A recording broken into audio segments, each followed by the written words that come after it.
Ooh, it sure is cold today. I wonder how much heavier the snow's gonna get. Here to see Odette? I just need to see your tickets for the preview. Perfect. Thank you. I'll hold on to your tickets. Come on in. It's freezing outside.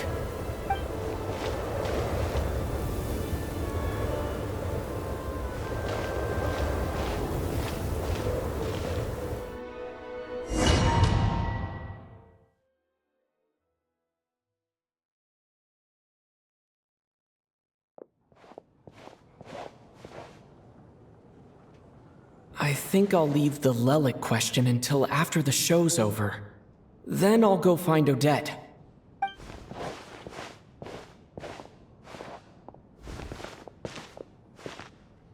Child said he was originally going to come with Tonya. So I'm guessing Tonya's already here somewhere. Is there anyone here who looks like a Tonya? Let's see. It's a small audience. Makes sense for a preview. But wait, I do see some familiar faces. Mr. Chuganov's back again by the looks of it. Oh, and is that Mitya? And that Fatui officer, Valeri. Guess he must be playing cat and mouse with Mitya again. Oh no, it looks like the show's starting and I still haven't found Tonya. Never mind. I'll just have to take a seat for now and see if I can catch her afterwards.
Members of the audience, I'm a staff member here at the theater.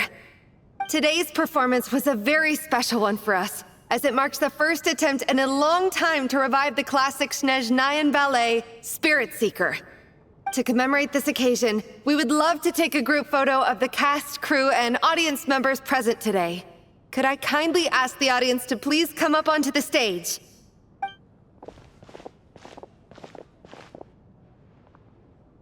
All right, everyone, huddle in a little more. Now, look at the camera. 1, 2, 3.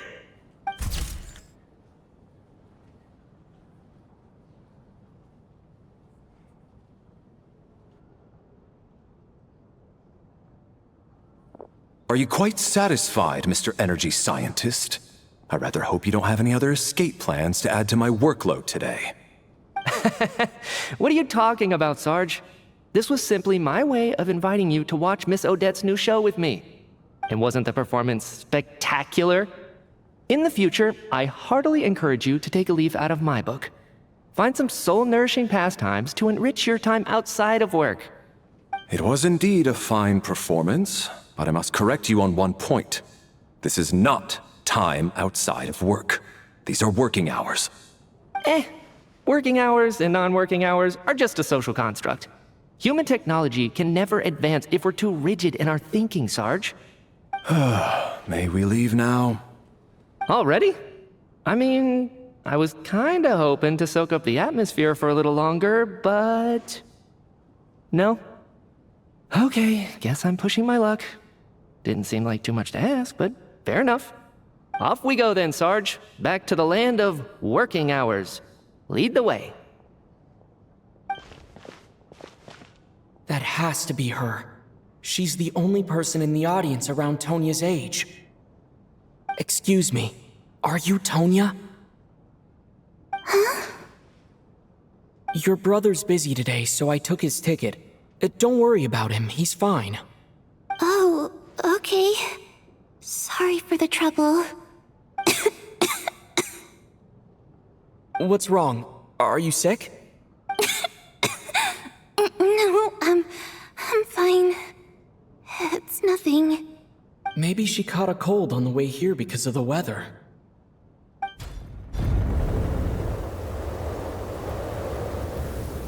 I haven't seen snow like this in a long, long time. It's most unusual. I know. It's completely white out there. You can barely see a thing. I've never seen such heavy snow in my life. Let's wait it out for now. You'd be lucky not to freeze to death in this weather, let alone find your way. Well, look at that. Maybe we shouldn't be in such a rush to get back after all. What do you think? Let's wait and see. Why do you need to take it so seriously? Fate has given us this wonderful chance to take a break. We owe it to ourselves to make the most of it. Come to think of it, there's a small inn not far from here that always keeps plenty of extra blankets on hand for guests. I know the route well. Shall I head over and borrow a few blankets? That way, anyone in a hurry can wrap up warm for the journey back. Just remember to return them next time you're over this way. Sir, there's really no need to go to all that trouble. Hey, it's no trouble at all. Wait here, I'll be right back. What a kind gentleman. Very good. My wife and daughter are waiting for me at home, so I shall be heading back as soon as I get my blanket. So... are you expecting us to go back to the Armory Palace wrapped in blankets too? Don't worry about that. I made arrangements in advance. Should I not return to the Armory Palace within 3.5 hours after Operation Showtime begins, an armed squad will be sent to collect us. They will escort us back. You are one of our key military personnel, so any weather-related risks must be eliminated. Operation Showtime? So, wait. Every single time you drag me back to work when I sneak out, it's a whole official operation? I gotta say, you've really turned this into quite a moral dilemma for me. It's snowing pretty hard out there. I think you should stay here for now. You seem a little under the weather. Sure. My brother might come pick me up in a bit anyway. Time to get to work. I should head backstage and find Odette. I need to look her in the eye and ask her about Lelik. Excuse me, are you looking for someone? Ah, a fan, I'm guessing? Today is just a dress rehearsal, so Miss Odette won't be meeting with fans. She's taking a well-earned rest right now. Sorry, but that area is currently off limits to everyone except the cast and crew. Bad timing, I guess. Well, I might as well stick around. I doubt Odette will be leaving before the snow lets up in any case.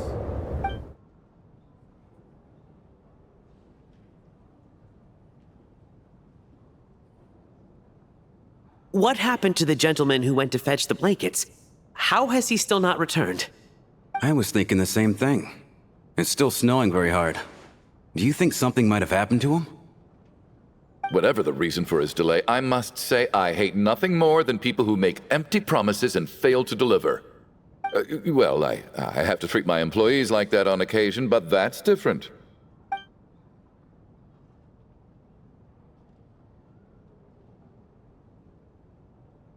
You seem anxious, Mr. Valeri. It's been nearly 4 hours since I left the armory. The army should have arrived to extract us by now. They know how much I despise tardiness and disrupted plans. There's simply no reason that they shouldn't have shown up by now, barring exceptional circumstances. Surely a snowstorm like this one counts as such. Few things in this world can stop the Снежной army, Mr. Mitya. And a snowstorm is certainly not one of them. Why don't you go out and take a look? They might be right outside, waiting for your orders before they dare come in. An absurd hypothesis. I have no intention of leaving your side for even a moment until I have escorted you back to the Armory Palace. This doesn't look like an ordinary snowstorm to me. That guy who left earlier, it looked like he just vanished into thin air. Either that, or my eyes were playing tricks on me. A man-eating snowstorm? Come on. Night hasn't even fallen yet. Spare us the ghost stories.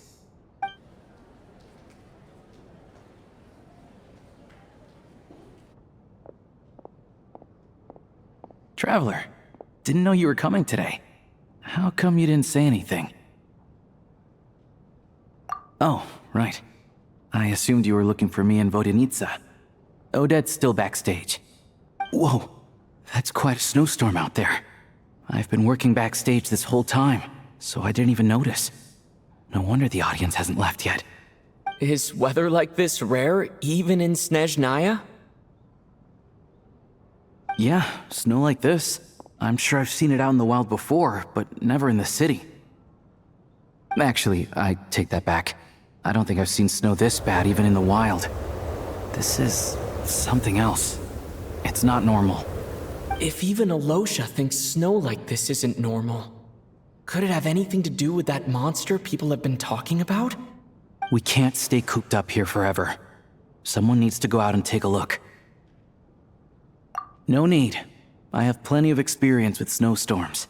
Besides, I work here while you're an audience member. I should be the one to do it.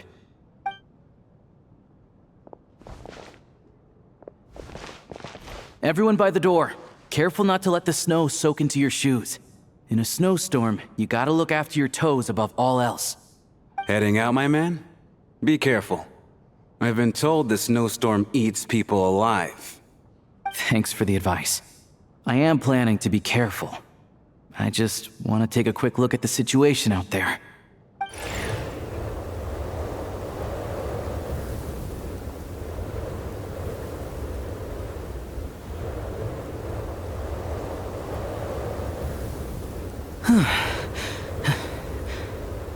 He's back! He's back! How was it? What's going on out there? Did you see any soldiers patrolling the area? Something about this storm isn't right.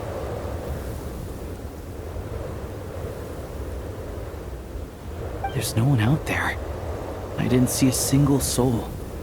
And something in the air gives me the creeps. This isn't your average snowstorm. I suspect it might be related to recent events in our nation.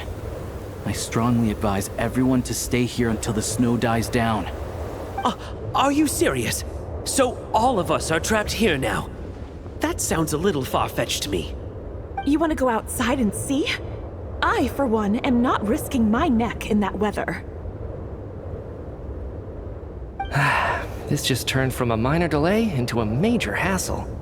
We can only hope that our friend who went to fetch the blankets just ditched us and went home. Is it really that bad? But my daughter, I won't be able to read her a bedtime story tonight. Huh? What are you all still doing here? Whoa! It's snowing hard! So now we're stuck here? Oh, this is terrible! Luckily, it was just a dress rehearsal today, so there aren't too many people here. On the bright side, the theater's always well stocked with supplies. If the snow still doesn't let up as we get into the evening, you can spend the night here, everyone. At least, I assume that's alright? Odette? Fine by me. This seems like a sensible backup plan under the circumstances. My thanks to the theater for being so accommodating. What are you staring outside and praying for, my man? You anxious to get home too? Oh, Your Majesty the Tsaritsa, I beg you, please do not let tonight's snowstorm stop. This is a golden opportunity to spend the night under the same roof as the two top stars in all of Снежная. It's a once-in-a-lifetime experience. I think I've changed my mind. Sir, if you so much as look at us funny, you'll be seeing stars in a whole other way. Behave yourself, or you'll be begging for that blizzard. It's getting colder. We need to keep the indoor temperature up. Close the door and lock it tight. Let's head somewhere warmer.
And then there's the aristocrats.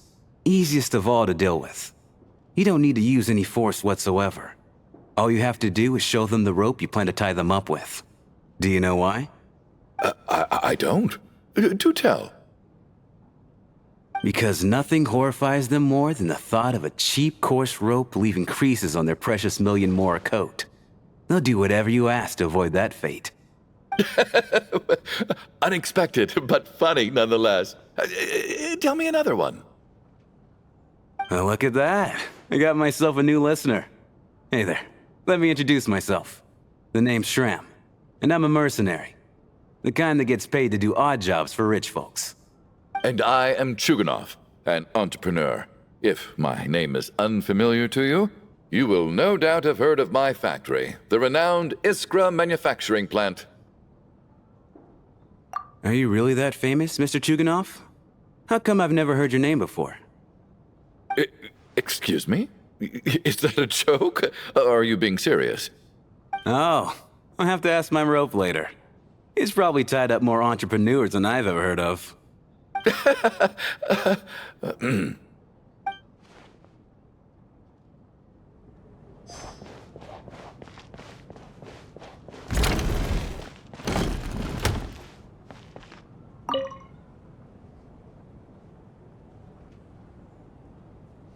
I don't think it's ever been this lively backstage before. I didn't know you were coming today. Hey, have you seen Chuganov? I heard he was coming today. Have you spoken to him at all? I'm with you. This could be just the chance we need. Yeah, I gotta figure out a way to coax some more intel out of him. I want to know why he suddenly changed his stance on Project Stuja. What exactly happened before the most recent Vetcha vote? For the Rokad, or just out of personal interest? Shh! There are other people around. Don't say the R word.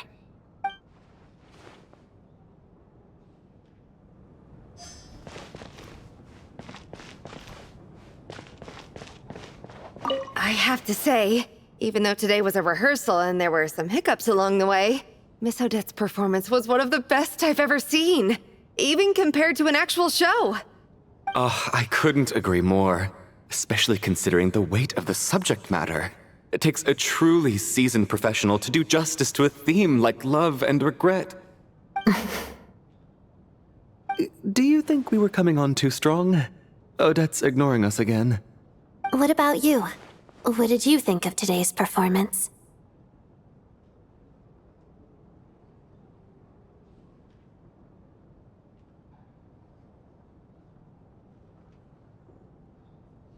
Huh. That's actually a more insightful critique than I was expecting. My mother would agree. She's always thought that was my biggest flaw.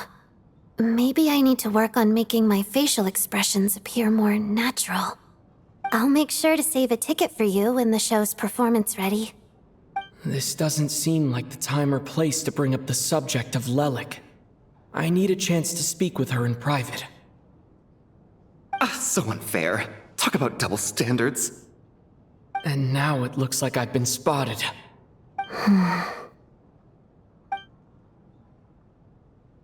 You know Mitya too? No, I don't.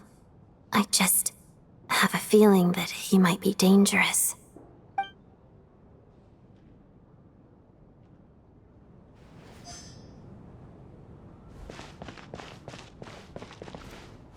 This is highly irregular. A delay of over an hour during an operation like this theoretically warrants a Harbinger-level response. I wonder what the issue is. The storm, or something else. Sarge, the day you learn to let go and just enjoy moments like this is the day you'll finally understand the meaning of life. Why, hello, sir. I believe you were the one sitting at a nearby table back at Podvorye Restaurant. Any friend of the theater's star performers is a friend of mine. It's a pleasure to meet you. I'm Mitya, from the Energy Commission. Greetings. Major Valeri, head of the Special Assignments Battalion. Armory Palace Royal Grenadier Guards, 1st Regiment. I am here to ensure Mr. Mitya's personal safety.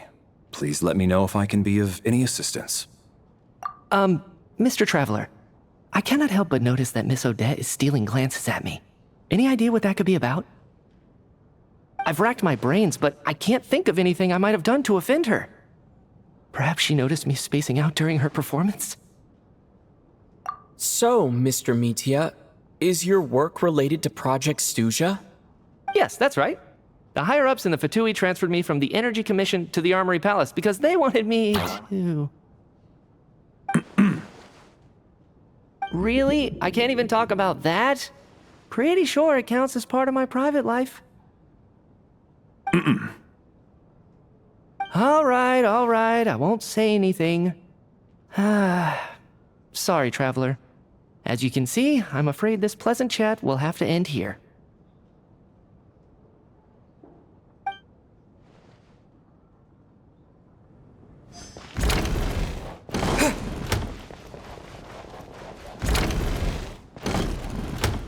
How are you feeling, Tonya?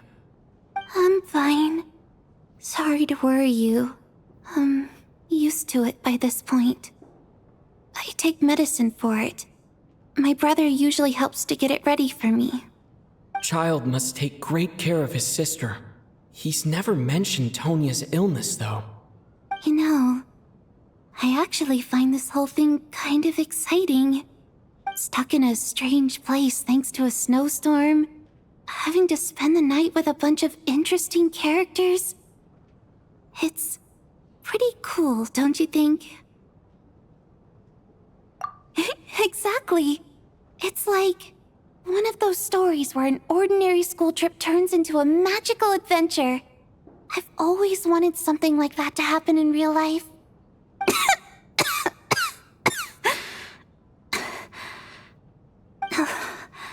I'm fine, really. Just got a little overexcited. Look after yourself. Otherwise, your brother will come after me.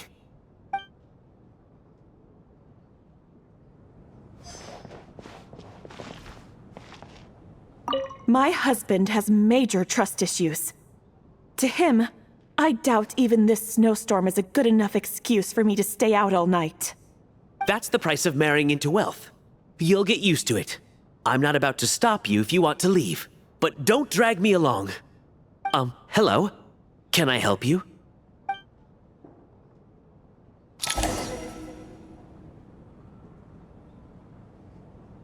How's it looking, Alosha? No change from this afternoon.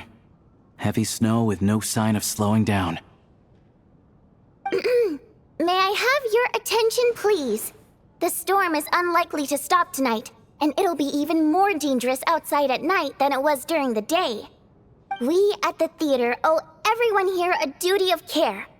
Therefore, we strongly suggest that you stay on site overnight and avoid going outside unless absolutely necessary. In a few short moments, we'll give you a tour of the theater's various quarters. You can choose to sleep in the VIP room, the office, or backstage. Or on the stage if you'd prefer. We won't mind. I'll pass on sleeping on the stage. What if the snow is stopped by tomorrow morning? The early birds in the audience might think we're part of some experimental new show. A drama about sleeping? That could be fun. Maybe we could come up with a title for the production. Not bad. Clear selling point at least. Could be a big hit. Anyone who doesn't wish to sleep on the stage, please follow me. I'll show you to the rooms.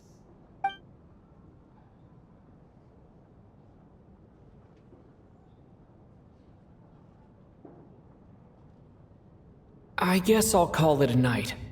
Though I feel like I won't sleep very well without Paimon here. I'm sure she'll be worried that I haven't made it back yet. But as long as she looks out the window, she'll probably realize what's holding me up. I wonder if she's feeling any better yet. At least she hasn't been getting any worse. Still, I should try and get back first thing tomorrow morning.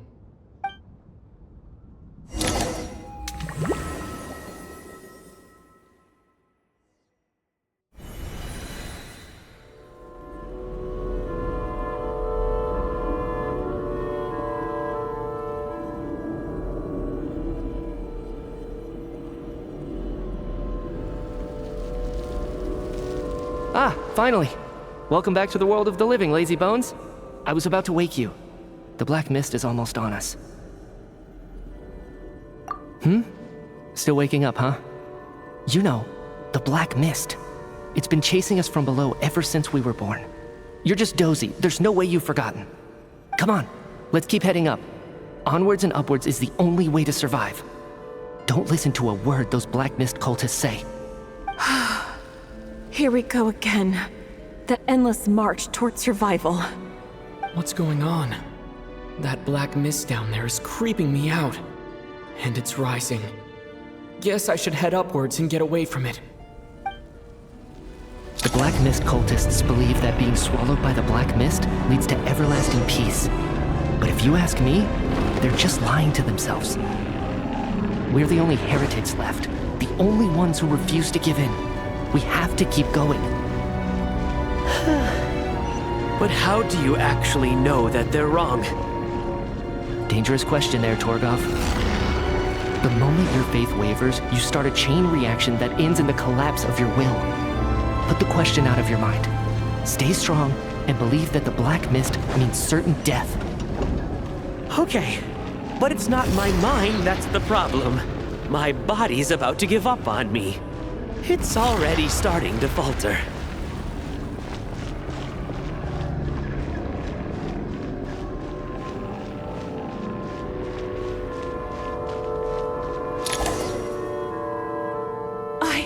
I can't do this anymore. I've had enough of being forever on the run. What's the point of it all? All this will pass eventually, I promise. Keep fighting. It will be worth it. You accuse the Black Mist cultists of being liars. But you're lying too. There is no end to this path. It keeps going up forever. There was never any hope to begin with. The cult of the Black Mist has poisoned your mind, Sobolova. Are you thinking of giving up as well? I am. I think I'll take my chances with the Black Mist over this perpetual torture. As much as I detest the Black Mist cultists, I'm just too weary. Then I bid you both farewell. Let me put my personal opinions aside for a moment and say, I hope that you both find peace within the Black Mist. Fate always appears so impossibly complicated.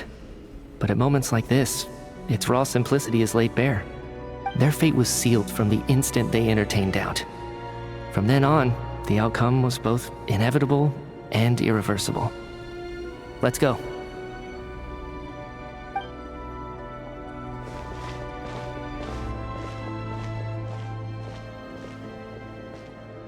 Torgov and Sobolova are gone.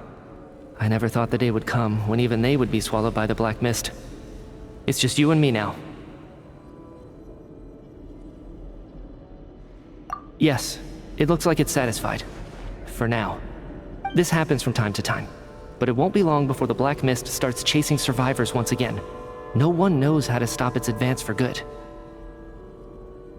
Well, we should make the most of the precious moments of rest that those two bought for us.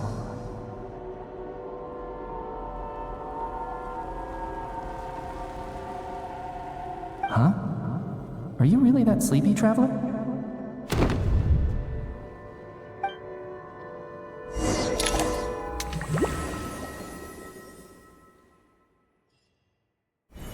Ah! Help! Somebody, come quick! What is it, Chuganov? What's wrong? Huh? Is it morning already? What's all the commotion? Sounds like it's coming from next door. I should check and see what's going on.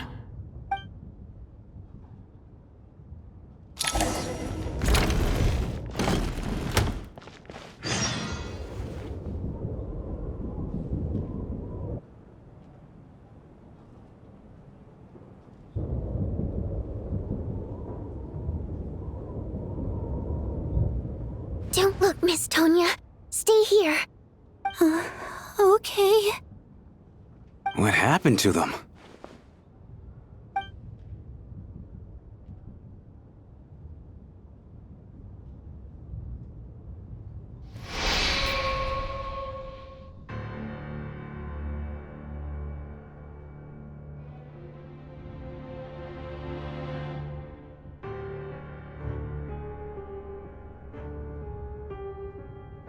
These two people have passed away.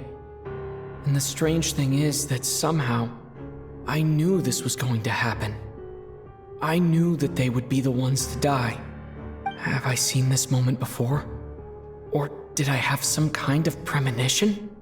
I can't remember what it was. Let me take a look.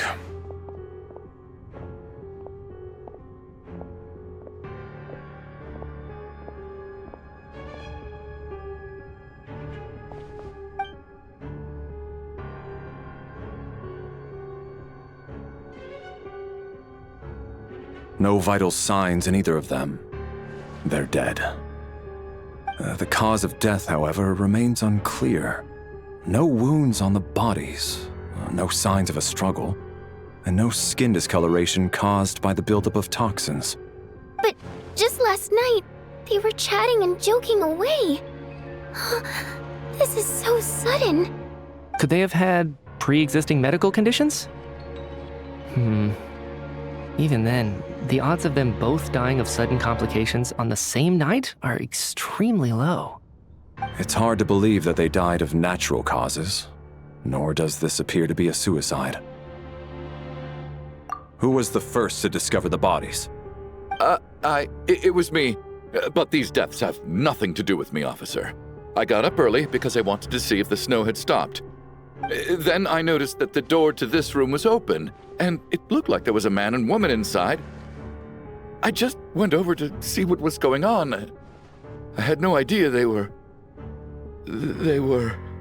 I can corroborate this.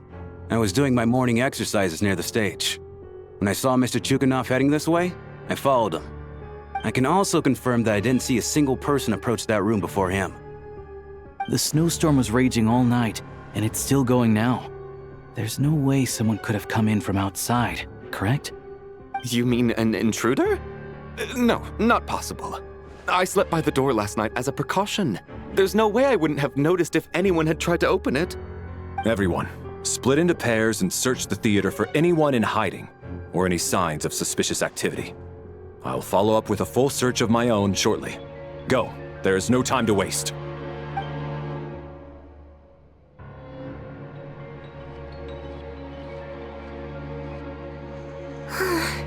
Nothing on your end either? Backstage is clear. No signs of suspicious activity. We checked the basement. Also clear. I don't think there's anywhere here that a living person could hide. Are we certain that the theater doesn't have a back door? Or any tunnel or passageway wide enough for a person to fit through? No, there's nothing like that. If people were sneaking in through some secret tunnel to avoid buying a ticket, we'd have sealed it off ages ago. I also checked the windows. All of them are locked from the inside, and there's no sign of anyone entering or leaving. It sounds like we can safely rule out the intruder theory. If anyone came in during the night in this weather, there'd be no way for them to avoid leaving footprints or water stains. This can only mean one thing. It's like one of those murder mysteries you see in novels and plays, isn't it? The ones where the killer is one of us. We can't quite jump to that conclusion just yet. Could he be right? It's hard to imagine something like that happening in real life. Set in a theater during a snowstorm, a murder takes place, and the killer is among us. It's such a classic trope that it seems unbelievable. Looking at who the killer targeted, and the clean entry and exit, it all adds up. I know what this is. It's obvious now that I think about it. What is? What have you figured out? Both victims were wealthy, well-known local merchants. And the door was deliberately left open so I would discover the bodies and witness the crime scene first thing in the morning. Such ruthless methods. This was your doing, wasn't it, Lelik? Lelik? You mean Lelik is among us? And he's the killer? Lelik. I know this code name. Member of the Rokot, anti-Project Stuja. Always works alone. I've read the case files at the Armory Palace. Walk me through your reasoning, Mr. Chuganov. What do you know about Lelik?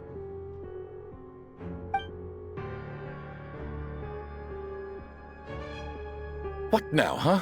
What now, Lelik? What more do you want from me? I already voted against Project Stuja at the Снежной Gradvecha. You snuck into my house the other day while I was asleep. Left a threatening letter. And I did all that you asked. But Project Stuja cannot be so easily shaken. Not with the rooster in charge.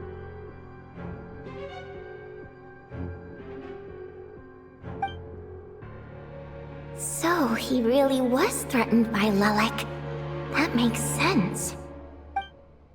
And now you're resorting to murder to threaten me. Isn't that right? I knew it. The Rokot despises the rich. The lives of the wealthy are but refuse in your eyes.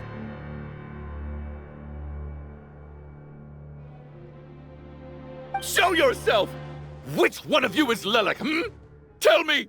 I'll do whatever you want! Just stop playing these mind games!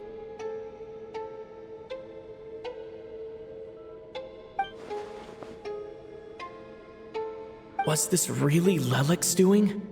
Would Odette really do something like this? If Odette really is Lelik, this seems out of character. But then again, how well do I really know her? I'm probably the only one here with a compelling theory about Lelik's true identity. But if I reveal it now, I'll be putting Odette in the line of fire. What should I do? I don't think it's likely that Lelik killed anyone. At least from the stories I've heard, he's never killed anyone before. And his name has never come up in connection with any murder cases. Besides, even if Lelik did want to threaten you, why resort to such an extreme and roundabout method? It's not his style at all. Vodyanitsa doesn't know that Lelik might be Odette, but her assessment is pretty much identical to mine. Miss Vodyanitsa, why do you suddenly feel the need to speak in Lelik's defense? Defense? Oh, no, it's just... I'm worried that we're jumping to conclusions here, so I wanted to share my point of view. Also, I don't think the Rokot is as bad as you're making it out to be. Well, if you think I'm so wrong, what's your theory then, Why don't you tell us who the killer is?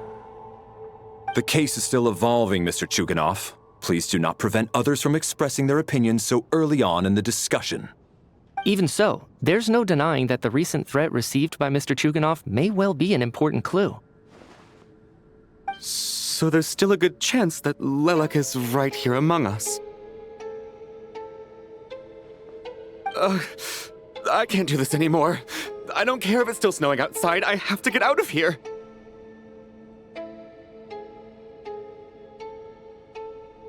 Whoa, take a beat.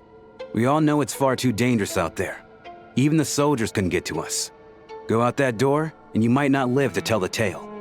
And whoever this Lelek is, they're surely not going to murder anyone in broad daylight. Be sensible, my man. You're safer inside. As much as I regret having to say this, I'd like everyone to cooperate and refrain from exiting the premises until further notice. Because as things stand, every one of us is now a suspect. Unless anyone has further information to share, let's adjourn for now.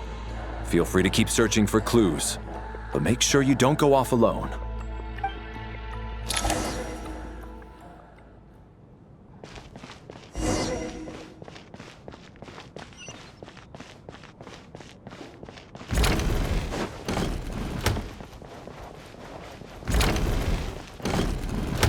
You're right, that was my bad.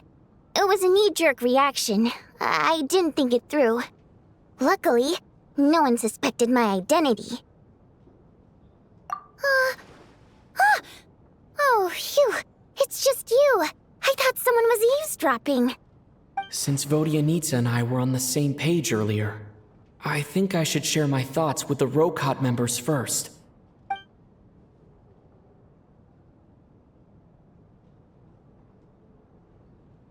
Whoa. Are you serious? I don't know if this counts as gossip, but it's definitely on track to be the juiciest this whole year. Odette? Really? Odette? Oh god, how dumb does this make me look? Lelek has been right under my nose this whole time, and I didn't notice a thing. Actually, it's exactly what you'd expect. Sometimes, hiding in plain sight is the best strategy. And now that you mention it, the more I think about it, the more sense it seems to make. It all adds up. What are we up to now? 1, 2, 3, 4... Odette's identities. She's my coworker, specifically a ballerina, and also a Fatous, a member of the Rokot. Now, Lelek. It must be so exhausting. I just want to give her a hug. I guess since I've always known her as a member of the Fatui, it never even crossed my mind that she could be involved with the Rokot, let alone be Lelek. I don't understand. If she's with the Fatui, what reason could she have for being so opposed to Project Stusha? Probably best if you ask her that in person. Well, since you waited until now to bring this up instead of announcing it to everyone earlier, does that mean we're all on the same page here? Yeah. Lelek may not follow orders from the Rokot leadership, but as far as I'm concerned, she's never crossed the line. If anything, her actions benefit the poor. We need to confront her face to face. Do you think she'd really admit to being Lelek? I don't know. We'll have to see how it goes. For now, we'll work on the assumption that she didn't kill anyone, and see how much she's willing to tell us.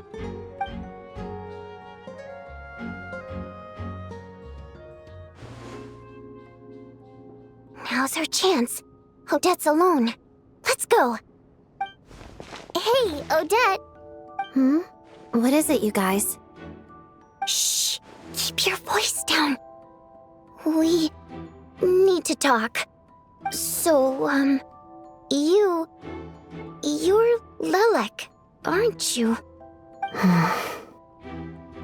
Alright, fine. You don't have to say anything or explain yourself. Just hear me out first.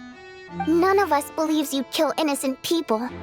Whoever murdered those 2 people last night, it wasn't you. The Traveler was the first to figure out your identity, but he kept quiet during the discussion just now. Still, it's clear where the group consensus is heading. Everyone believes Lelik is the culprit. If your identity is exposed, you'll be in a really bad spot. We're your colleagues, and we know what kind of person you are. I don't want anything bad to happen to you. So, can you clue us in? Tell us everything. The more we know, the more easily we'll be able to cover for you. Alright. Yes, I'm Lelik. And no, I'm not the murderer. And thanks, but I don't need you to cover for me. Actually, I'm planning to reveal my identity. Huh? You're gonna reveal that you're Lelik? Here? That's right. I'll admit I was surprised at first when Chuganov guessed that I was here. It was just a lucky guess, but it caught me off guard. But after taking some time to assess the situation and confirm where everyone stands, I don't believe I have anything to worry about. Are you sure you don't need a second opinion? Given the circumstances. Mr. Valeri! What?!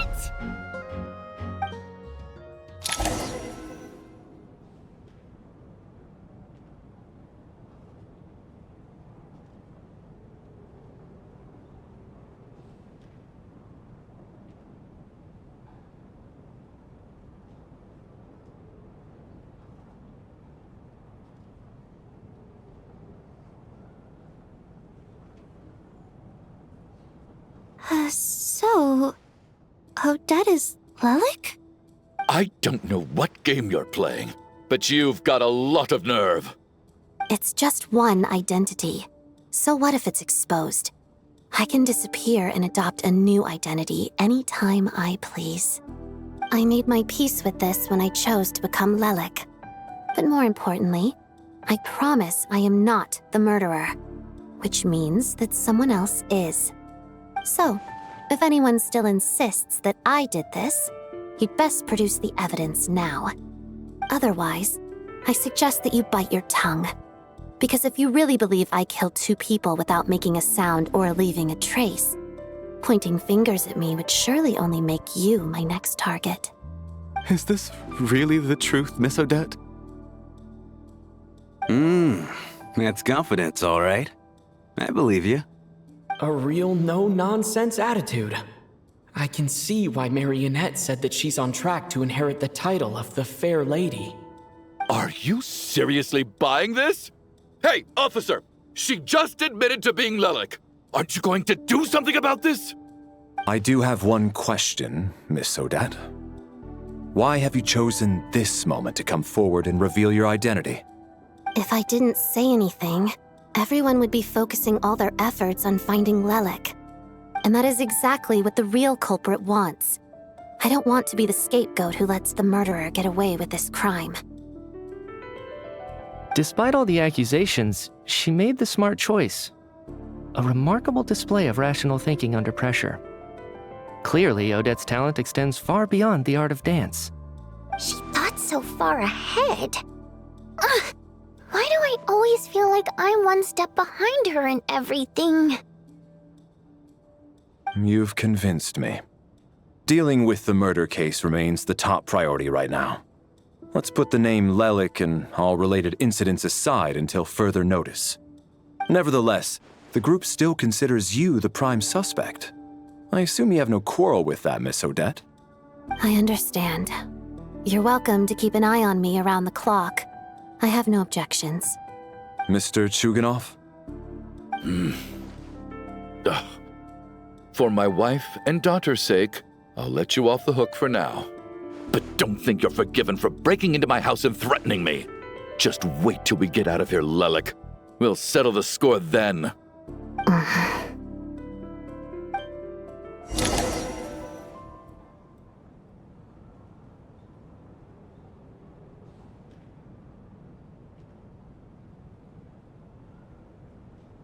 Good work, Lelek guard team. And Lelek too. Here, have some hot water. Turns out Valeri knew about my exploits. So now I've been told I have to guard Lelek with him. Shouldn't you be facing my way if you're guarding me? At the moment, it looks more like you're my bodyguards. If the true culprit is indeed still at large, as you have claimed, we must keep our guard up against them also. Don't worry, Tonya. We'll get through this. Once the snow stops, the officials will step in. The investigation will get easier, and then we'll be safe. But once the snow stops, won't everyone just leave? You're gonna miss us, huh? Well, some of us work at the theaters, so we'll still be here. I'll even give you a special backstage pass. Really, Miss Vodyanitsa? That's awesome! You've made a fan for life. Aw, you're so cute, Tonya. All right, let's swear to it. I promise to give you the pass, and you promise to never change your mind about being my fan. Promise. Don't indulge her, Tonya. You don't have to swear an oath over things like that. You really do get carried away sometimes, don't you, Miss Vodyanitsa? Hey, mind your own business.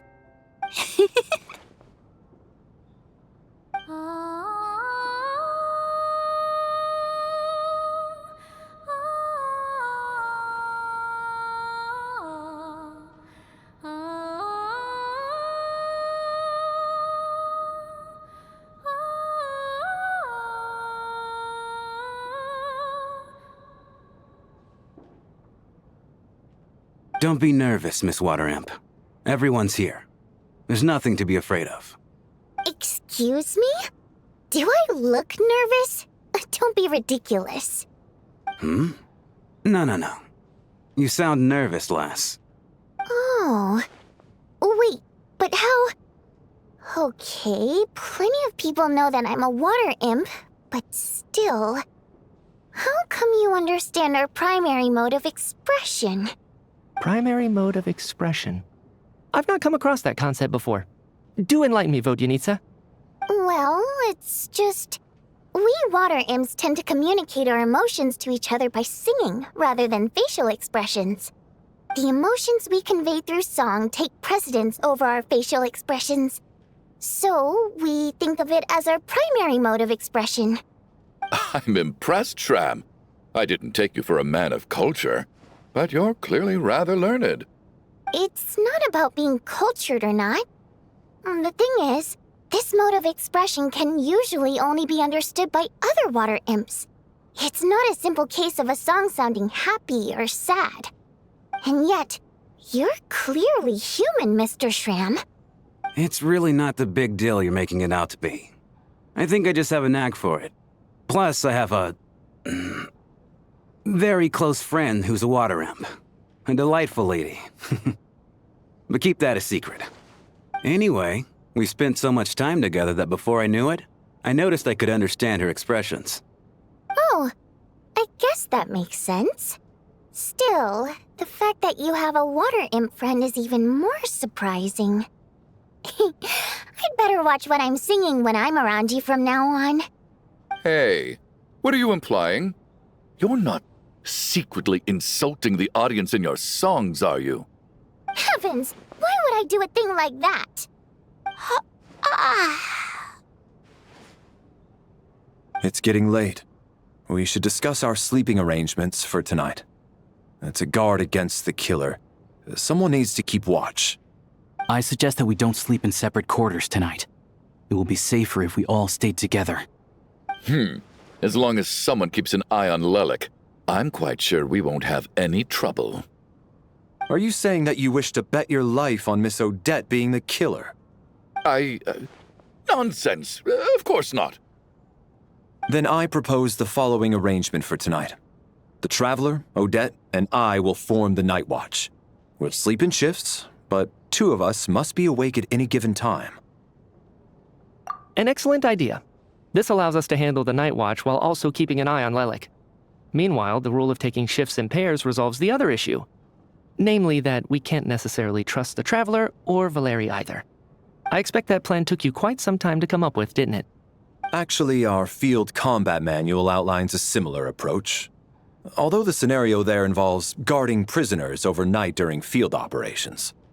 That being said, I must clarify that I harbor no disrespect towards you personally, Miss Odette. In fact, Lelik's numerous covert operations make fine textbook examples for military agents. I care less about respect and more about the fact that you just robbed me of 2/3 of my sleep tonight.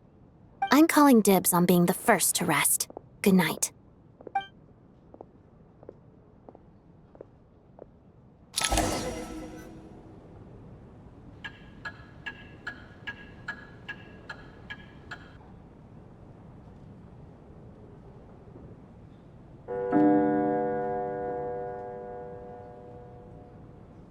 It's almost time.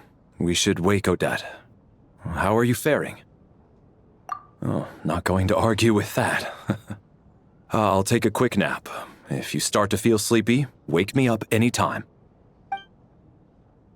It's finally time for Odette and I to share the night watch. I should wake her up.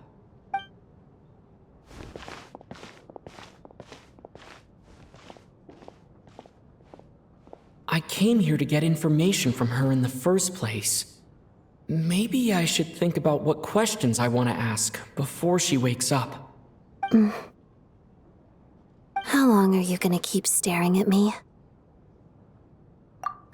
Couldn't sleep. My mind's been running haywire.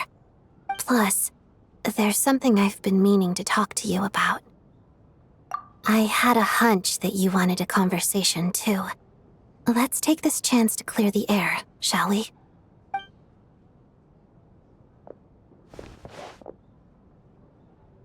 I just had a simple question for you, really. It's, Rosaline. In her final moments, did she have any last words or anything? I see. Well, that was all. I have no other questions.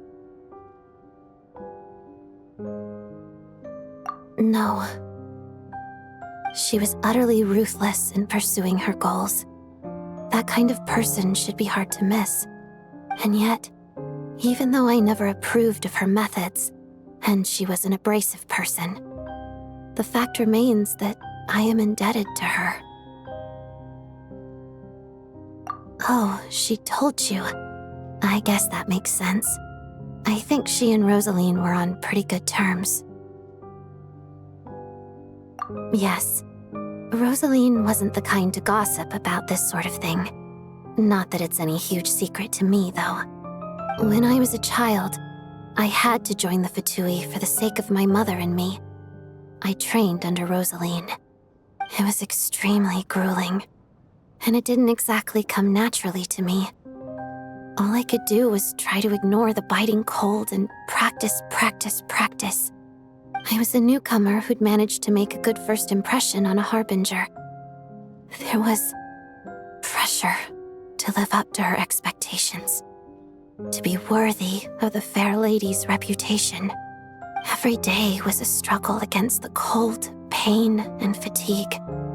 And most nights, I struggled to fall asleep.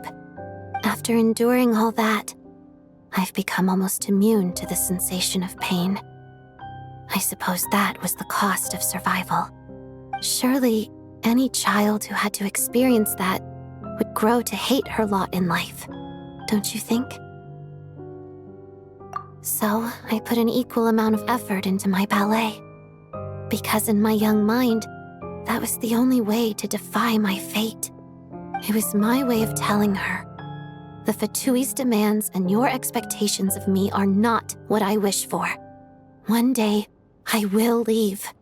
I think she probably blamed my poor performance and training on my passion for ballet. She knew my heart wasn't in it. One time, when I was secretly practicing a dance at night, she suddenly showed up. I knew she was there to catch me red-handed.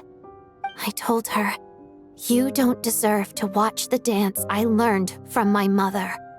She looked stunned. I guess she was surprised that I lashed out first, before she had the chance. But strangely enough, on that occasion, she wasn't fierce with me like she was during training. Instead, she fell silent for a moment, and then left. After that, she never interfered with my dancing or asked me how it was going. She never came to watch me dance again either. Not even once. She was. But even now, whenever I take out this core Ignis, I can't help but think of that night. Of the look on her face. Sort of. Although gift might be too kind a term. This is her flame sealed within ice.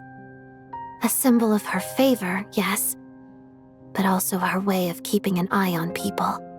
She knew the location of every piece of core Ignis. If any recipient started acting suspiciously, she'd be on to them immediately. Trust her to make even a mark of approval feel suffocating. So, when news of Rosaline's death reached Снежная, many people immediately crushed their core Ignis. It gave them a profound sense of relief, like they'd broken free from her shackles. But I kept mine. With my sensitivity to pain being as dull as it is, the warmth from this core Ignis is one of the few things I can still feel clearly.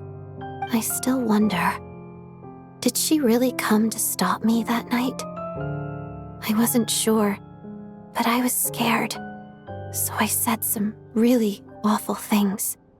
I guess she didn't leave anything behind. Not that I expected her to. It's fine. It's just a bit of a shame that we couldn't settle our differences before the end. She did. Are you sure she was talking about this event? No, she didn't.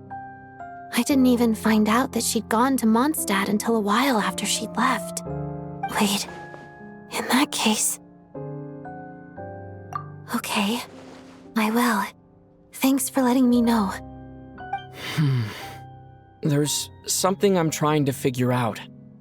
I'm beginning to suspect that Paimon's mystery illness is being caused by the energy research behind Project Stuja. Paimon's very important to me, so I have to get to the bottom of this. I figured that since you're Lelik, you might know something about all this. The ultimate goal of this energy experiment is to create a weapon for the final battle. The weapon's construction was completed in Nordkrai. Now, all that remains is to arm it with a sufficiently powerful energy. Yes, the weapon's development and all the related experiments are overseen by Lord Piero, the Jester, and the lab is located deep within the Armory Palace. I'm not sure why this experiment would be making Paimon feel unwell, though. The best way to get to the bottom of it would be to go there in person. Once we get out of here, I'll help you apply for an entry permit. And I'm hardly the organization's proudest member, as you know. You answered my question about Rosaline. I want to do you a favor in return. It's that simple.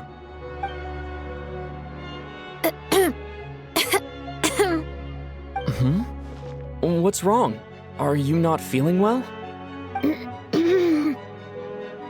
You two seem to be hitting it off. I thought you were sleeping. Of course I was. In the military, one learns to fall asleep quickly, even in the most... Even if he was awake, he can't have overheard us, right? Well, thank you both for keeping watch. Traveler, I'll take over for now. It's your turn to get some sleep. Sure.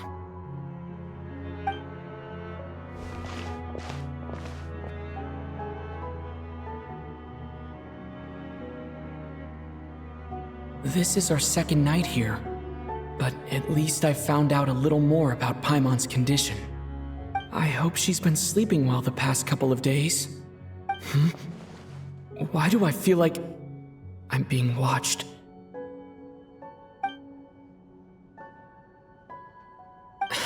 Seriously? Is this payback for when I stared at her earlier? But I thought she was asleep.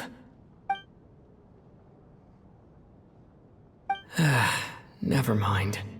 I'd better try and get some sleep myself.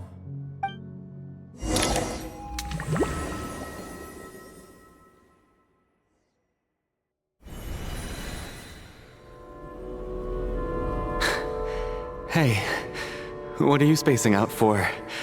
Are you reaching your limit too? How long have we been walking for? Do you remember? Time's lost all meaning. Ever since we noticed that thing above our heads. What was it called again?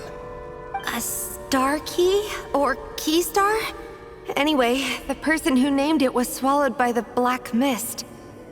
Whatever it's called, ever since we noticed it, we've been walking up and up, hoping that as long as we reach it, we can find a way out of this place. But it seems like no matter how far we walk, we never get any closer. Well, we've come this far. You never know. Maybe we're almost there? Come on, enough moping. Let's go. The black mist is catching up.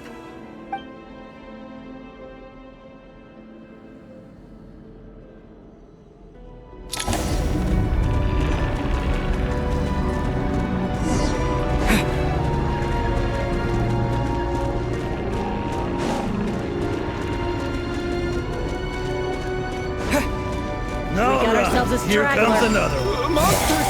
Watch out! Not again! I've lost count of how many times we run into them. Be careful. Hey, tough guy.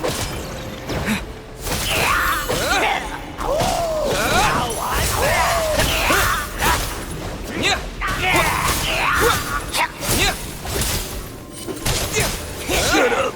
Run faster.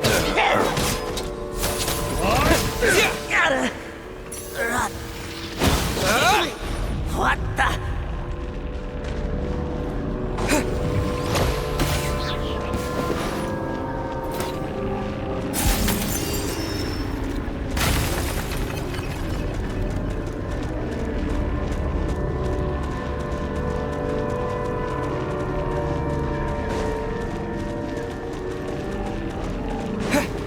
All right, here comes. Here they come again! Get ready! You wanna fight? Let's go! Gotta...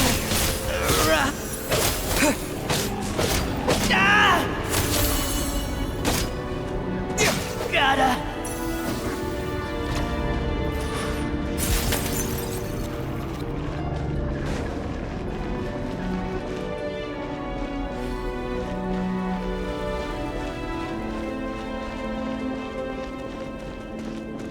Monsters ahead of us.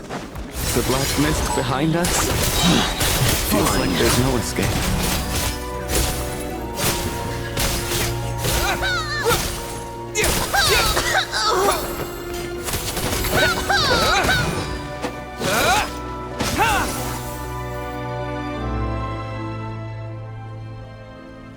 Are you hurt, Coolish?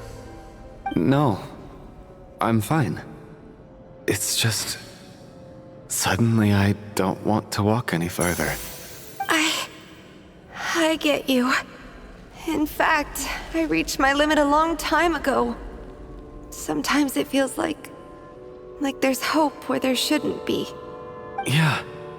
The hope that the star gives us is the only thing keeping us going. But I'm not sure it's real at all. It may just be a collective illusion. Otherwise, why would it always be out of reach? We know you mean well, but you're only saying that to try and encourage us to keep going, aren't you?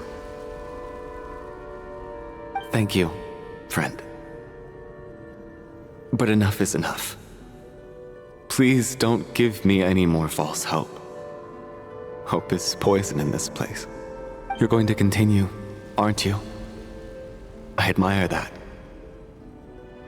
I've given up, but I wish you the best. May there come a day that you catch up to the star and leave this godforsaken place.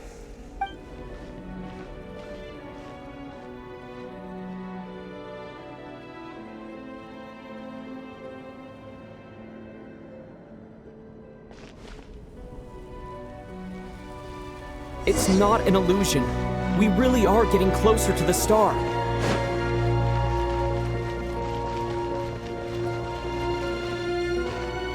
Congratulations.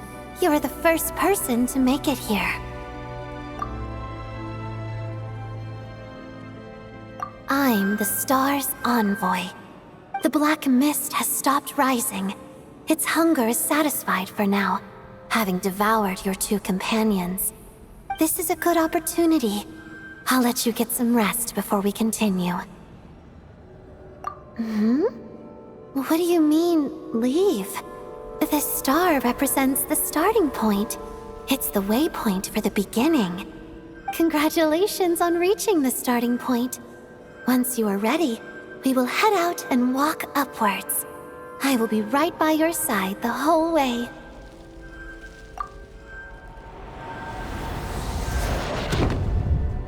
Huh? What's wrong? Hey, don't give up before the journey's even begun.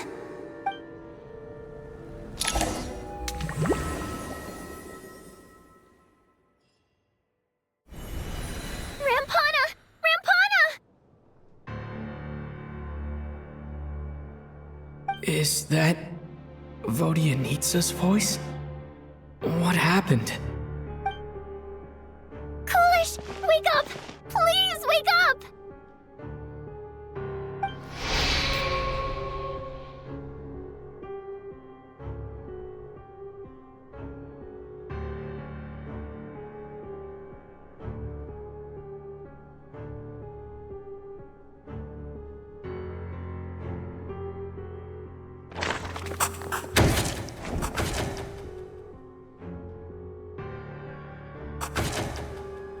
The situation is identical to that of the two casualties yesterday. We cannot ascertain the cause of death. At least there are some elements that we can rule out this time. They slept on the stage with everyone else, so I suppose the surrounding environment can't be a relevant variable. Rampana. Coolish. Weren't some of us keeping watch last night? 3 of us, in fact. How could you not notice something was wrong? I'm as confused as you are. Certainly nothing unusual happened on my watch. Likewise, and from what I've observed so far, both Miss Odette and the Traveler can be trusted. To be honest, I didn't get a wink of sleep last night. I couldn't help but think I was the target, so I just laid there with my eyes closed. I heard the Traveler and Lelik chatting, but otherwise I don't recall hearing any commotion during the night. Me too. I didn't want to wake everyone up, so I was concentrating hard, trying not to cough. I hardly slept at all. If anything had happened, I'm sure I would have noticed. Then, what could possibly be causing this? Once was bad enough. I can't believe it happened again. I worked closely with Rampana and Coolish for so long. I never imagined that one day they'd... And on the stage of all places... Vodyanitsa... 4 victims in just 2 days, and we still don't have a single lead. I need to get to the bottom of this as soon as possible. And above all, keep Tonya safe. I'd never be able to look Child in the eye again otherwise. Still snowing? Yes, I just checked. Still no sign of anyone outside either. So we only have ourselves to rely on.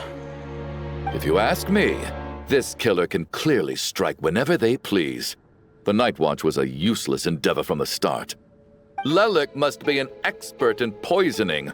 Clearly she used some poison that can't be detected on the corpse. Here we go again. Listen, I was already thinking to myself last night, was Lelik's reason for revealing her identity the real story? Well, now I have my answer. It most certainly was not. She's been playing us for fools. You get off on this, don't you? Revealing your identity, only to carry on with your killing spree? That's a hideous thought. One that only a hideous mind like yours could dream up. How dare you? That's enough! Yesterday, you named Lelik as a suspect because the victims were both wealthy merchants. Lelik might have had a motive then, but today's victims were just ordinary people. Not to mention that they were colleagues of Odette and mine. What reason would she have to murder them? Let me guess, just to scare you? Who knows? Maybe you don't know her as well as you think.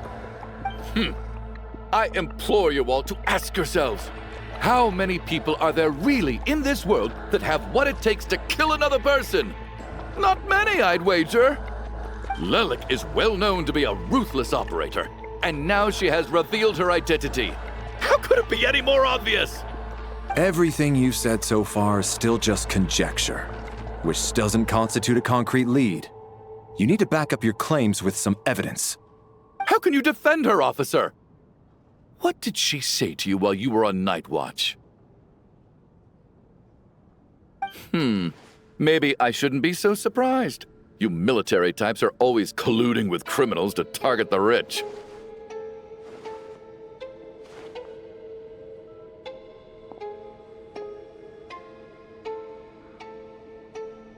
All so you can get your grubby paws on our hard-earned fortunes, then tell us to fall in line.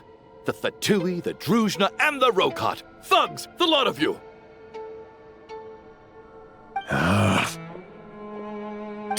Don't you dare!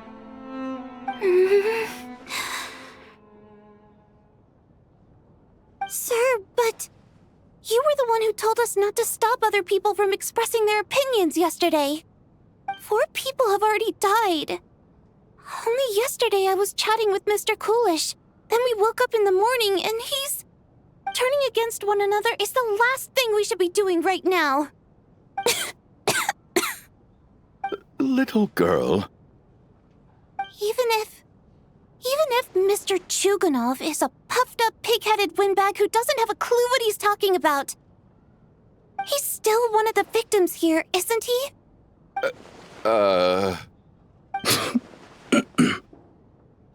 Quite. I had no intention of resorting to violence. But you're right, Miss Tonya. I ought not prevent him from speaking his mind. In any case, I believe Mr. Chuganov has calmed down a little now. We may resume our discussion. I don't think there's any need for that. What is there to discuss? Nothing about this situation is normal. Did you have an idea, Mitya? You're the brainiac here, right? Come on, clue us in! I've been mulling something over. All the leads we have so far concern things from outside the theater. Miss Odette's alter ego, the threats Mr. Chuganov received. But then there's the 2 double murder crime scenes themselves, which have given us absolutely nothing to go on whatsoever. That's highly unusual. Even with the most careful killers, there's always some evidence left behind. So what are you suggesting? I think this could be a supernatural event. It isn't characteristic of human-on-human homicide at all. Correct me if I'm wrong, but aren't you supposed to be a scientist? That doesn't sound like a conclusion someone like you is supposed to make. I got into scientific research because of my insatiable curiosity. But if the present situation defies all known scientific explanations, I don't mind shifting my curiosity toward the paranormal instead. Now that you mention it, I remember when I first came to the theater. I heard rumors about this place being haunted. Haunted? Yeah, I think I heard the same thing. But I mean, they're only rumors, right? We've worked here for years. Surely we would have noticed any spooky goings-on by now. Well, this has taken an unexpected turn. A haunted theater? If Paimon were here, she'd probably be hiding behind me in fear right now. Why don't we take this opportunity to look for clues again with a more open mind? Maybe a different perspective will help us see something different. Very well. Whether it's criminals or ghosts we're looking for, the same rules apply. Everyone needs to tread carefully. I'll move the bodies into the same room for now.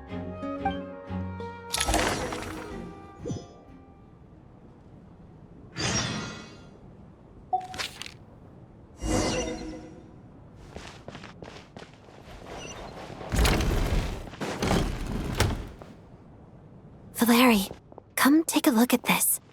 You too, Traveler. Some sort of notebook.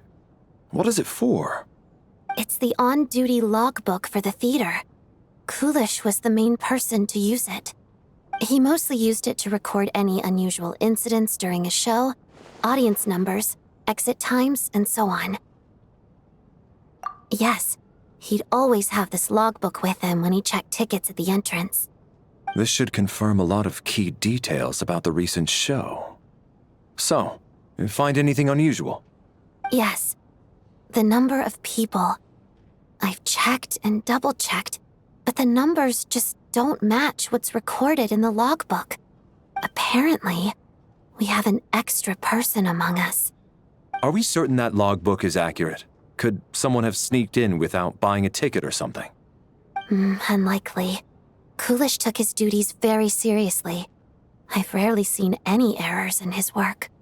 Not to mention that this was a dress rehearsal, meaning smaller audience numbers and tighter ticket restrictions than usual. Everything would have been well within his control. We no longer have our tickets with us, do we?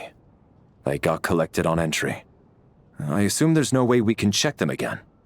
Unfortunately not. The theater recycles tickets. Once people are in the door, they don't tend to leave until the show ends, so we collect the tickets at the point of entry.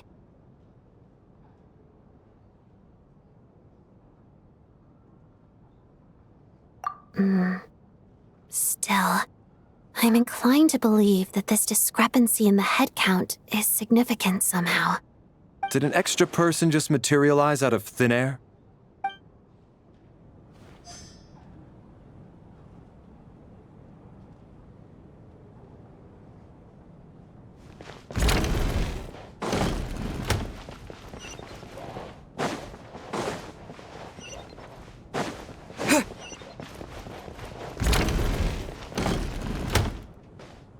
Tonya, did you find anything?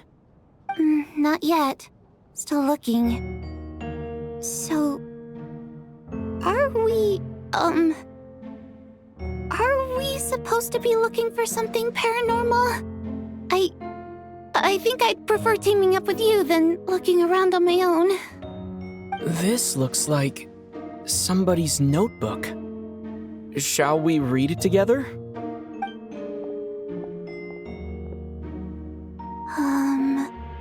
Well, it doesn't look scary or anything, so I guess it should be fine. All right, let's read it together.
This has to be Vodyanitsa's writing, surely. Maybe Maybe it's a little rude for us to peek at this. I feel like I just read someone's secret diary by accident. It sounds like she's writing this for her parents, right? I don't understand. Why put this stuff in a notebook instead of mailing it in a letter? Because her water imp parents belonged to the aristocracy, who were driven out of Снежная by the Tsaritsa long ago. And now they live somewhere new, where the postman can't get to. We're sorry. It's fine. My fault for not storing it properly.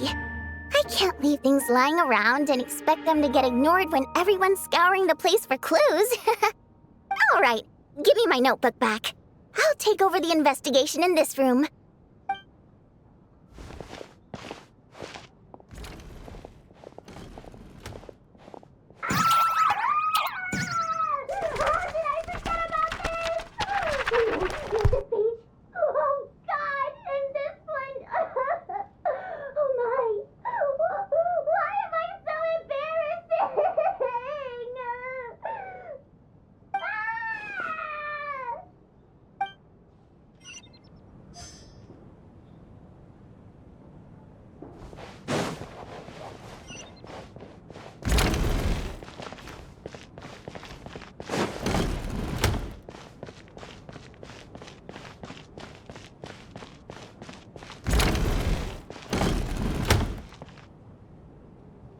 Ah, Traveler. Since you're here, come take a look at this. Alosha found it. We're both curious to hear your perspective. It appears to be an investigation report. And the focus of the investigation was the rumors of haunting we heard about earlier.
An investigation report, huh? Looks quite old. This person's name looks to be of Sumeru origin to me. Was the investigator from Sumeru? The theater manager must have hired an investigator once specifically to look into this issue. But it doesn't look like anyone ever looked at the report. Presumably, the manager wanted to know if the supposed haunting was dangerous while also being fearful of word getting out in case it affected the theater's business. Anyway, the bottom line is, the haunting is actually real after all.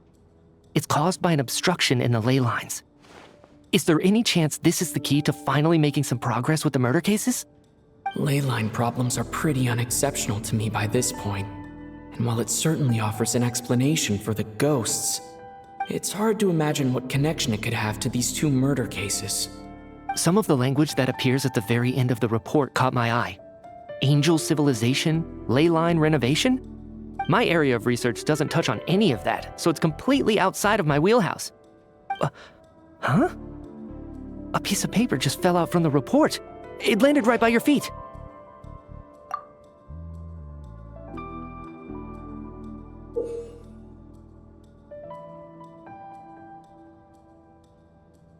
How unnerving. It was tucked inside the report, so it must be a note left by the author. Death is near. Is that supposed to be what's going on here? With us, in the theater? But if so, how did the author foresee it? Could he predict the future somehow? Maybe things are more complicated than we thought. No, wait a second. If we take the report and the note at face value, they completely contradict one another. The report definitively concludes that the hauntings in the theater are harmless and cannot affect the real world. But the note seems to be warning of potential danger. The question is, what exactly does the note mean by death?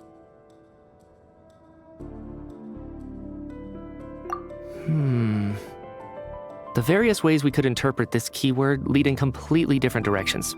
Let's pause our analysis here for now. I think we need more information.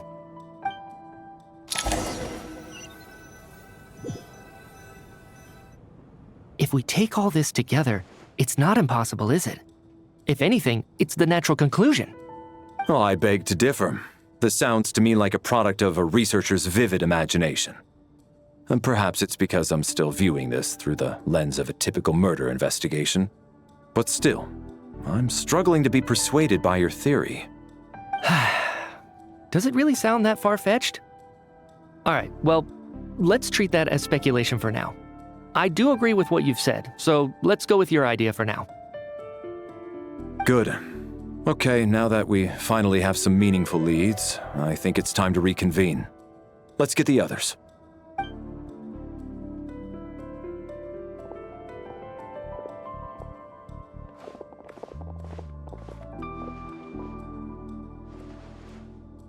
So, that's about everything we've discovered so far. I'll share my theory first. Based on what we've learned from the logbook, I believe the extra person among us is most likely the killer. If the killer had simply bought a ticket, it would have greatly increased the risk of their identity being exposed. I expect he or she either hid in the theater ahead of time, or found a way to slip past the ticket inspection. They then blended in with the group and waited for an opportunity to strike. What about the note found in the investigation report? Any thoughts on how that fits in? The killer may have simply planted it there as some sort of sick joke. I've seen my fair share of psychopathic killers. They love playing cryptic mind games. So, it has nothing to do with the haunting of the theater after all. This theory makes sense to me.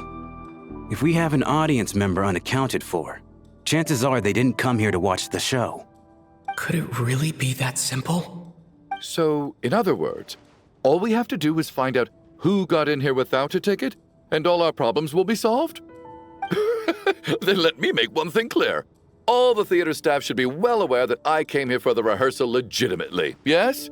There's no way I'm the one who didn't have a ticket. It's true. I hear you used every trick in the book to get a hold of that ticket, too.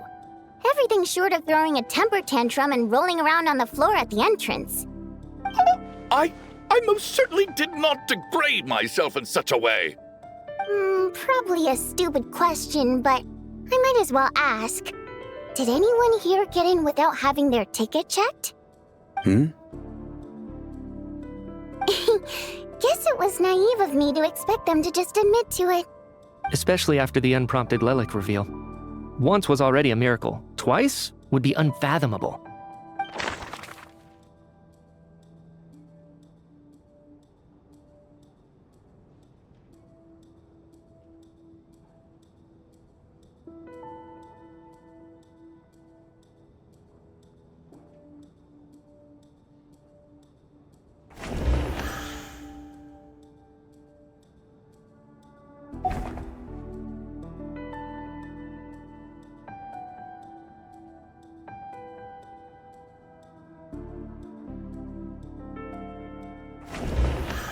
I got my ticket from Child. It was all above board and my ticket was checked at the entrance, so there's no way it's me.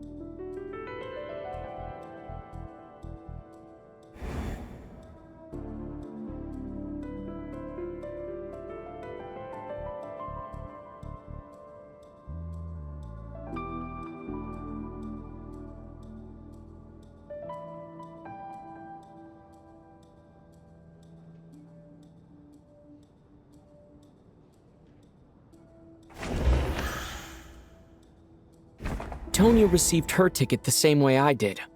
I assume Child got both of them together.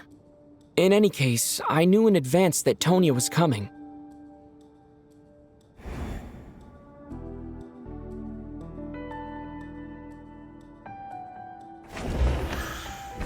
Sounds like Chuganov went to a lot of trouble to get his ticket, because everyone at the theater knows about it.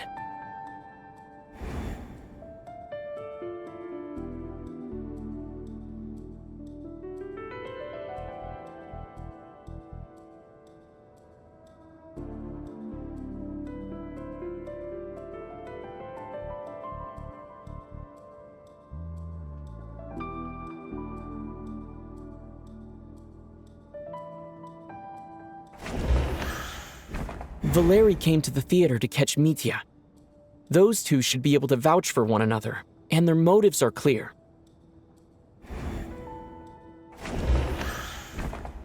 I don't believe any of us here knew Shram before all this. If no one can verify Shram's identity...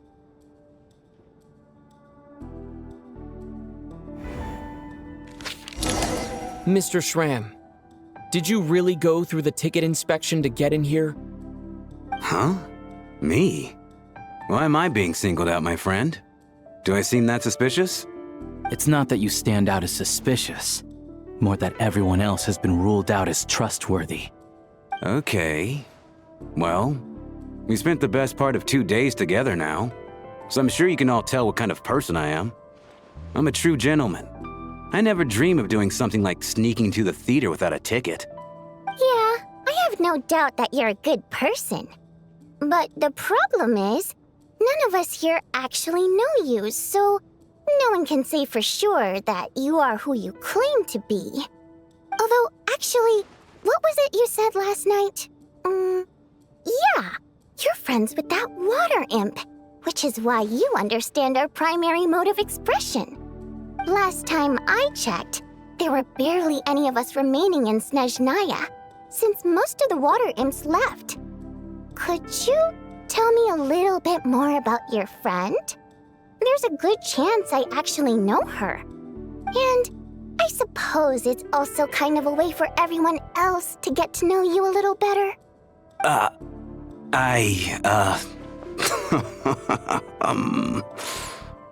Good grief. Are you blushing? Pull yourself together, man. Stop giggling like a teenage boy. It's revolting.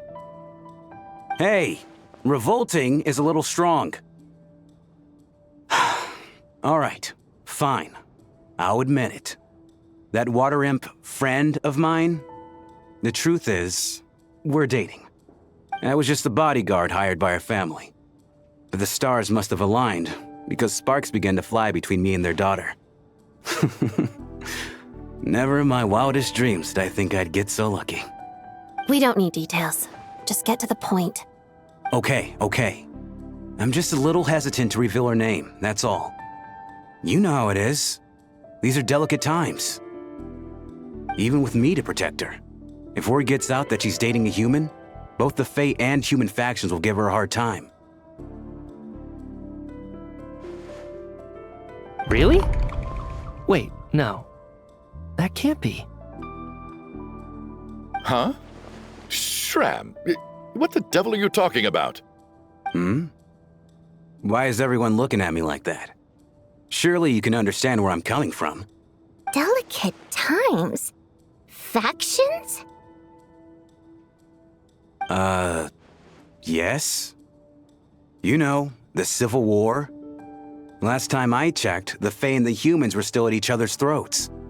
If I'm not mistaken, the last significant civil war in Snežnayan history was over 400 years ago, when Her Majesty the Tsaritsa had just taken the throne and was consolidating her reign. What do you mean, 400 years ago? What's going on here? Is Shram from the past? All right, Mr. Mitya, you win this round. As far-fetched as it is, it appears that your theory may be correct. I'm just as amazed as you are. I didn't even believe it myself, to be honest. Is someone going to explain what's going on here? From the look on your face, you figured it out too, haven't you, Traveler?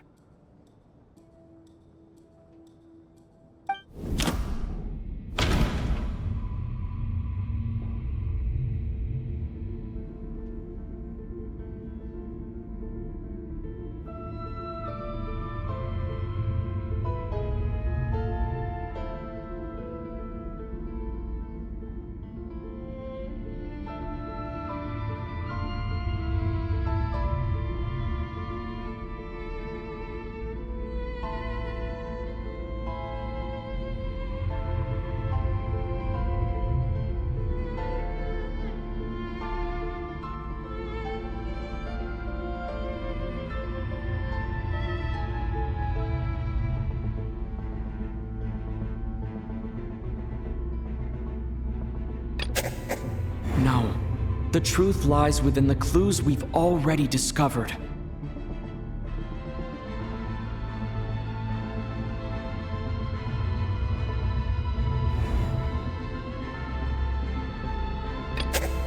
Vodianitsa's private letter touches upon the history of the Water Imp aristocracy's exile, but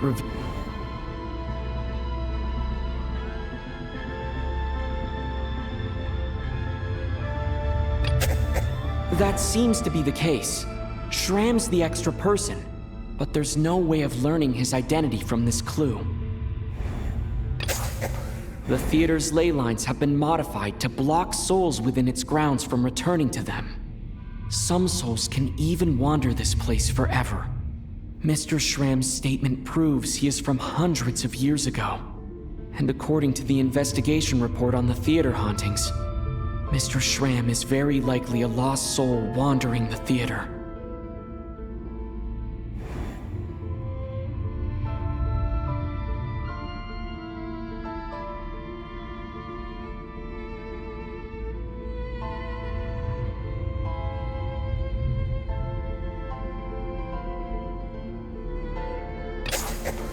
For some unknown reason, the soul that has been wandering the theater due to the ley line issues has joined our group and blended in. Yeah, that must be the immediate reason why the ticket count doesn't match the number of people present.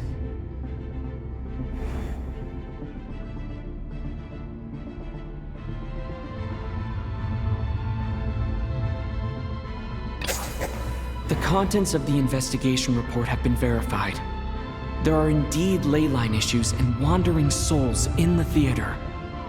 Death likely symbolizes the deceased. Mr. Shram, for instance. Death is near. That must mean that there's a dead person in our midst. That's the truth, isn't it?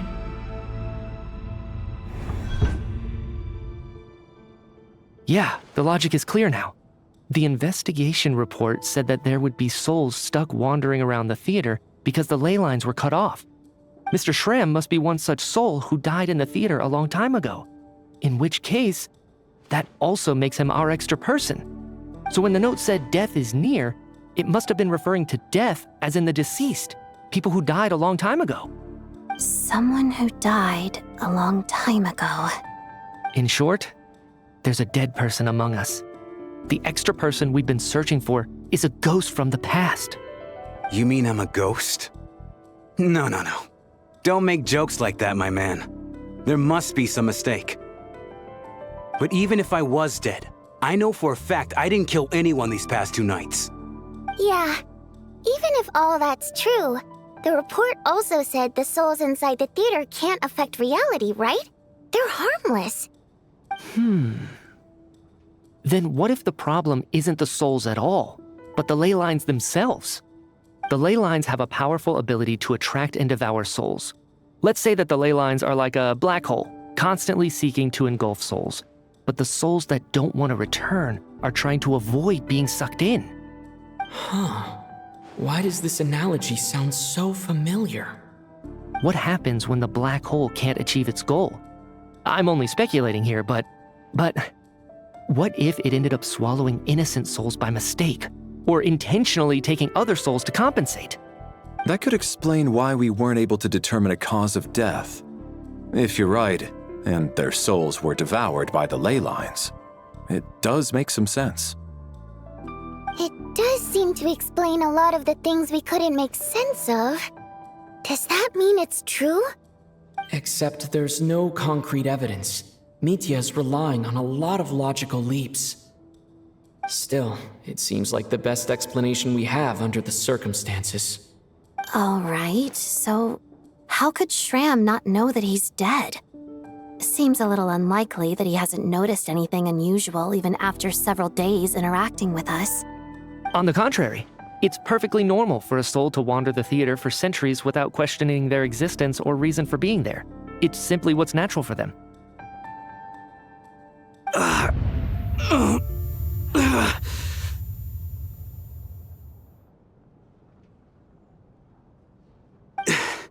You know what, Mr. Brainiac? I think you might actually be right after all. I'm trying to remember and... Even though my head feels like it's going to explode, I think it's all coming back to me.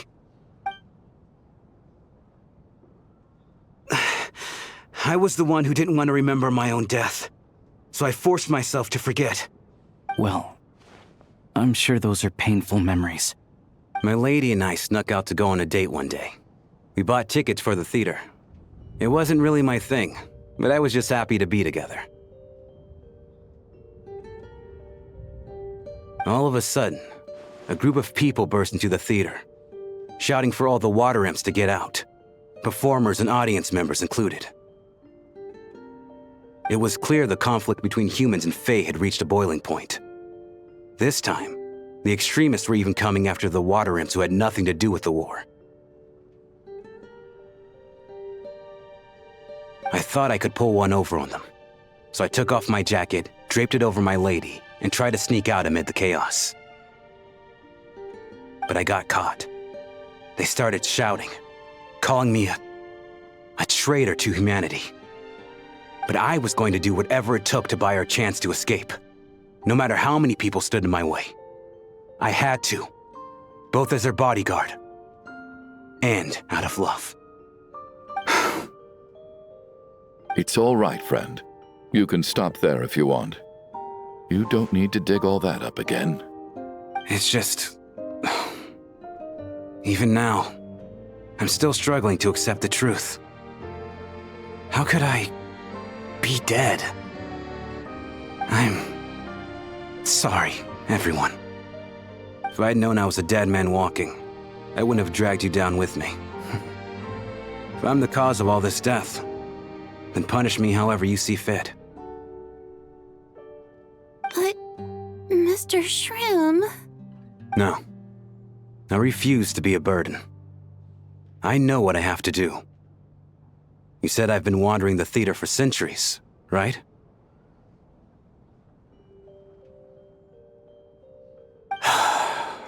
I guess it's high time I got a breath of fresh air. Out there, I mean. I'll leave this place and take all this death with me. Go out on my own terms. Mr. Shram, I'm sure we can figure out a different course of action.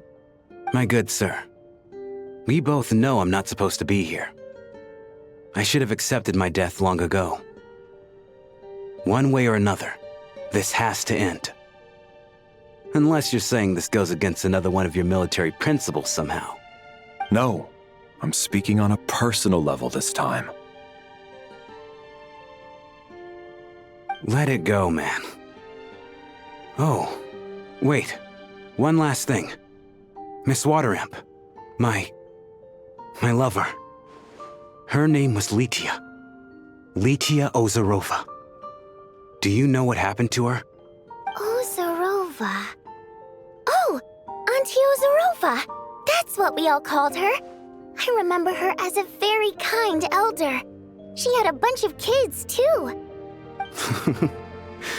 I'm so glad she survived. And she had lots of kids? Good. That's...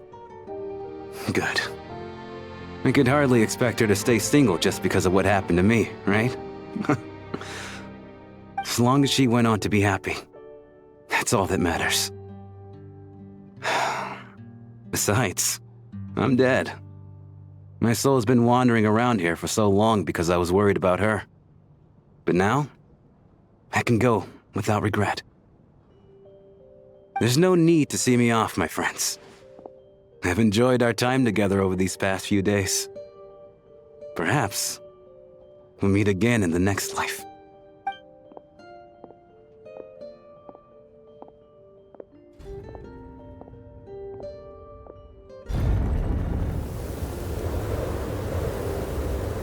Take care, my man. I know Mr. Shram was already dead, but... I still feel so sad. Death is cruel, no matter how we might try to make sense of it. So, was the conflict between Fae and humans really that bad back then? I was only little, so I don't remember much. It's terrible to think that so many innocent people had their lives turned upside down. Even the historical records about that time period don't say much about it. All people know is that the Tsaritsa founded the Fatui, drove out most of the Fey aristocracy without explanation, then used her terrifying power to suppress the humans. It seems to me like the Tsaritsa chose to make herself the enemy. She downplayed the conflict, directing whatever animosity both sides had for each other at herself instead. That's also why, despite how brutal the conflict was at the time, there hasn't been much lingering tension between humans and Fey since. Things have been fairly harmonious for the past few centuries. So, the Tsaritsa banished the Fey to protect the Fey living in the city? She offered herself up to be hated in exchange for peace. Maybe it's not quite as bad as it sounds. I don't think Her Majesty is too concerned if mortals hate her or not. And besides, there are very few who truly do. All this time, I had no idea. All right, if Mitia's theory is correct, then I think we can consider this matter settled. Let's all take a break.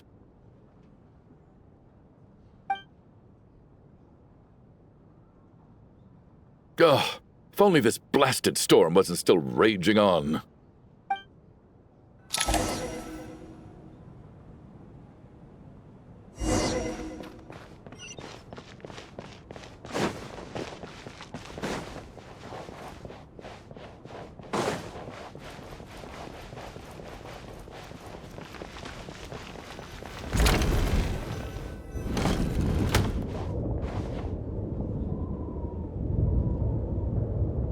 Looks like now we can just rest until the snowstorm stops. I still can't believe Shram turned out to be a ghost who'd been in the theater for hundreds of years. To think he was dead this whole time. What a strange turn of events. Knock knock. Huh? Knock knock. You know the door isn't closed, right? You don't have to knock. Think of it as a signal then. When I'm entering someone else's room and I knock, I'm here as Odette. If I don't knock, it's Lelik.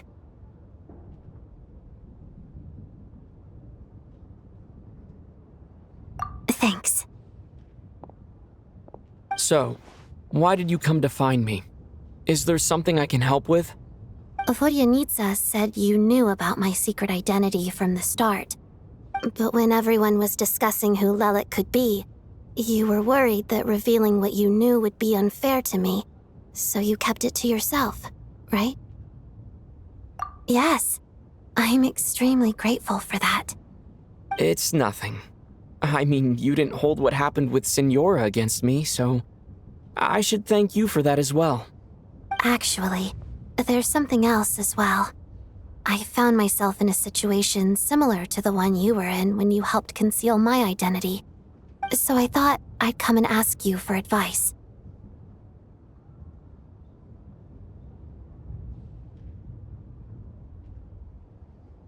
It's about Mitia. Before all of this, the last time I saw him, he was dead.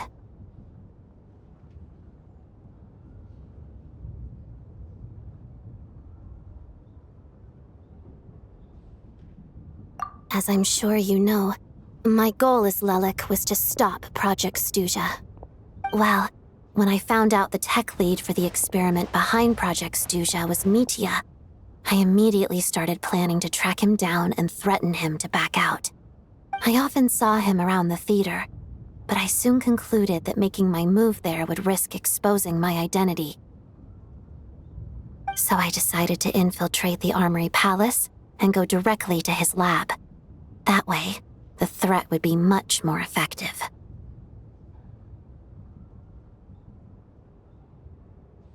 Well, I suppose there was a bit of luck involved. But I am a Fatus, so I already had some familiarity with the building's layout. But when I finally made it to his lab, Mitia seemed to be dead.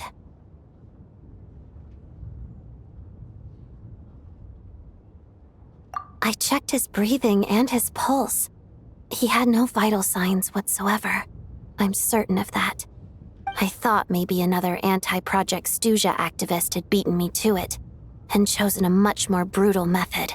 So I made myself scarce. That's why you were so on guard around Mitya that first night here. Yes. When I saw him sitting in the audience during the performance, I could barely contain the shock. To me, it was a miracle. Somehow, he'd come back from the dead. But then, the murders started happening and things got so complicated that it wasn't really at the front of my mind. That is, until Mitya himself said there must be a dead person among us. Then, I couldn't ignore it any longer. And yet, you thought that bringing it up right away would single Mitya out. Just like when everyone was suspecting Lelik. Exactly. I thought there could be something I was missing. Besides, we soon figured out that Mr. Schramm was a ghost. And we knew there was only one extra person. So we thought he had to be the one. But now, it seems like there's another candidate. I understand why you kept it to yourself. There was so much information being thrown around during that discussion. Bringing up Mitya would have just introduced more confusion. So, what do you think we should do? Let me confirm one thing first. When was it that you found Mitya dead? Around a week ago. Sometime in the afternoon. A week ago? That's earlier than I thought. I saw him just a few days ago at a restaurant. That definitely would have been after you found him dead. He seemed completely normal to me, chatting with Vodyanitsa, trying to avoid Valeri. So he was definitely alive on that day. Huh. Well, all I can say is I know what I saw. Here's a thought. The reason we even suspected a dead person could be among us was because of the problem with the theater's ley lines. But Mitya's death happened inside the Armory Palace. The ley lines affecting the theater shouldn't reach that far. You're right. I guess he doesn't fit the profile of the person we were searching for. I think the chances of it being him are very low. Surely he can't have died for real in the Armory Palace. Unless... Unless what? Unless he really did come back from the dead. You're right. Do you think we need to disclose this to the others? Huh, what's this? A private meet and greet? Where do I line up? That's not what's going on here. Well, I was just making the rounds. Thought I'd try to lighten the mood a bit. Vodyanitsa's handing out food if you're hungry.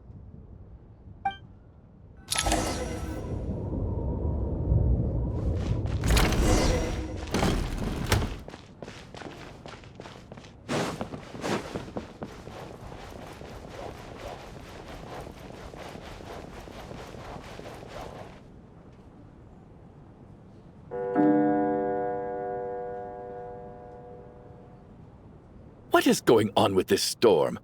Could it be connected to that monster that just arrived in Snežnaya?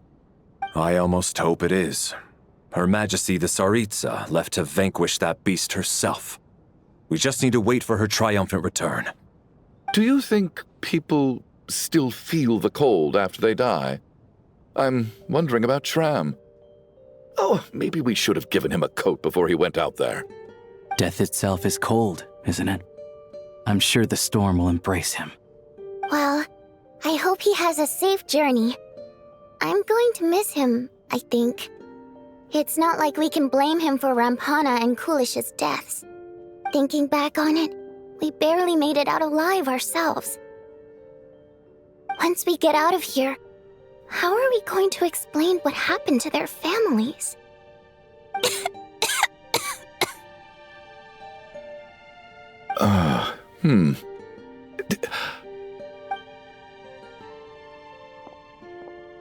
Are you okay? Here, take this. I've never used it.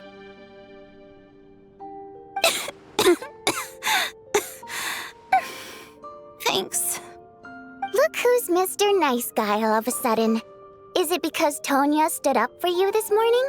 At least you know how to return a favor. Yeah, without Tonya, who knows how badly he would have been hurt. I told you already, I never intended to resort to violence. Duh, bunch of rascals. Little girl? I was rather surprised when you spoke up for me this morning. I didn't think I had many admirers here, so, thank you. Oh, no need to thank me. I said some bad stuff about you too. I've been, too embarrassed to admit it, but, you remind me a lot of my daughter. So kind to everyone, but never lets her old man off the hook. Unless my wife and I are having a fight, then she's always on my side. Especially when she was little. Every time I took her out...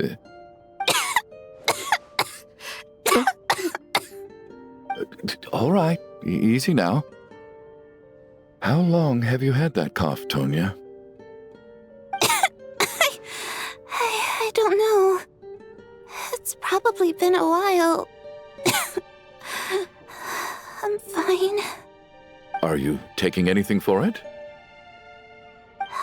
Yeah. I'll be fine once I see my brother. He's gonna pick some frost fairy flower leaves and brew a tonic for me. I'll feel much better once I drink that. I see. That's good to hear, then. We should probably discuss arrangements for tonight. Now that the deceased has left our midst, there shouldn't be any more incidents. However, out of an abundance of caution, I'll keep watch. Shouldn't we take shifts? I can take one if needed. No need. I managed to get a nap in earlier, so I have plenty of energy right now. After all the tension of the past few days, everyone else should just focus on getting a good night's sleep.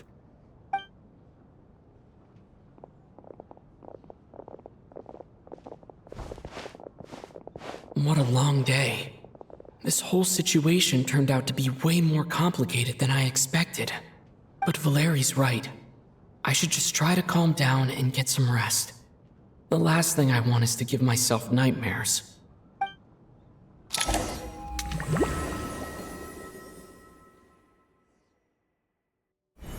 He's awake! He's awake! Get over here, you big lug, and take a look! If you must call me something, call me Mr. Door. The Black Mist is coming. You need to go. Are you all right? Can you walk? We just got attacked by monsters on our way up. That Mr. Door fellow protected us. He just seemed to come out of nowhere. Not much of a talker, but when it comes to taking down monsters, that man doesn't hold back. Curses! The Black Mist is catching up to us. We need to keep going. Mr. Door, I don't believe I've ever seen you around here before. Why is that? There's no need to try to get to know me. I'm just Mr. Door. I have to find the door that belongs to me. Oh, well, anyway, we're lucky. Mr. Door! Looking for trouble? Get rid of them! I can just push these ones off. No need to thank me. This is where my duty lies.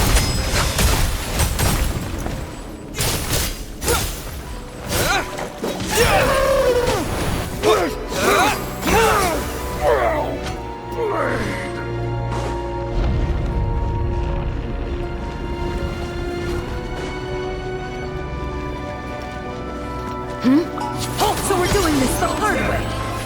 Yeah, and Kate!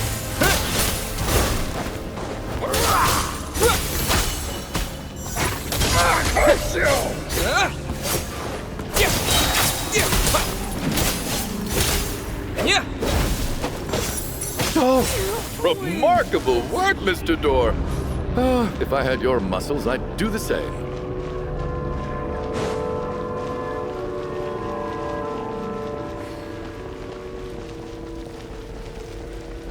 Are none of these doors the one you're looking for?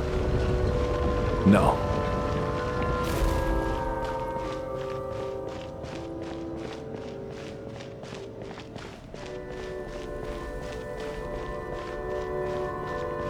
Fighting Frog! Cryostorm! How about Come no closer. By my command. Frost! And kill! Oh, goodness! I'm so exhausted. And the black mist is still rising. Oh. Wait, look! There's more monsters down there. Are they coming from within the black mist? No, no! They're gaining on us! Quick, keep going, or they'll be at our heels any second!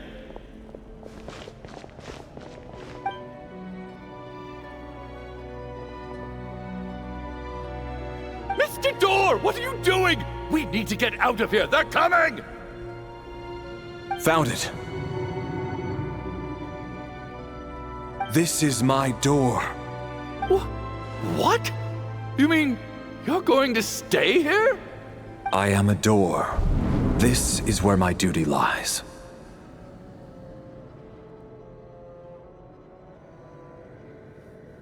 No! You saved us. We can't leave you behind.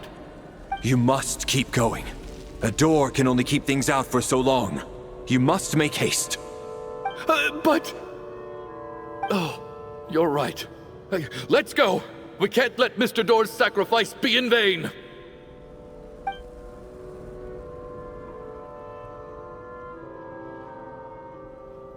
The black mist isn't moving anymore.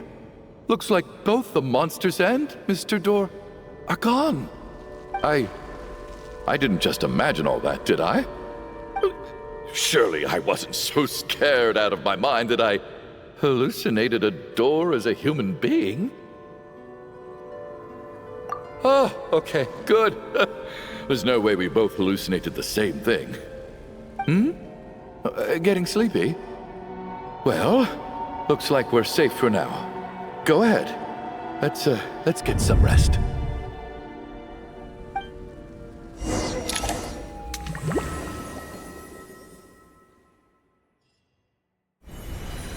What time is it? Is it morning?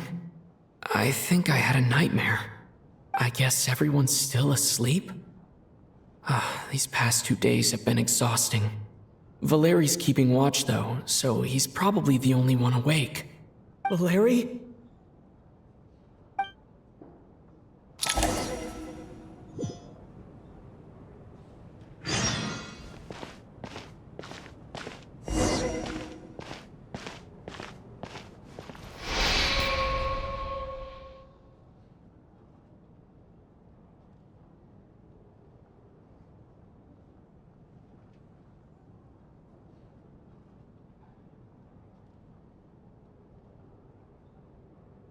Wake up! Everyone needs to wake up!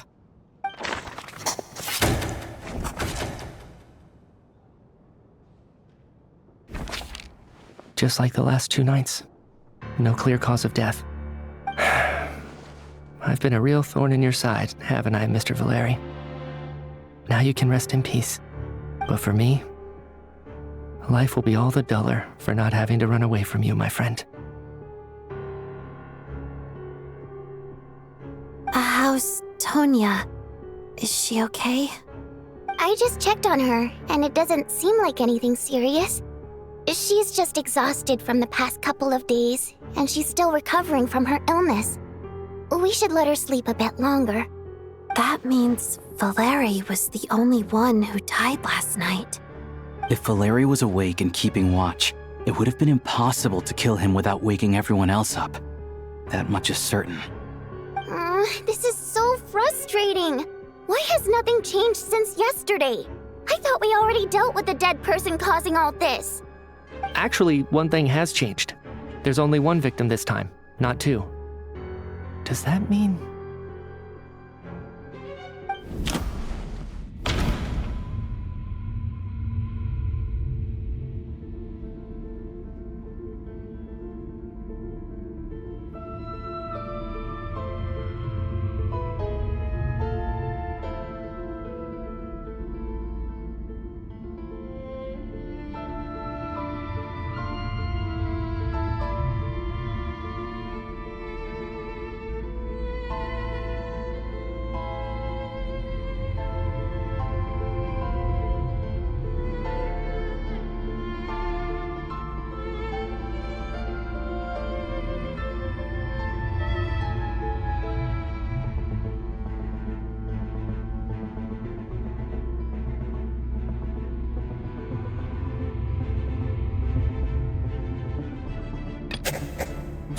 death at night even be defended against?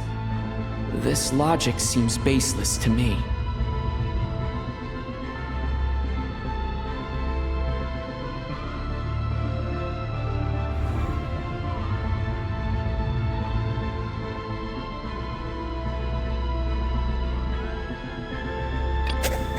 No similar cases have ever been confirmed, so this theory doesn't seem to hold up.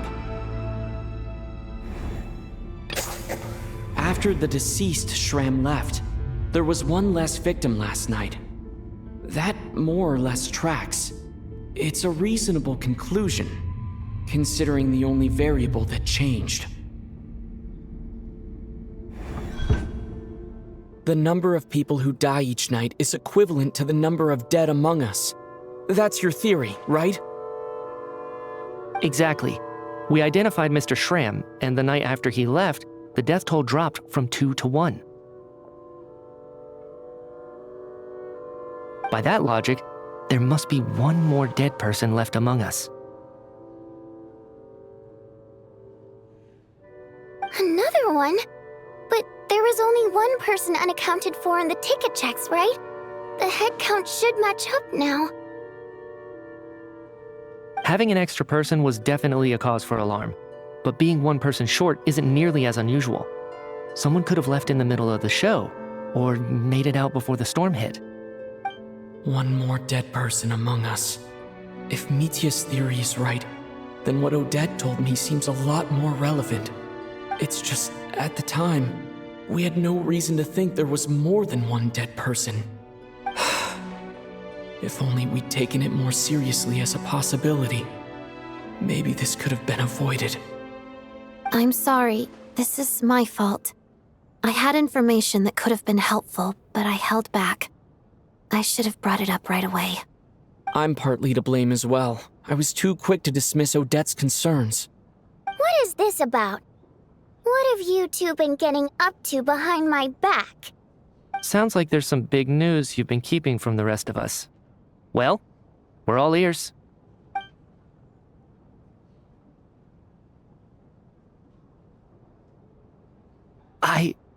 I'm the dead person? Wow, that's certainly news to me. Odette and I talked about it yesterday, but we thought it just wasn't possible, so we left it at that. Yeah, I don't blame you. If I'd been there, I probably would have reached the same conclusion. It just sounds too unbelievable. Let me just try and verify this. I just scoured my memories trying to think back to the afternoon Miss Odette mentioned. But I honestly have no recollection of dying. That's where I'm different than Mr. Shram. Having seen Mr. Mitya a few days ago myself, I also find it hard to believe he could be the other dead person among us. Well, if it isn't Mitya, then who? Do we vote on it? If you don't mind me asking, Traveler, I believe you mentioned that you know Tonya's brother. Had you ever met her before all this? No, never. Wait, are you saying... Now just 1 minute. I know where this is going. You can't just randomly point a finger at anyone you want. You're in the hot seat, and all of a sudden you want to divert our suspicions onto somebody else? Trying to pick a fight, Mr. Chuganov? Whenever you open your mouth, all you do is attack people, and I've had enough of it. If you don't want to engage in a civil discussion, you can shut up. You little brat! Did Mitya ask about Tonya because he suspects her? I suppose I only identified her by age, and nothing else. Could that mean... I'm just saying, you're going around casting suspicion on people for no reason. How could Tonya be dead? I can vouch for her, if nothing else. I've seen her before. She's the sister of that Harbinger, isn't she? The one called Child. Oh, really? You're telling the truth? Since being here, I don't think I ever mentioned she was Child's sister specifically. Does Chuganov actually know her? If Chuganov can vouch for her, then it can't be Tonya either. In which case, it seems unlikely that there's another dead person among us at all. Miss Odette, could you go over that afternoon with me one more time, when you found me dead? No problem.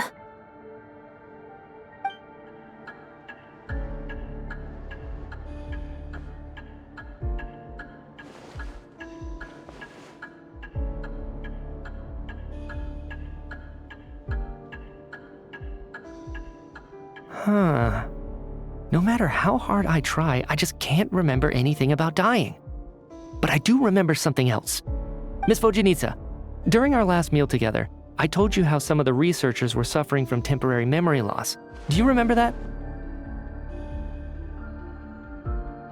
Oh, yeah. You said it was hindering the progress of your experiments. You thought they were just under too much stress or something. Right. And even though I don't remember dying that day, I'm pretty sure I experienced something like amnesia. Some of my memories from that afternoon are missing. Are you suggesting you're missing the memory of your... Of course. How am I only just realizing this? Humans aren't necessarily aware of their own death. You mean being silently assassinated, or dying in your sleep? Situations like that? The researcher's amnesia. Suddenly it all makes sense. I must thank you, Odette. I think your perspective just helped me reach a breakthrough on a series of issues that have been troubling me for quite some time. All right. It's decided then. I'll be the one to leave today. Oh, leave? Hey, wait a minute. Aren't you rushing into this? What if you're wrong? You'll pay with your life. Come on, kid. Aren't you gonna fight for your life? This seems like a rash decision. I have other reasons beyond what's been discussed. In fact, thinking back, I remember during Miss Odette's performance, while I was sitting in the audience stalls, a brilliant new idea for my research popped into my mind. But then, my train of thought suddenly cut off. I can't remember it now at all, and I didn't take any notes. I guess that must be another instance of temporary amnesia. No. Hold on. I see where you're going with this. You're suggesting that each instance of temporary amnesia is a death, right? There's a glaringly obvious flaw in that idea, no? How can one person die so many times? I believe Miss Odette's account. During the period where my memory is blank, I must have been either dead or in a similar state. All it would take is for the same thing to happen in the theater, and I would come under the effect of the ley lines in this vicinity. This increases the likelihood of me being the deceased, does it not? But... There's no evidence to suggest that anyone other than me is a candidate for the deceased. So allow me, as a scientist, to treat this as an experiment. Please relax, everyone. I don't think things are as bad as they may seem. If I really am the deceased, then to leave the theater will be a relief for me. If, on the other hand, I'm still alive right now, well, apparently you've all witnessed my resurrection recently anyway. Who's to say I won't return from the dead again this time? Mitya's right. This is the only thing we can try right now. I think he's deliberately downplaying the gravity of the situation, though. He probably doesn't want to burden everyone. What is a scientist if not someone who gambles on experiment after experiment in an attempt to obtain the truth? With this snowstorm, the ley line phenomenon, ghosts of the dead, and my amnesia, we've been paralyzed by not knowing and powerless to do anything about it. It's a terrible feeling. But if I do get resurrected, you can be sure that I'll come back with the truth of all this. Just you wait.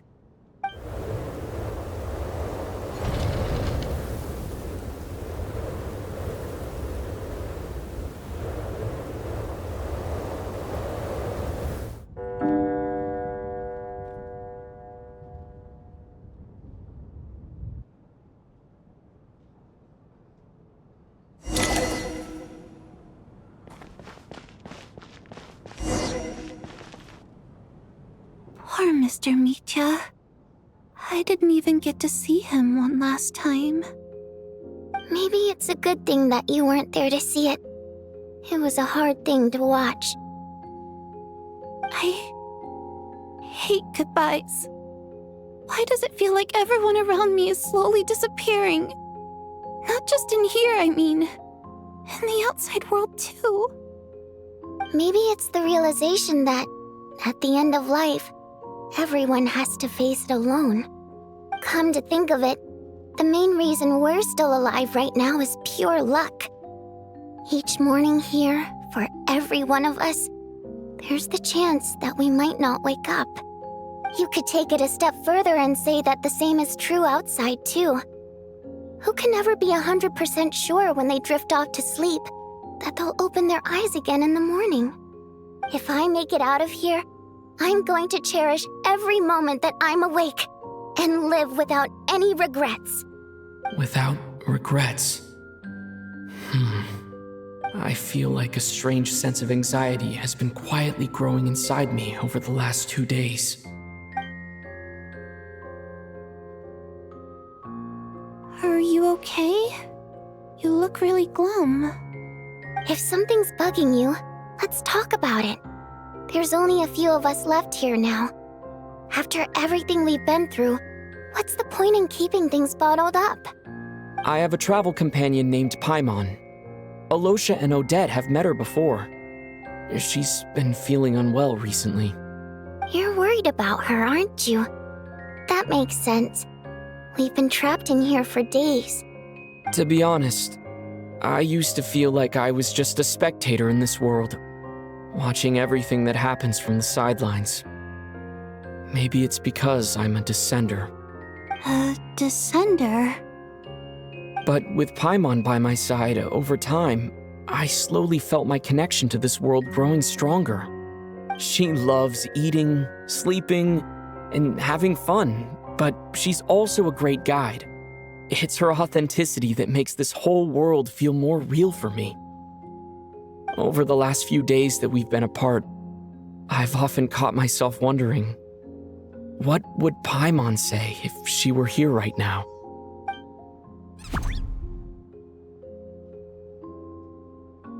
But by the time I snap out of it, the conversation has already moved on, and I'm still in my own little world. I'm trying to overcome this sense of detachment, but I really miss Paimon. I guess, in a way, she means the whole world to me. I bet she misses you when you're not there as well. Maybe you're her entire world too. I don't know if this will make you feel any better, but back when the water imps left Снежной in droves, I also felt like the whole world was suddenly empty. I could be surrounded by people all smiling and having fun, and still feel completely separate from it. So, I totally understand how you feel. Later on, I started to think, maybe accepting the fact that our loved ones won't always be with us is something that takes a lifetime. All we can do is cherish their companionship from moment to moment.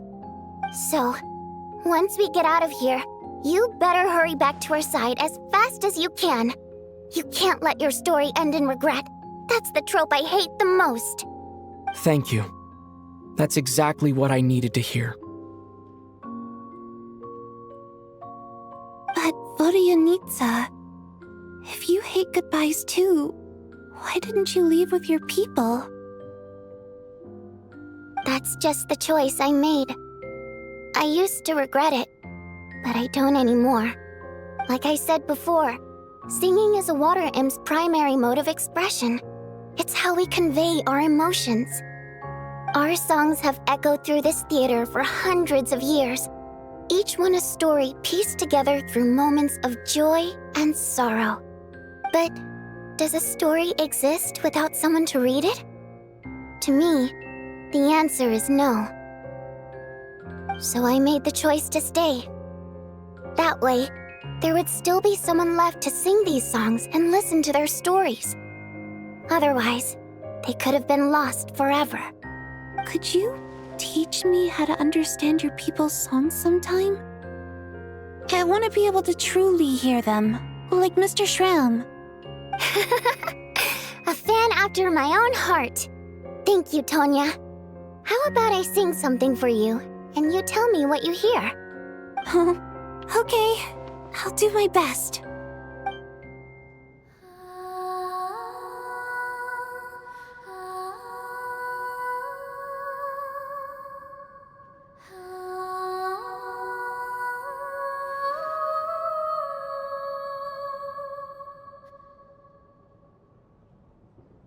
I've never heard that one before. I feel like I can hear a sense of longing somehow. I wonder why that is. Color me impressed, Tonya.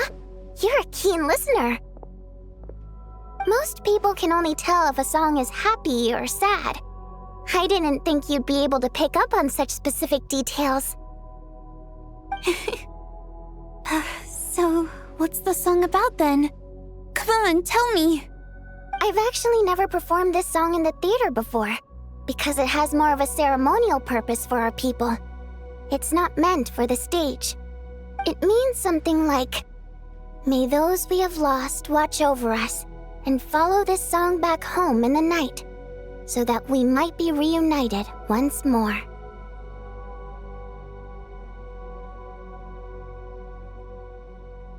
No wonder I could hear that sense of longing. You sing it for loved ones who have passed away. I hope it reaches them. It's getting late, Tonya, and you're not well. We should all turn in early. I suppose there's no reason to keep watch tonight. Okay. But, before I go to bed, could you sing that song a couple more times for me, Vodyanitsa? Of course. Anything for my #1 fan.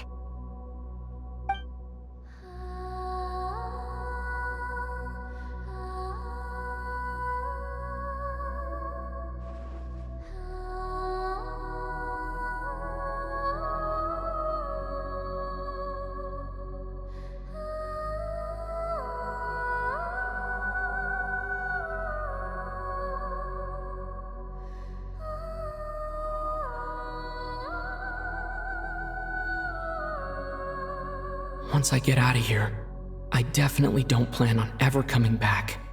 But I guess that means I'll never get to hear Vodyanitsa sing again. That's a sad thought. Before I fall asleep, I should cherish this moment of companionship while it lasts.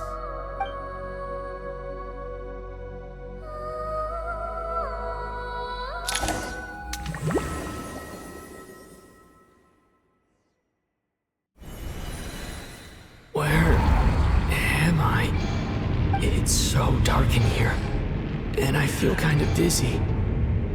Am I alone?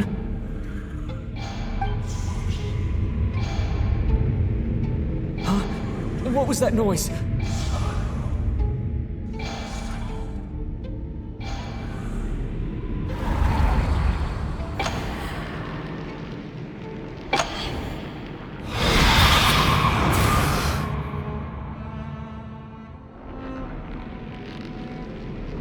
Return, O spirits. Fulfill your oath of protection.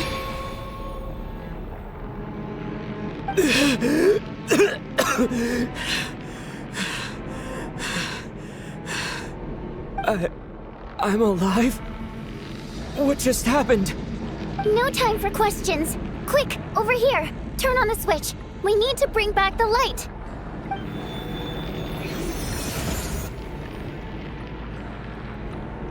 All right, we're safe. The spirit just now is called Night Prayer. The light subdues her, but she'll attack without a second thought in the dark.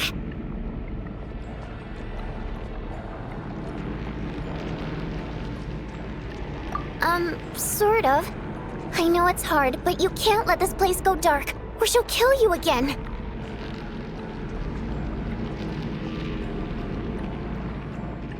Yep. Luckily, I was here to resurrect you. Otherwise, that'd have been a real bummer. A bit more than a bummer, I'd say. Wait, so you have the ability to resurrect people? Sure I do. I'm your guardian spirit, after all. I specialize in soul recall. Oh, it's nice to meet you, by the way. Thanks. It's nice to meet you too. Alright, there's no time to waste. The black mist is already catching up. We need to avoid it and night prayer at all costs. Come on, let's go.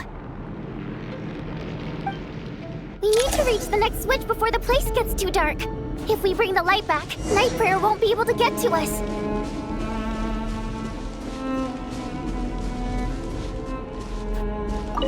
Sweet, sweet light! It's back! Now that's a sight for sore eyes. Shh! It's night prayer. We need to move quick, but don't let her notice you. Look out!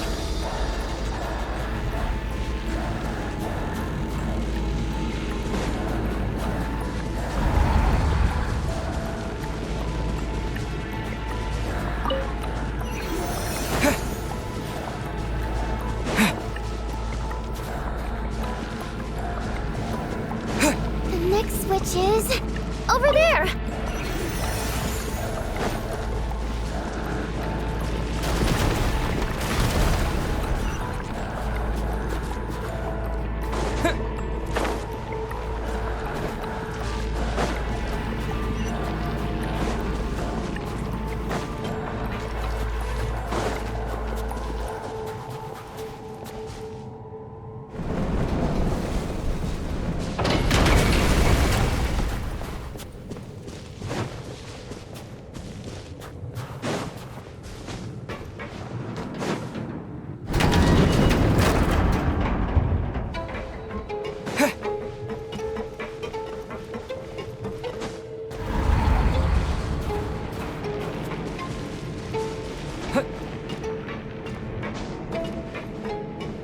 The switch is just up ahead.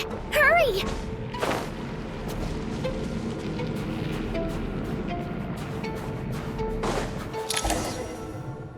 It's too dark. We're not gonna make it. Come on, faster!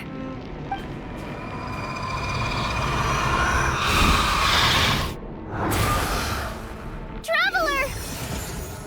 I won't let you die like this. Not on my watch.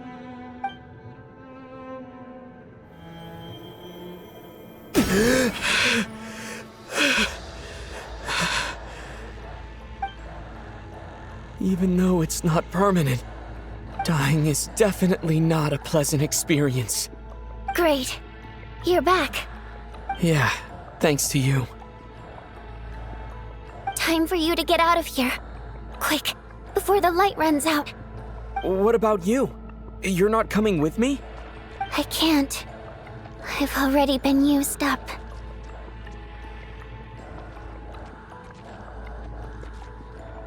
A guardian spirit's skills are finite. I can only resurrect someone so many times. I might not look any different, but my essence has been exhausted. Now, I will slowly start to fade away. I can go no further. The black mist is where I belong. It's okay. Why didn't you tell me sooner? Because it wouldn't have changed anything. That knowledge would have just burdened you. And a guardian spirit's role is to protect. But... Go. Now, before it's too late. I already hear night prayer approaching.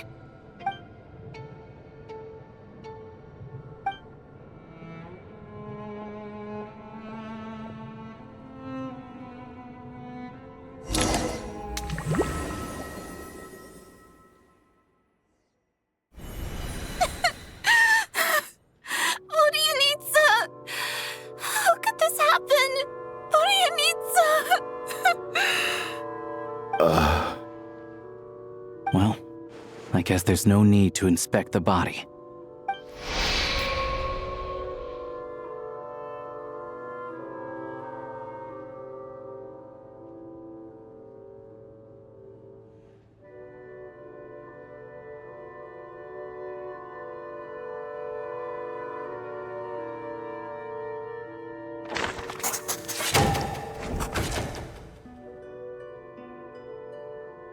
This wasn't supposed to happen.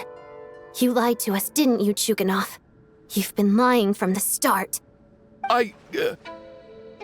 Take a long, hard look at yourself before you go around accusing other people. I suspected you on day one, Lelik, and now look where we are. By some strange coincidence, you've never been targeted. You just happen to have survived this long? No, you should be the prime suspect.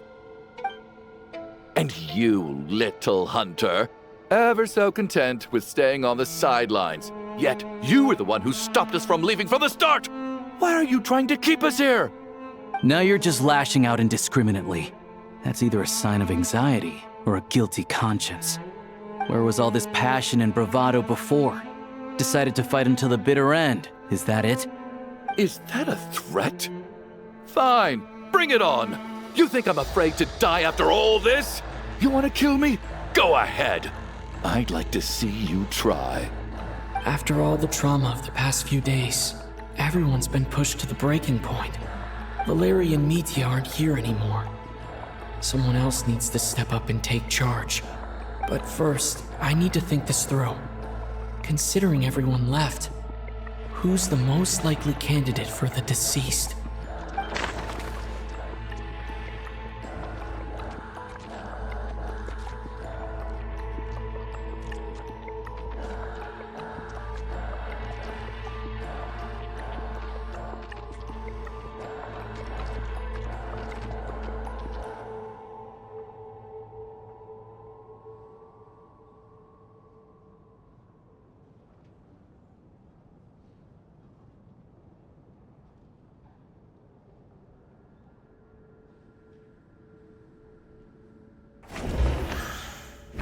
I clearly remember Mr. Chuganov from the first time I visited the theater.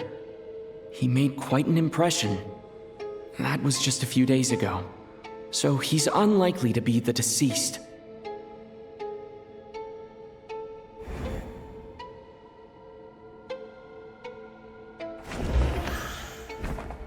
Of those who remain, the only person we've never met before is Tonya. There is room to doubt her true identity. People are easily misled by first impressions.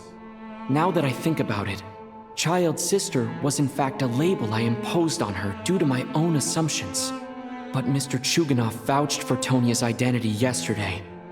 With basically no other possibilities left, could it be?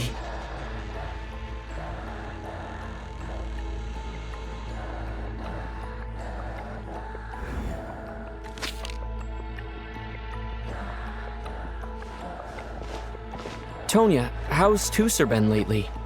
Tusser? Your brother Ajax must have mentioned me in his letters home, right? Did he say anything about a blonde traveler? No.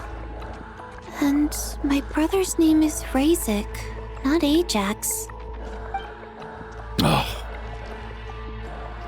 Chuganov, looks like it's your turn to do some explaining. Yesterday, you said you could vouch for Tonya. Why did you give us a false testimony? I knew you were behind this, Chuganov. You've been lying through your teeth from the start. Everything about you is fake, down to the wife and daughter you're always talking about. Your entire family man persona is a charade, isn't it? That night, when I infiltrated your place as Lelik, I noticed you were home alone. Didn't think much of it at the time. Just thought everyone else was out. But thinking back on it now, that doesn't seem very likely. My guess is, you live alone, don't you? Even that was a lie? But why would he lie about having a family? Curses! Oh, why is there no end to this blasted snowstorm? If it would just stop! If it would just stop. I think I remember now. I know how I ended up here. It feels like a distant memory. But at the same time, it's just like it was yesterday. The reason I'm always coughing is because I got sick with frostbite. The locals usually call it the snow cough. It's not a very common illness. It's partly genetic and partly caused by the cold climate, but it can be fatal. They sent me to the hospital as soon as they found out I had it. And I spent so long lying there in that hospital bed. After a while, I felt myself growing weaker and weaker. Nothing seemed to be working anymore. Neither the treatment that the doctors were giving me, nor the medicine my brother was brewing from frost fairy flower leaves. So one day, I told my brother that I wanted him to take me outside for once, so things could be like they used to, just for one day. I wanted to meet loads of friends, experience new things. He agreed. He snuck me out of the hospital, and we escaped. We got to the theater, bought tickets, and went inside. It was all so exciting. I remember the show very clearly. It was amazing. But I found myself getting sleepier and sleepier. Oh, Tonya. When I woke up, I couldn't find my brother anywhere, so I guessed he'd already left. But there's no way he'd leave me behind. So I decided to stay here and wait for him. At the time, I figured he'd probably gone to brew some more medicine for me. I was planning to chew him out for abandoning me when he got back. Tonya, it sounds like by then you'd already... Yeah, I know. I understand now. Dead, aren't I? This cough and the feeling weak, it's probably just my body's memory. After all of that, it turns out I can't blame my brother after all. I was the one who abandoned him. I'm sorry, everyone. I realized this much too late. It seems like death skewed my perception. And now I've dragged you all into this mess. Your name probably isn't even Tonya, is it? Didn't that ever strike you as odd over the last few days? Well, when I was little, my brother and I read a storybook, and Tonya is the name of one of the characters. When we escaped from the hospital, our family and the hospital security were looking everywhere for us. So when you first approached me and said my brother had sent you, and called me Tonya, I thought he must have chosen a fake name that only the two of us would know. Because he was afraid of getting caught. Now, it seems like that was just wishful thinking. At least your memory of death isn't painful. That is a small comfort. Now it's your turn, Chuganov. Talk to us. I believe no lie is ever told without a reason. You're right. I was lying. I happened to know that the Harbinger child and his sister Tonya managed to get tickets, so I lied to you and pretended I knew them. And yes, I was lying about my family too. The truth of the matter is, I lost them a long time ago. I just refused to accept reality. And now I've spent the second half of my life living a lie. I'm a joke. My daughter's name was Iskra. And before you ask, yes, Iskra, as in Iskra Manufacturing Plant. She also died from the snow cough. She was just 6 years old. If she were still alive today, she'd be around the same age as little Tonya here. After Iskra passed, my wife couldn't bear to face those memories either. So she chose to start a new life without me. One day when I came home from work and saw the empty room, I felt like I couldn't breathe. Subconsciously, I started to imagine that they were still there. I soon discovered that this was the only thing that made me feel any better, so I just embraced the delusion. Nothing more than a pathetic means of escapism, I know. But at least it's not a crime. So explain your false testimony then. The night before last, when I was chatting with Tonya, she mentioned that her brother would brew medicine for her from frost fairy flower leaves. Combined with her various symptoms, I suddenly understood everything, including the fact that she was deceased. The snow cough used to be an incurable illness. I would pick frost fairy flower leaves to brew medicine for Iskra too. It took hours and hours on the stove. But the year after my daughter passed away, the jester of the Fatui announced that a cure for frost blight, also known as the snow cough, had finally been developed. It turned out that all previous treatments were completely ineffective. No better than random concoctions. That was the final straw for me. I just couldn't take it anymore. Just one more year. One more year, and everything would have been okay. So, more than anyone, I know full well that in this day and age, no one in their right mind would still be using frost flower leaves to brew medicine for the snow cough. Poor Miss Tonya, therefore, had to have been from an era when snow cough was still a terminal illness. So, you projected your daughter onto her? Even though you knew she was one of the dead? That doesn't make any sense. You knew she was already dead. What did you hope to achieve by protecting her? I just don't believe in your crackpot theories, nor do I approve of your actions. How can you just declare a living person dead and throw them out into that snowstorm? Nitia's gone. My good buddy Shram's gone. And now it's Tonya's turn, isn't it? The others I can make my peace with, but little Miss Tonya, here she is, standing right in front of us, alive and breathing, and fighting her own battles. Yet you're quite happy to say she's dead? I just want her to live. Once this snowstorm is over, the very moment it stops, I'm going to march out that door and find someone who can fetch the very best medicine for her snow cough. I'll be damned if I'm gonna let you cast her out into the snowstorm before I have the chance to cure her.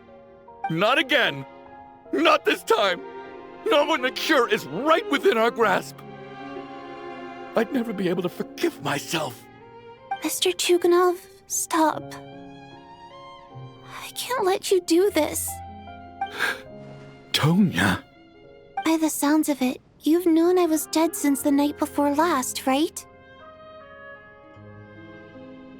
I really liked Mr. Valeri, Mr. Mitya, and Miss Vodyanitsa. And now they're all dead because of me. I'm not happy about that. The reality is, you've been trying to fight your own demons through me. But all you've really done is trap me inside your delusion along with you. No! Listen to me. I want to save you. I do! Well, at this point, I'm quite sure that I'm dead. I don't need to be saved. The time I got to spend with all of you is more than enough for me. Despite all the bad things that kept happening, I got to meet so many interesting people and spend so many days and nights by your side. Since the day I escaped that hospital until now, this has been an adventure I never even dared to dream of. I'm very fond of you all. If it were only possible, I'd trade my soul to bring back the ones who died. If it meant things didn't have to end like this. And that's why I'm not fond of you at all, Mr. Chuganov. I'm sorry. It's them that you owe an apology to, sir. Not me. Well then, I suppose this is it. It's time for my adventure to end. I've caused enough trouble. You're leaving already? It's still early. Don't you want to stay a little longer? No thank you. Oh, and by the way, my name is Patashka. It was nice meeting you all. Feels strange that we're only being properly introduced now that it's time to say goodbye. Ptashka.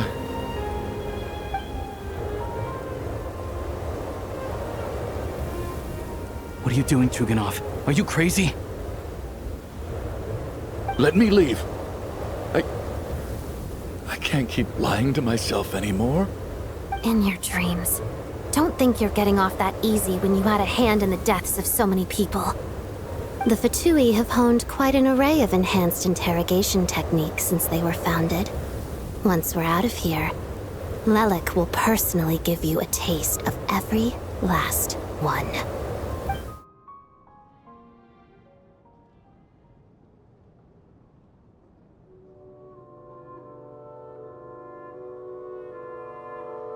I think we should leave. I doubt this snowstorm is ever going to stop. For all we know, this storm might have destroyed all of Снежная by now. Maybe... Wait, we finally solved the mystery of the haunted theater today. Maybe let's at least try to enjoy tonight? Fair enough. I don't particularly feel like dying in Chuganov's company anyway. And yet you won't let me die first.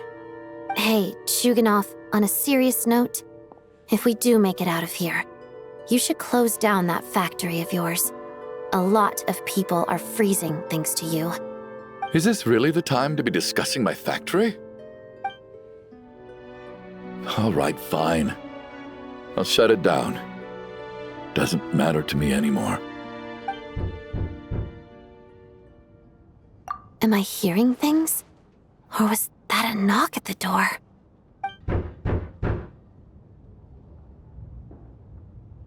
There it is again. But I don't understand. The snowstorm hasn't stopped, has it? Should we open the door? Is this it? Is this nightmare finally over? If the last few days are anything to go by, I probably shouldn't be getting my hopes up. Whatever lies beyond that door at this moment, it could be something even more terrifying than everything we've been through so far.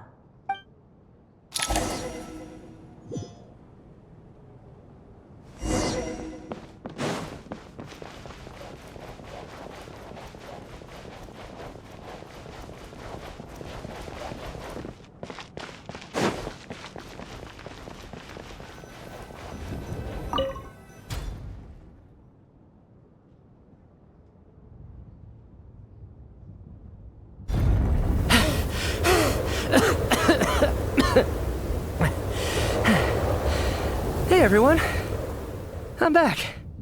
How are you doing? Feeling any better? Much better, thanks. Whew, it is so good to have you guys here. I was a little worried that the theater would be empty by the time I got back. Let me see. Tonya and Vodyanitsa are missing, which means... Vodyanitsa died last night. And then you discovered that Tonya was the other dead person. Am I right? Not Tonya. Ptashka. First, tell us how you made it back here. Given the conditions outside, no one should be able to return alive.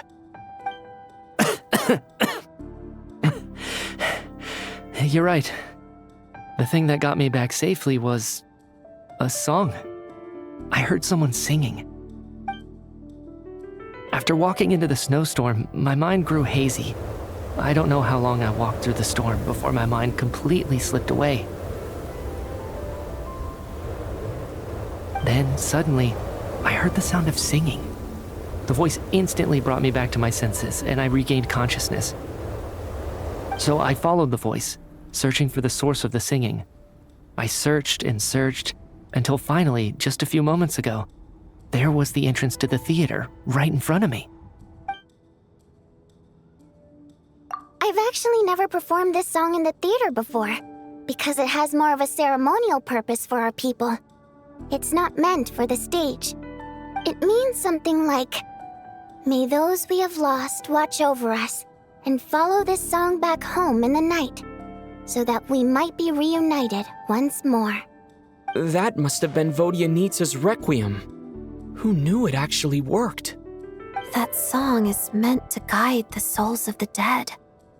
Mitya, that must mean that you... Huh.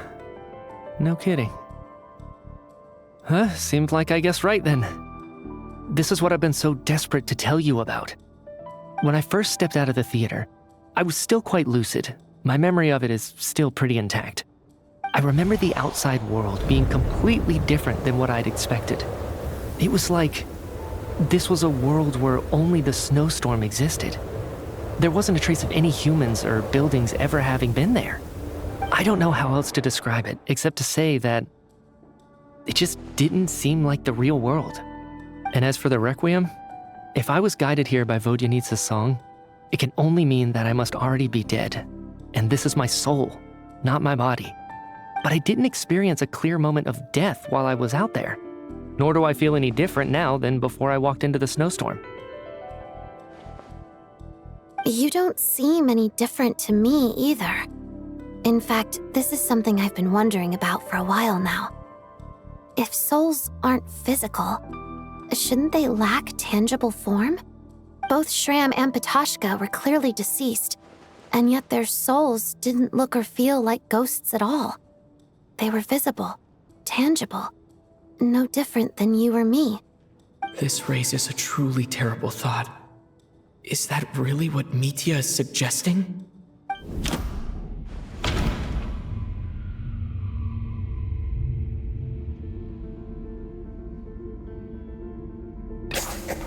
Mitya's soul was summoned back by the Requiem, confirming that he is indeed already dead. And yet, he looks no different from us. Of course, if even the long-deceased like Mr. Shram can blend in with us undetected, then maybe we've all been dead from the very start. And all of us are now souls wandering the theater.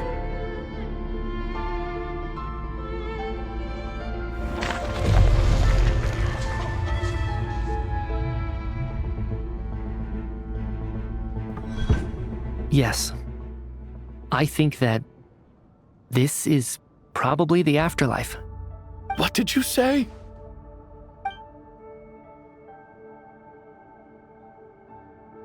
You heard me. We died in the theater. All of us did.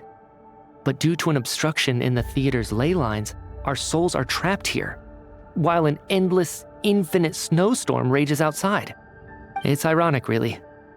All that time, we were working so hard to figure out who the deceased among us were, when the truth was, we were all deceased. The only difference being some of us died more recently than others. Do you remember that note, "Death is near"? Seems like we misunderstood what it meant after all. Death was nearer than we wanted to think all along. The note simply meant that all of us were already dead.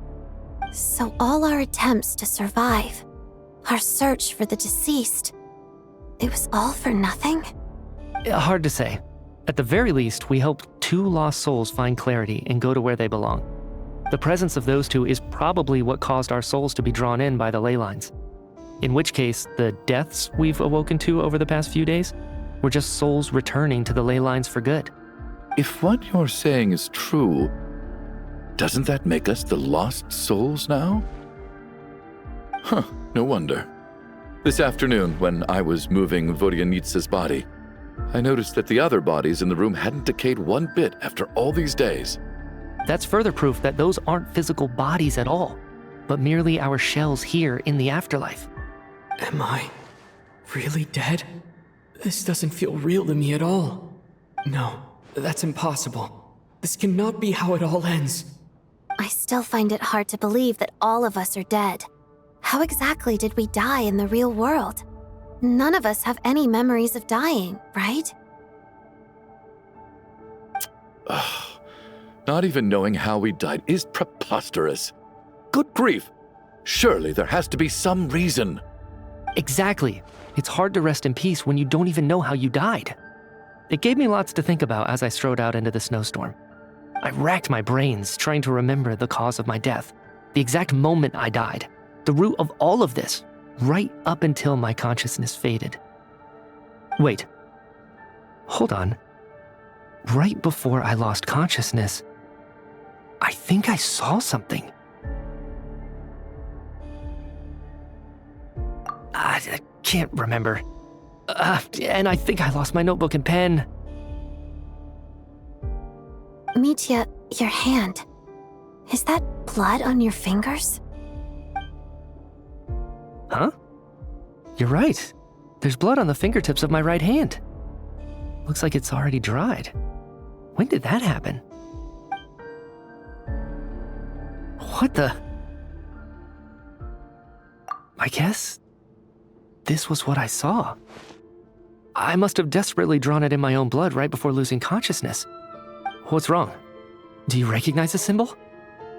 It's Renova, the ruler of death. Alosha, do you still remember that Снежная folktale you told me about? It was about the Grim Reaper. When someone's about to die, he appears as an incarnation of someone familiar to guide their soul into the afterlife. And as soon as you recognize his face, your life is over. I heard a similar tale when I was little. You think the Grim Reaper in this story refers to the ruler of death you mentioned? That's right. In which case, death is near could also mean that the Grim Reaper is here disguised in a familiar form.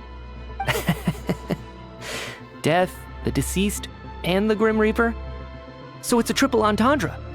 When I first saw this note, I thought it contradicted the investigation report. But now it seems like that was the whole intention. So the Grim Reaper deliberately misled us. Then, we started suspecting each other and searched for the deceased while they hid in plain sight. By that logic, the one person most likely to be the Grim Reaper incarnate is...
Identifying the Grim Reaper is a major decision to make. I should think it over carefully.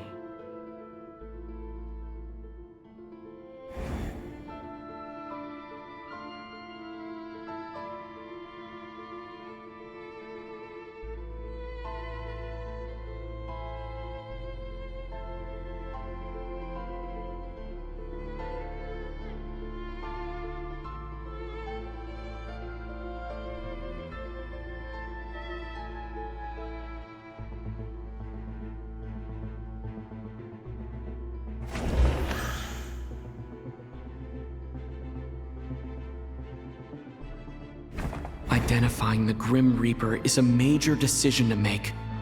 I should think it over carefully.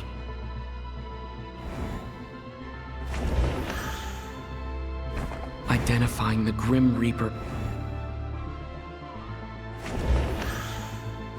Identifying the Grim...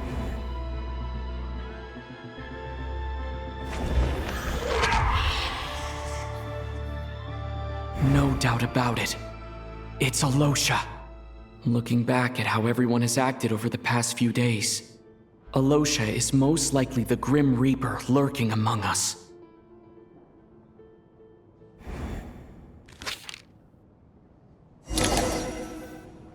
Is it you, Alosha?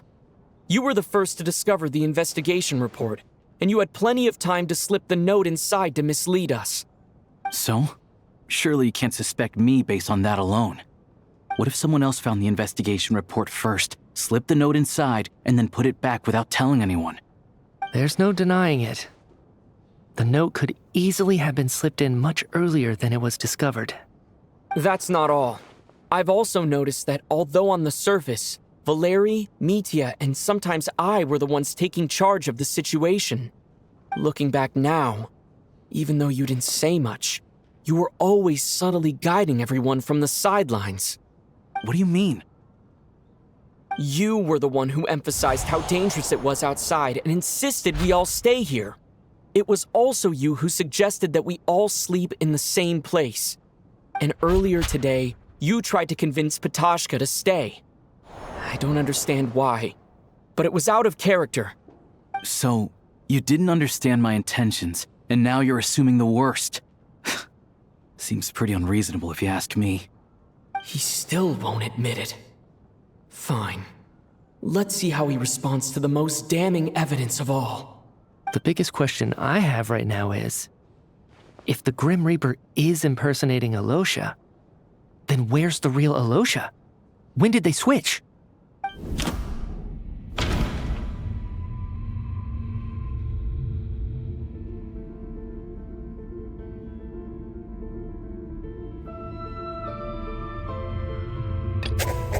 No. The Ruler of Death would have needed to control how everything unfolded from the start. She wouldn't have infiltrated our ranks this late. Let me think about this again. No, nothing related to Alosha happened that night. I should think about this again.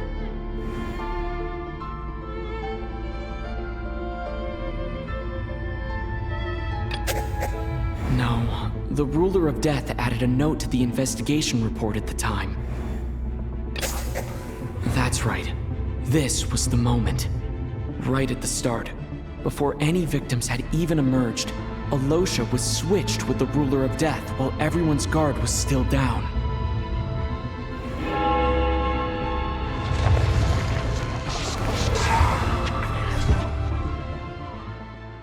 When all this began, right after the performance ended and the snowstorm began to pick up, no one suspected anything unusual. We just assumed we were snowed in. It wasn't until we discovered the bodies the morning after that we realized something out of the ordinary was going on. But it's clear now that the oddities actually started earlier than that, when Dimov walked into the snowstorm and never came back. Right. So Mr. Dimov was the first victim, not Sobolova and Torgov. And if we pinpoint that moment as the beginning of this incident, then one thing becomes clear. Alosha, you are the only person who walked into the snowstorm and came back without the help of Vodyanitsa's Requiem. More precisely, Alosha never came back at all. The one who came back was the Grim Reaper.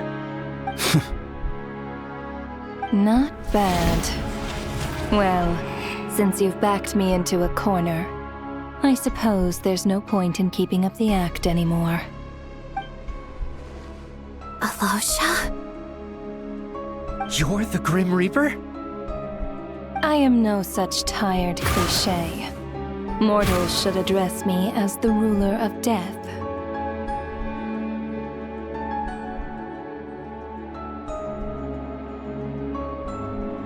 Before being wiped out for good, you identified the two deceased, and even sensed my presence.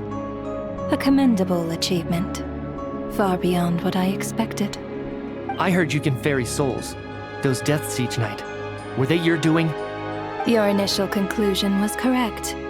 Due to the existence of the two deceased, the ley lines yearned to reclaim those long-lost souls.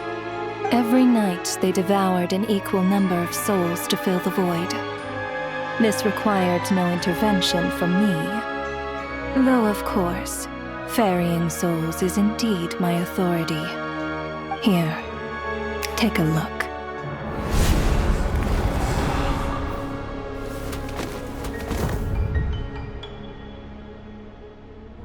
What are you doing? That takes care of today's too. Don't get so worked up. You are already dead, and your souls must return to the ley lines. I know we're already dead. You murdered us, didn't you? Murdered? No. Murder is when mortals usurp my authority. Death is my jurisdiction.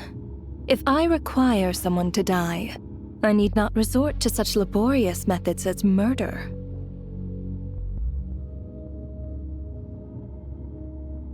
You simply met the criteria to trigger my curse of death.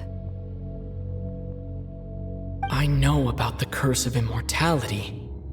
So there's another death-related curse too? You cursed us? When? And why would you do such a thing?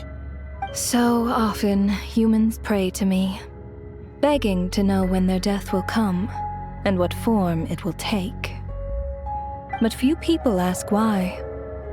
If you must have an answer, know that death comes simply because one's time has come. So you're not gonna tell us the truth? Hold your tongue. By all rights, you shouldn't even be allowed to speak with me. Those angels from the past are to blame for the reckless renovation of the ley lines here. It's made my work on this occasion infuriatingly complicated. Work? So trapping us here, making us watch our friends die, that's just another day at work for you? You clearly have a lot of questions. Fine. As a reward for your remarkable accomplishments over the past few days, I shall answer a few of your inquiries, provided they aren't too unreasonable. After the physical body dies, the soul must return to the ley lines for that person's death to be considered complete. My work encompasses the entire process of death, including, naturally, the guiding of souls into the ley lines, with which you are now so familiar. You must also be rather familiar with Natlan's Night Kingdom, I presume? It was I who supported the creation of the Night Kingdom. It provided a convenient means of guiding the souls of Natlan. Here, too, the ley lines connected to the theater underwent some modifications. The angels hoped to make them capable of accommodating the souls of some special creations. But this actually hindered their ability to accept ordinary souls to some degree. This effect manifested itself after you died from the curse in the theater, leaving you stranded in the afterlife, unable to achieve a complete death. But if souls who die from the curse of death fail to return to the ley lines within a short window of time, they will miss their chance for good. Then, they will remain forever suspended between life and death, no longer subject to the authorities of either. So if you don't resolve this matter soon, and see all our souls return to the ley lines before long, we'll escape your control. Mitya is sharp. This must be what Renova was worried might happen, and the reason she got involved to begin with. But if you have the authority to guide souls, why didn't you just show yourself and get it over with? Why hide among us in the form of Alosha? You seek to understand the mind of a god. Very well. I'll tell you. This is a theater, and I decided I wanted to watch a show about death. That's why I encouraged you to take the events to the stage. I found myself getting quite immersed. I suppose the entertainment you provided makes up for all the trouble you've caused me by being so defiant in the face of death. There. Are you happy with my answer? Can't say I am. Really? But it fits the stereotypes you humans have about gods.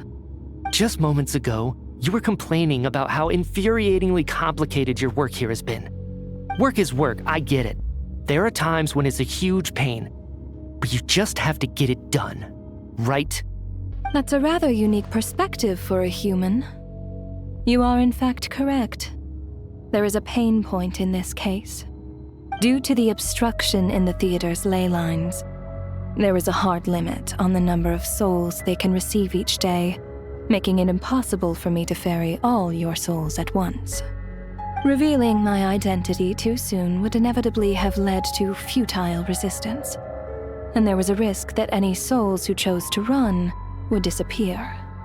Then there was the issue of the 2 lost souls you called the deceased. The way you resolved that quandary was all part of my design. That's what I don't understand. If all of us were souls of the dead, what made their presence among us special? For centuries, they have refused to return to the ley lines, exploiting the issues created by the angel civilization to resist being drawn in. Centuries of obsession accumulated during this process. You may think of this obsession as the resentment of the dead, and in this quantity, it was a bomb that could have detonated at any moment. It reached the point where I could not afford to leave it unchecked. But the only way to fix it was to help them acknowledge their own deaths, make peace with their regrets, and willingly walk into the snowstorm. Only then, with my guidance, could they finally return to the ley lines. Otherwise, you would not like to know what the consequences would have been. I vaguely remember seeing Batashka, but in the most terrifying form. Was that in a dream? Is that what would have become of her if she hadn't returned to the ley lines? I see your dreams brought you many revelations. So you see, death in fact grants wisdom to mortals. Souls connect to all things in the world and see the chain of cause and effect between them. It's nothing unusual. Anyway, giving psychological counseling to lost souls is not my strong suit. That is more of an angel's role. It was something I could not resolve directly using my authority, so I decided it was easier to leave the bomb defusal to you. Meanwhile, of course, their presence caused the souls of other members of your party to return to the ley lines each night. From where I stand, that was killing 2 birds with 1 stone. As both issues slowly resolved one another without me having to lift a finger, all I had to do was stay close by and keep the situation under control. Then use my authority to wrap things up at the end. And, of course, while I was at it, I thoroughly enjoyed watching this drama, dealing with death from a mortal perspective, play out on the stage. Sounds like you had it all figured out, Grim Reaper. I just did the math. You said there's a hard limit to the number of souls the ley lines here can receive each day. It's 2, isn't it? That much is obvious, even to a fool. It's time to review this whole affair. If the ley lines can only take in 2 people per day, I need to go over the deaths from these past few days again.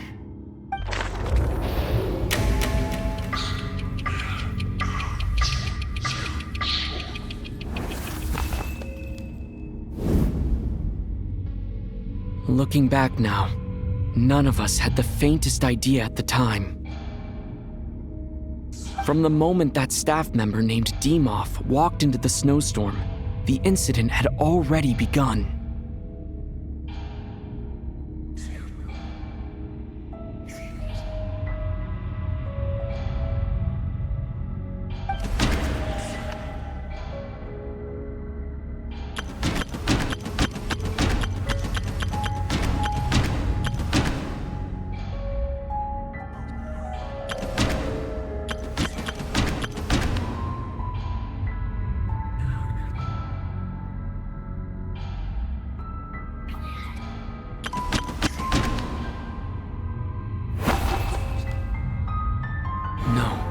Let me go over the...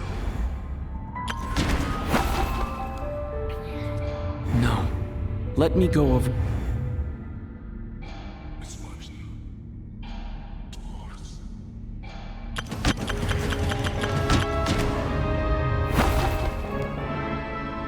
No. Let me go...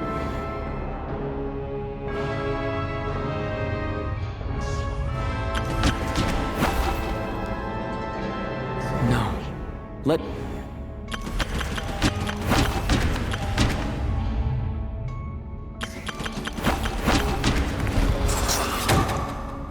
Alosha was the second to walk into the snowstorm after Demoth to investigate. During this process, the ruler of death assumed his identity, making him one of the victims.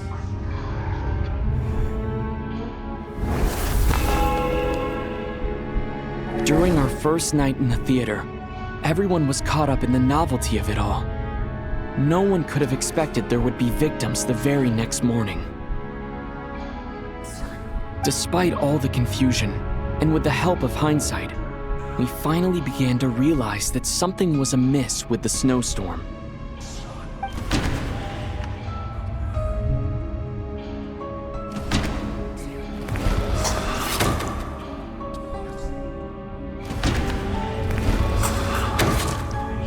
The ley lines devoured Torgov and Sobolova on the first night.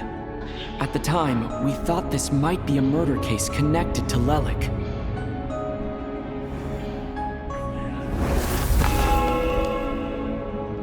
Odette and I spoke a lot that night.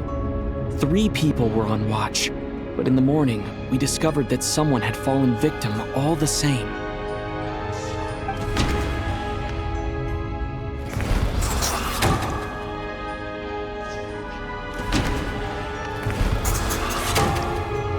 The deaths of Kulish and Rampana caused everyone to stop suspecting Lelik. Unexplainable phenomena occurred one after another, leading Mitya to suspect that we were caught up in a supernatural event.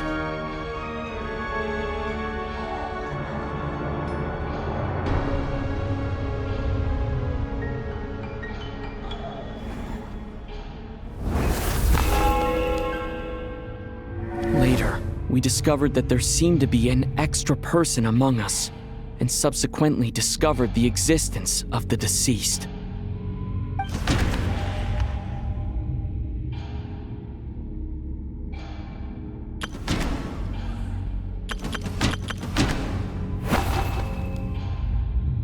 No.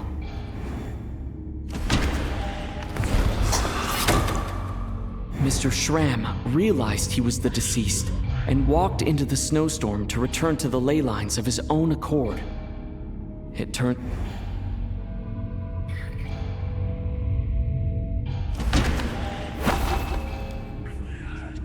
No. Let me...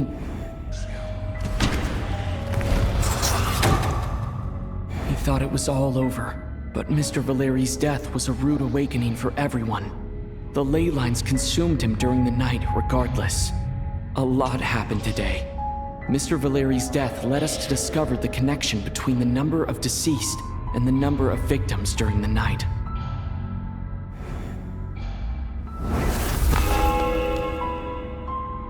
The fact that there was more than one deceased seemed to bring us back to square one. Odette revealed some information she had been keeping to herself.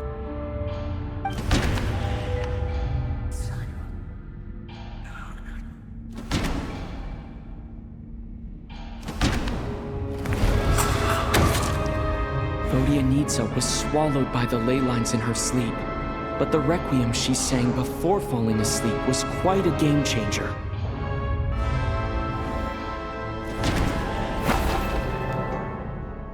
Although Mitya did indeed walk into the snowstorm that day, he returned from the ley lines with the help of Vodyanitsa's requiem. The void in the ley lines hasn't been filled, so let's rule out Mitya for now.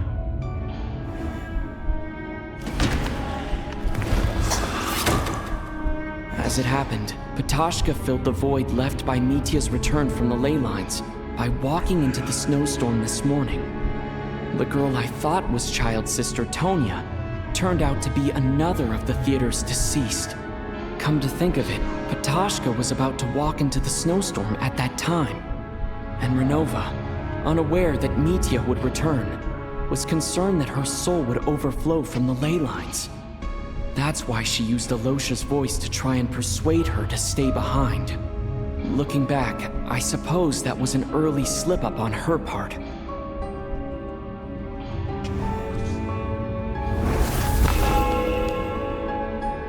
No one could have expected anyone who walked into the snowstorm to return.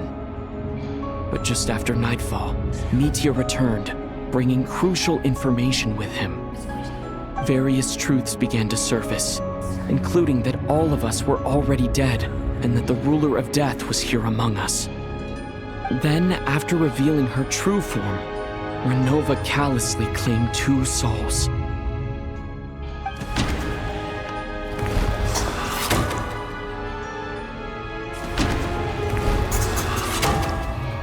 In fact, everyone was already dead by the time we took the photo. And in the days since, we've experienced many more partings in the afterlife. Now, only Mitya and I remain. And the true culprit behind everything still stands before us. In Mitya's eyes, I see the same anger and frustration that I feel.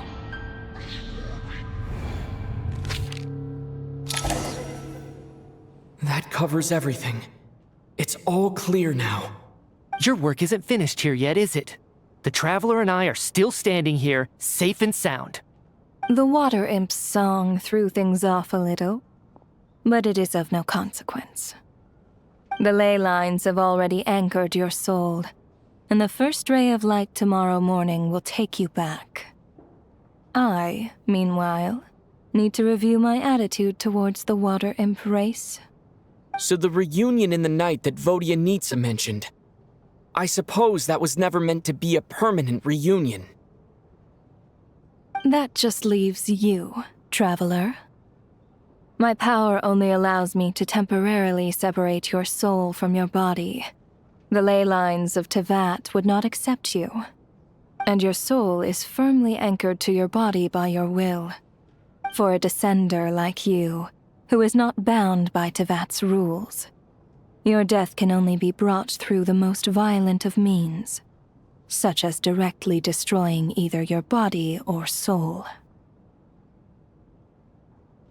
I have no interest in involving myself with Descenders, for now. Although, this may change if Asmodee remains missing, or you insist on interfering with our affairs. One last question then. All our struggles and sacrifices here, they were meaningless from the very beginning, weren't they? Death abides no reason. Besides, what you call sacrifice is merely a concept created by humanity. To me, it is nothing more than a self-indulgent charade in the face of death. Mere mortals fantasizing that their actions could reclaim something from my grasp. A truly laughable idea.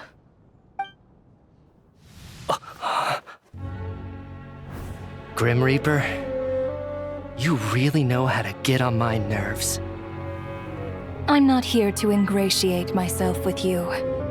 I kill merely because your deaths are necessary. Oh, you've made that quite clear. But humans don't take well to being scorned. Not even by the gods.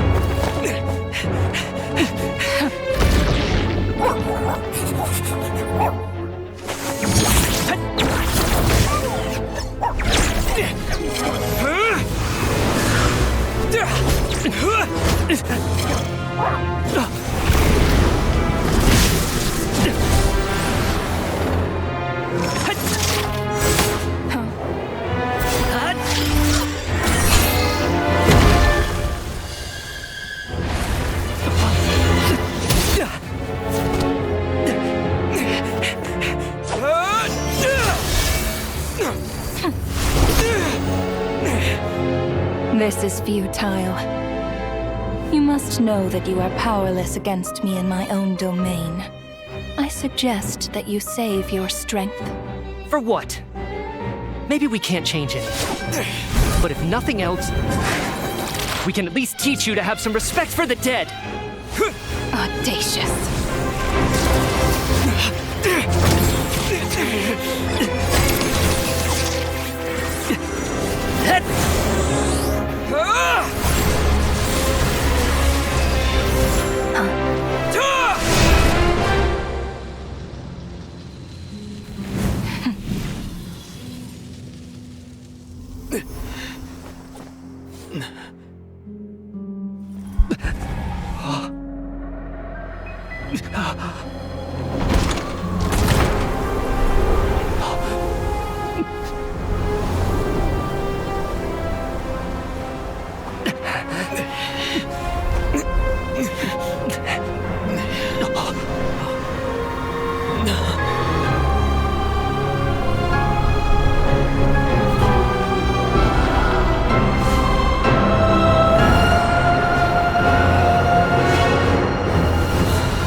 How are you holding up, Odette? What happened to me? How much do you remember? What do you mean? Is the performance over? I can't seem to recall what happened. Has Odette already forgotten?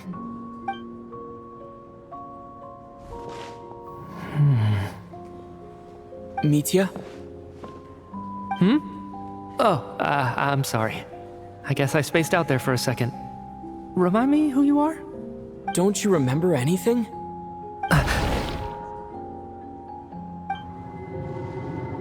Yeah, I remember now, comrade. Looks like we guessed right. Just like me when Odette found me at the Armory Palace, for some reason, everyone killed by the ruler of death eventually came back to life. Just with one catch. They forgot what happened while they were dead. Odette and the others have already forgotten everything. Why were you able to remember this time? Could this be the reason? You said this is the ruler of death's symbol, right? I don't see anything there. You don't? Huh. Okay, I guess that makes sense. I carved this into my hand in the afterlife, so it's not visible in the physical world. Does that mean I carved this symbol into my soul? What an unsettling thought. Still, at least I get to remember what happened. I suppose it's a blessing in disguise. What about you, though? The ruler of death mentioned that you're a descender? Is that why you can remember? A full explanation would get complicated very quickly, but that's essentially it. Well then, now that it's all over, let's figure out what we've learned. The first thing I notice is that everything here is precisely as we left it, right before our deaths. This confirms that time passes differently in the afterlife than in the real world. They say that right before death, time slows down, and your whole life flashes before your eyes. That must be how you know you have one foot in the afterlife by that point. Anyway, clearly the few days we spent in the afterlife probably only amounted to a few short minutes in the real world. This also aligns with previous reports of widespread temporary memory loss among the Armory Palace personnel. Now it seems likely that those were all brief deaths caused by the Grim Reaper's so-called curse of death. To those unaware of the truth, dying and coming back to life must feel similar to a short bout of catatonia.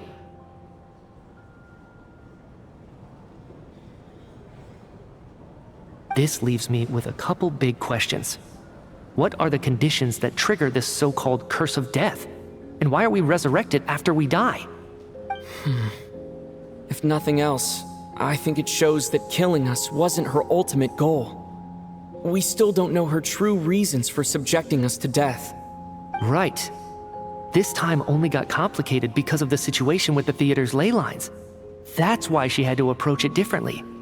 If the previous incidents of amnesia among the researchers are anything to go by, killing us is usually a pretty routine matter.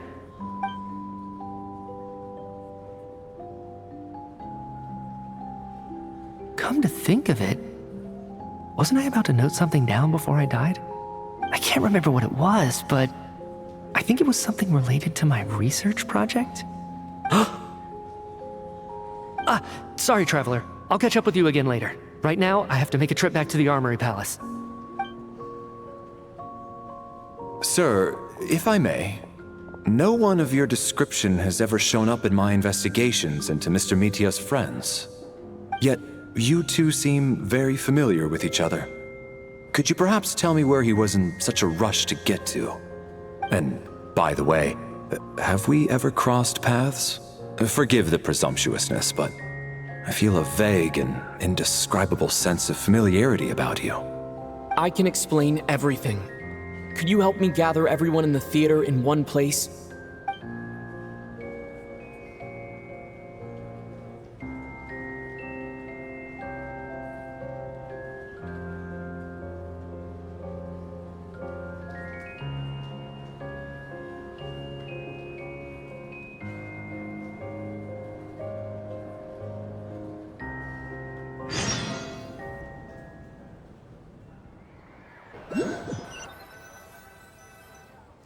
So, Chuganov really is going to shut down the factory. I guess this theater incident actually did us some good after all. So, you said I promised to take you to the Armory Palace while we were in the afterlife, yes? I believe you. I think I even have a vague memory of it. Agreed. Let's check in on her first. The whole reason for our trip to the Armory Palace anyway is to figure out what's going on with her health.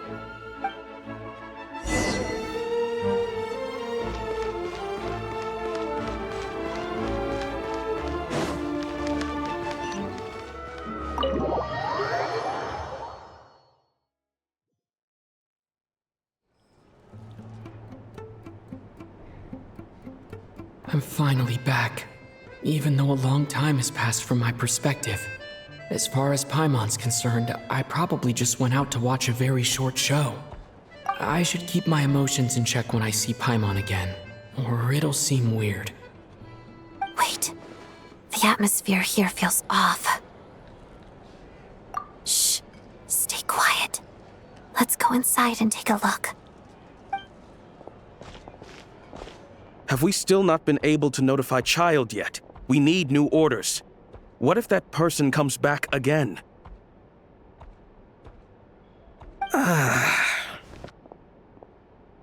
I'm so sorry. Under the circumstances, there was really nothing we could do. Tell me, what happened to Paimon? It was the Jester. He came here in person and escorted Miss Paimon away. He's the director of the Fatui. His authority supersedes all others and cannot be questioned. There was nothing we could do. How long ago did he leave? And what was Paimon's status? It was about an hour ago. Miss Paimon was fast asleep at the time. The Jester simply walked off with her as if it was only natural. I assure you, he absolutely did not use any force. Do you know where they went? The Armory Palace, most likely. Lord Piero, the Jester, has been overseeing the experiments there lately, keeping a close eye on their progress. Everyone in the Fatui has heard about it by now. I'm surprised he came in person. Whatever his reason for taking Paimon, he'll most likely return to the Armory Palace first, which is exactly where we were headed anyway. Then lead the way, Odette. Okay, let's go.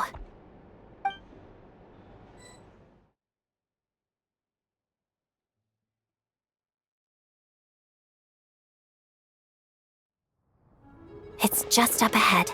Quick, let's get inside. No, I'll go alone. You know I'm planning to force my way in. You're with the Fatui, so you should stay outside. I was hardly planning on taking you through the official channels anyway. I'm here to force my way in, just like you. I may be a Fatus, but I'm also Lelik, enemy of Project Stuja. Paimon's safety is paramount right now. With me around, you'll have an extra pair of hands. There might be devices inside that are easier for an insider to deal with. If you say so. Let's go. There's no time to hesitate.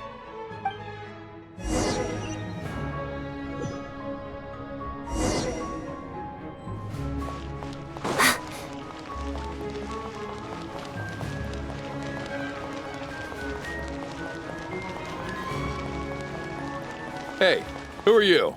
This part of the Armory Palace is under restricted access. What do you think you're doing? No questions, please. We're short on time. I'll make sure it works. Yeah.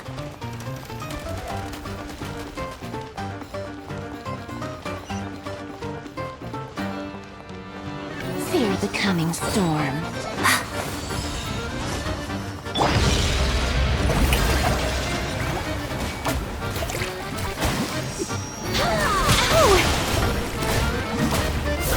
Let us have space. Hey! Together.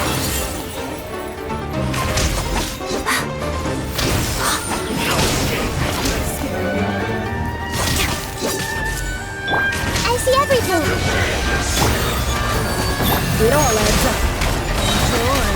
The deception ends here. I saw this coming. Time to shine!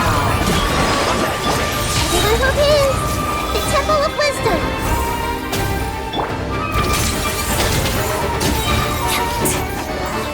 Crystalline Adagio. A brief respite. Tranquility.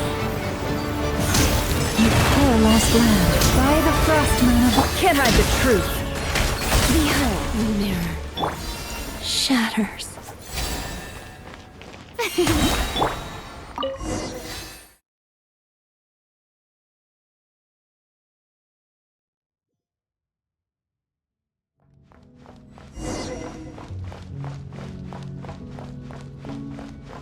Do you have a pass? Where are you coming from? So, you're intruders, huh? Then don't blame me for what happens next! Echo in song! I see everything! Didn't take too long.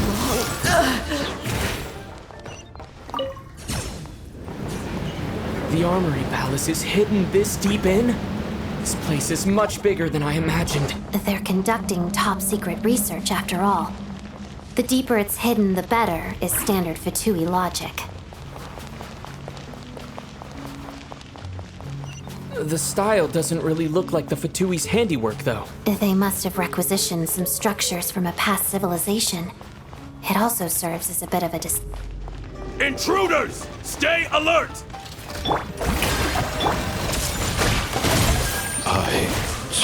Let's begin. Yeah, waltz of the snowflakes.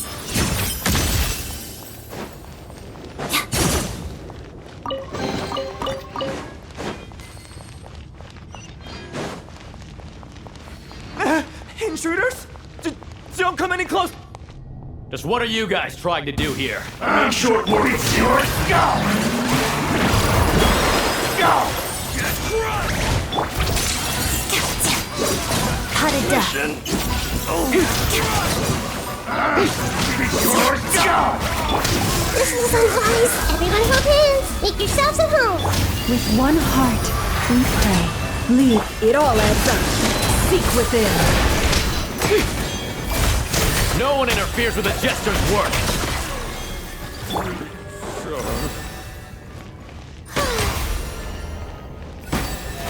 How brilliant!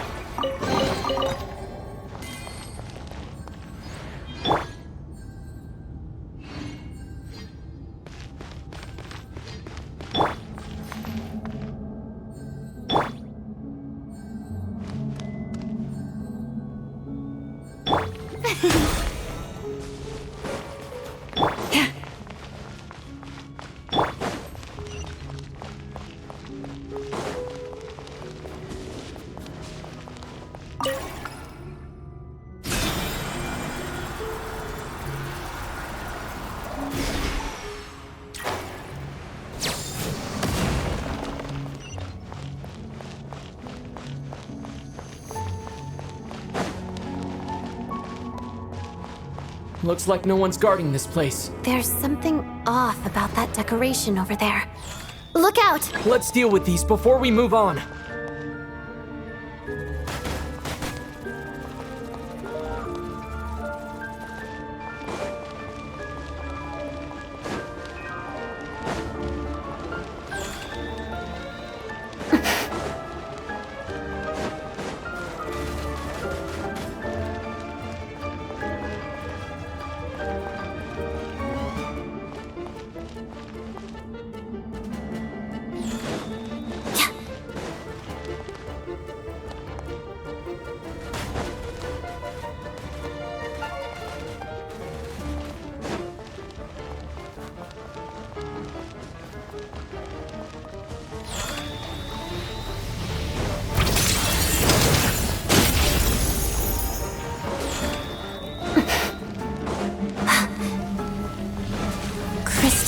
Adagio.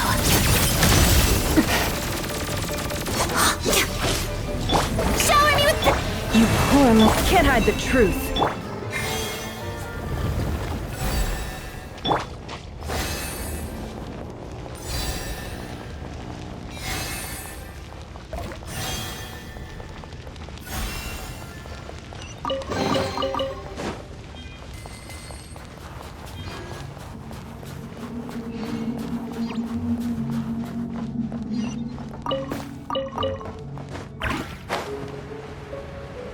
The researchers here probably don't know that we're uninvited guests. Let's try not to hurt them. What's the big star from the theater doing here? That's Miss Odette. She's a member of the Fatui. Don't tell me you didn't know that.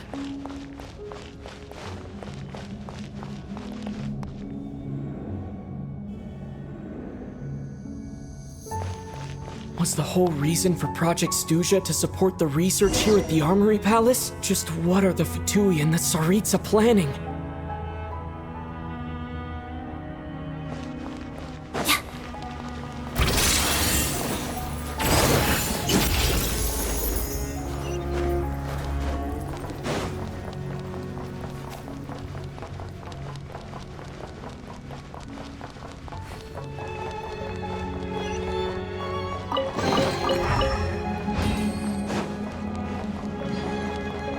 Whoa! Who are you? Never seen you around here before.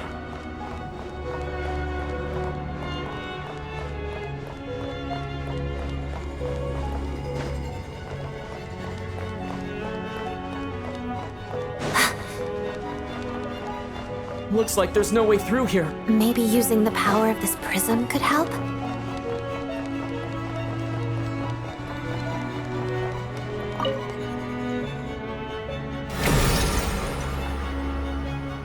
I think I see some images. It's the prism's power at play, causing images of the past to reappear, albeit only as illusions. Paimon. And the Jester. Is this another scene from the past? Yes. It looks quite old, though. I don't think it happened in the recent past. What's going on here? What happened? The source seems to be the Armory Palace. They must have started some large-scale experiment. Wait, what if this has something to do with Paimon? We need to hurry!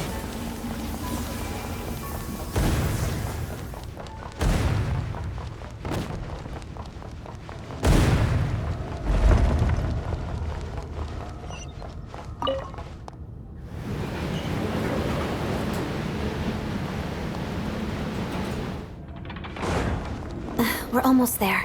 The Armory Palace is just up ahead. Paimon, please be okay.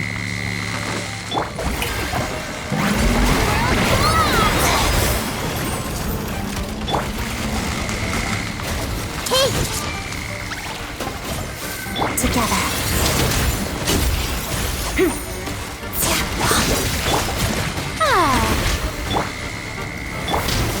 Lots of the snowflakes.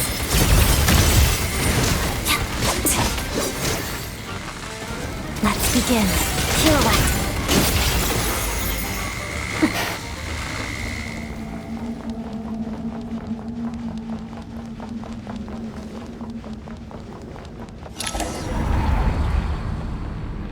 What's going on?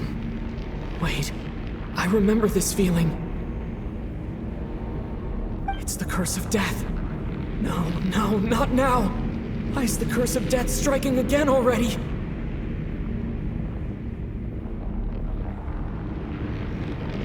Odette.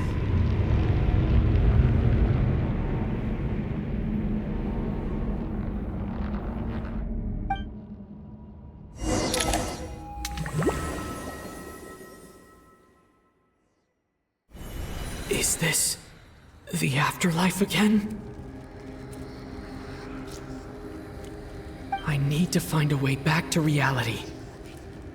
Is that Odette's core Ignis? Could that be what just woke me up?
Odette?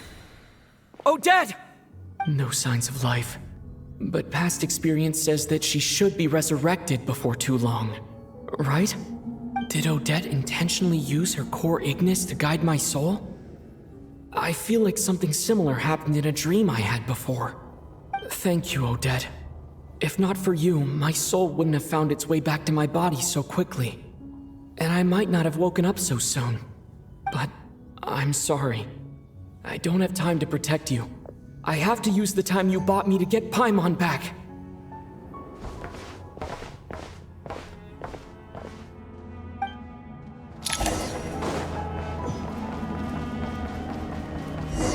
Sure enough, everyone here has been affected by the curse of death. Paimon! Paimon! No, wait. Paimon probably didn't escape Renova's curse either. She won't be able to respond to me right now. I'll have to find her myself.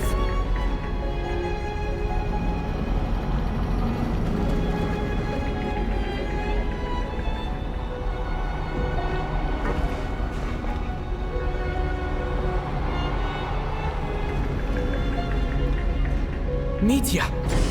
Is this the laboratory he works in? What happened here to trigger the curse of death again so soon? I'll have to ask him when he wakes up. Finding Paimon has to take priority now.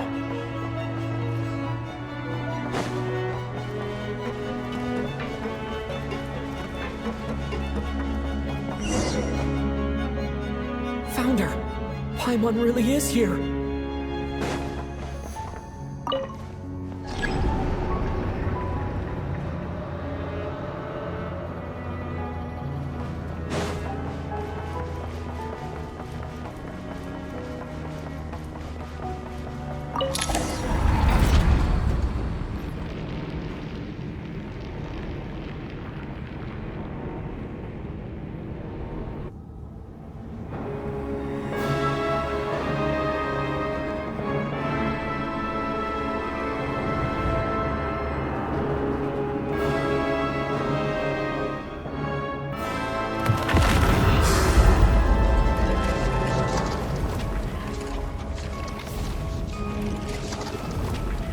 You don't learn, do you?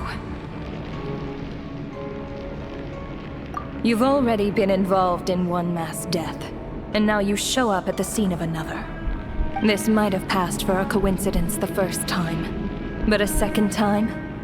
Am I to assume you are intentionally interfering in Snezhnaya's affairs?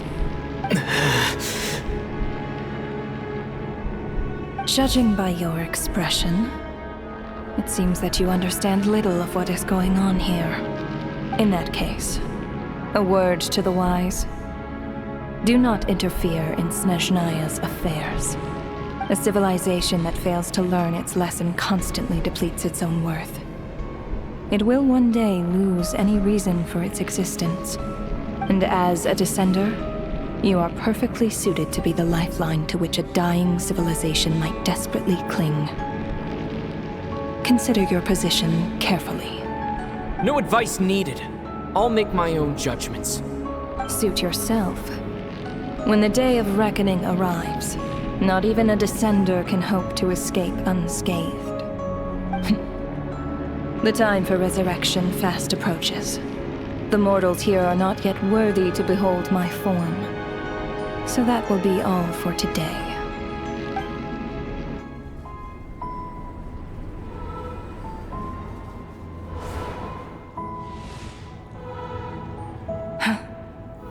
That thing is coming with me.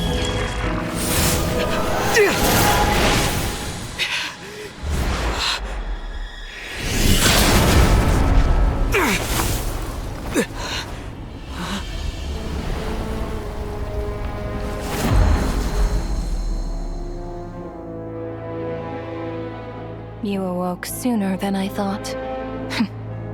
The curse of immortality is stubborn. Unable to enter the ley lines, yet not content to remain a spirit. Ruler of death, what do you want? You perplex me. Both you and you. That thing may be a creation of Celestia, but it possesses none of Celestia's power, let alone authority. Your obsession with it baffles me. No matter, the resurrection will soon begin. It's worthless anyway. I'll reclaim it next time.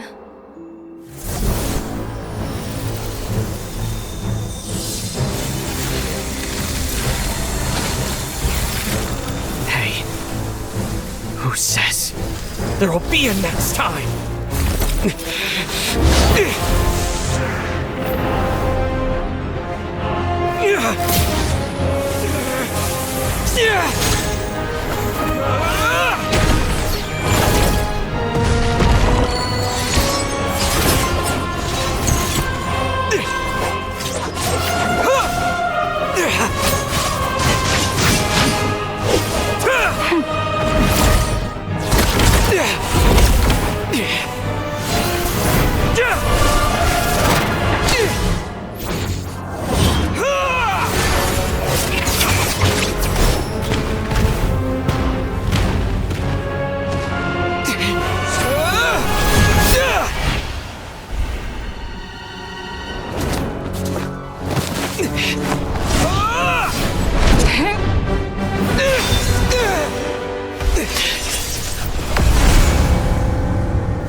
I missed you, Paimon.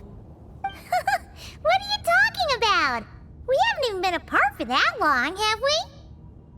It was different this time. You seem to be in pretty good shape. Yeah, Paimon's back in tip-top condition. It's the weirdest thing. Paimon fell asleep earlier, and when she woke up, she found herself here. The jester and that guy talking to him used some kind of energy on Paimon, and she could kind of feel it canceling out that other thing that was making her feel unwell. So, Mitya helped too? Apologies for leaving in such a hurry at the theater earlier. I was in a rush to verify some theories. Rest assured that your companion is perfectly safe. We reversed the effects that the experimental energy had on her. The jester specifically instructed me to do so. I suppose this is our first official meeting, Traveler. I could not let Paimon suffer in her condition for a moment longer, and so I simply took her without explanation. I hope you do not mind.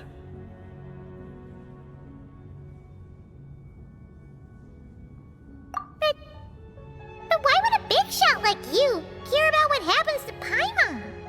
As I said when you first arrived in Снежная, we once spent some time together in the distant past. Oh yeah, you did mention that. And Paimon did think you seemed strangely familiar the first time we met. I'm afraid the reminiscing will have to wait. Mitya, let us continue with the report. What conclusions, if any, did you reach from conducting the final experiment of our energy research ahead of schedule? The good news is, my hypothesis regarding the Ruler of Death has been verified. As for the bad news, I recommend we suspend the experiments and Project Mistleton until further notice. Currently, we have no means with which to make a breakthrough. I say this purely as a scientist, guided by reason alone. I will trust your judgment. We shall put the project on hold until the Ruler of Death has been eliminated. Wait, what are you guys talking about? You want to get rid of Renova? Like, how? By killing her? By whatever means necessary, so long as it removes the threat she poses to us. Until then, everything we do will be in vain. After what just happened, I've ascertained Renova's goal. Or rather, the trigger condition for the Curse of Death. Okay, let's hear it. What she's doing is blocking Snezhnaya's technological progress, preventing us from possessing any means with which to threaten the heavenly principles. Just like the little lapdog she is.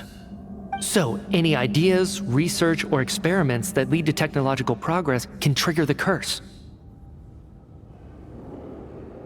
Just now, for instance, I was set to launch a final phase energy experiment ahead of schedule. If the experiment was successful, we could have achieved a crucial breakthrough. As expected, though, the moment the experiment began, all the researchers, technicians, and witnesses died from the curse. All that effort, not to mention the energy and materials we relied on Project Stuja to gather for us, went to waste. In the end, nothing was gained. Does that mean something similar happened when we were at the theater? That's right. During the performance, I thought of an important breakthrough regarding the experiment, and wound up dragging everyone into this. So the nature of the curse seems to be something like, when moments of technological progress occur, all life in the vicinity is taken away. What a violent method! Of course, that meant the curse was normally limited to the Armory Palace. Since outsiders are forbidden from entering, this mass death phenomenon went unnoticed, until Odette came along. I believe she was the first witness. The Curse of Death was triggered just before she infiltrated the Armory Palace that day. But you mentioned something about a final stage experiment. Doesn't that mean you've actually made some progress? That's right. Even with the gods locking certain key components out of reach, humanity can still advance technology in incremental steps accumulated over time. But, as I'm sure Renova anticipated, even incremental progress has its limits, a point where the truth you're seeking must be put to the test in an experiment. You mean the experiment you were just about to do? Yes, we were at a critical juncture, a moment where the quantitative was about to translate into fundamental qualitative change. With this single experiment, we could have brought everything we've worked for to fruition. But now, after already being forced to fumble around in the dark all this time, it feels like we've truly hit an impenetrable wall. As long as Renova's Curse of Death persists, we won't be able to advance the experiment or obtain any results. And with Project Stuja having been in effect all this time, at our nation's current strength, repeated trial and error is simply unsustainable. Only by eliminating Renova first will it be possible to continue advancing our plans. But she's the ruler of death! She can just kill whoever she wants, right? That's gotta be the scariest power ever! Is it even possible to beat her? We'll see. But one thing's for sure. She definitely can't just do whatever she wants. The best proof of that is me, standing here, very much alive. You're saying... Wouldn't it be easier to just kill all of us researchers for good? Why resurrect us over and over again? Why let us advance our technology to this point? So, you're saying even the ruler of death has limitations we don't know about? Exactly. And I think that's where the key to our breakthrough lies. Regardless, the ruler of death has always been an obstacle we must overcome. Indeed, we must face life, death, time, and space. After all, our goal is the heavenly principles. The Fatui want to challenge the heavenly principles? For a long time, I've had a vague suspicion the Fatui and the Tsaritsa were targeting the heavenly principles. But hearing the Jester admit it is still a shock. No wonder the Tsaritsa's goal has always been kept a secret from the people. What kind of road will that lead Snezhnaya down? In that case... Lord Jester, I would like to request some leave. I'd like some time to organize my thoughts and go over the data. Granted. Get some rest, put the experiment out of your mind, and take care that the Curse of Death doesn't affect any civilians.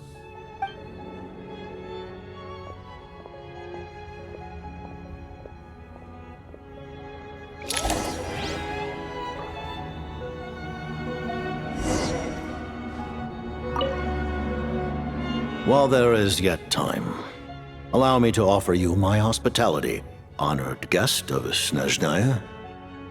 Is there anything you wish to know?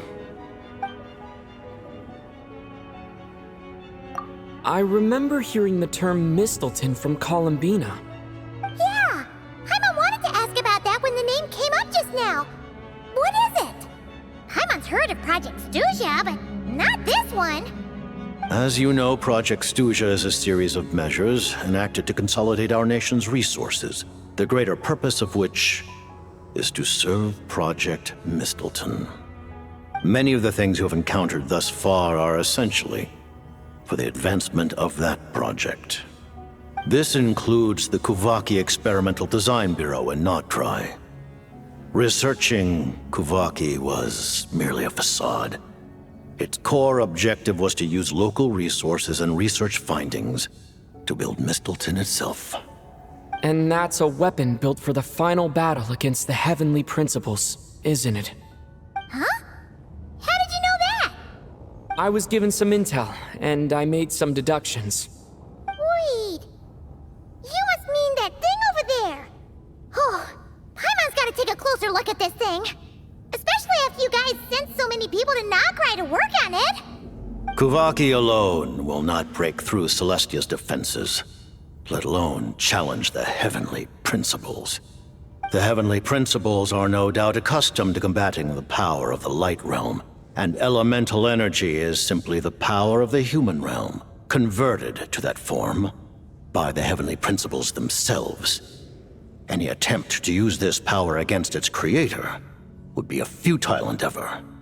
For now, therefore, we have set our sights on the form of energy associated with the third descender and the stellar linchpins. This may hold the potential to allow Mistleton to contend with the Heavenly Principles. You could say that by reverse engineering the stellar linchpins to extract the energy within, we have obtained a source of anti-Celestia energy. The Kuvaki Experimental Design Bureau, Project Stuja, and the new energy experiments. Huh. So, Project Mistleton is what ties it all together. And it looks like your plan is almost complete.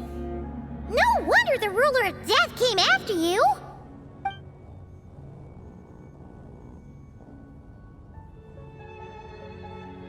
Her Majesty the Tsaritsa has embarked upon an expedition to vanquish a monster.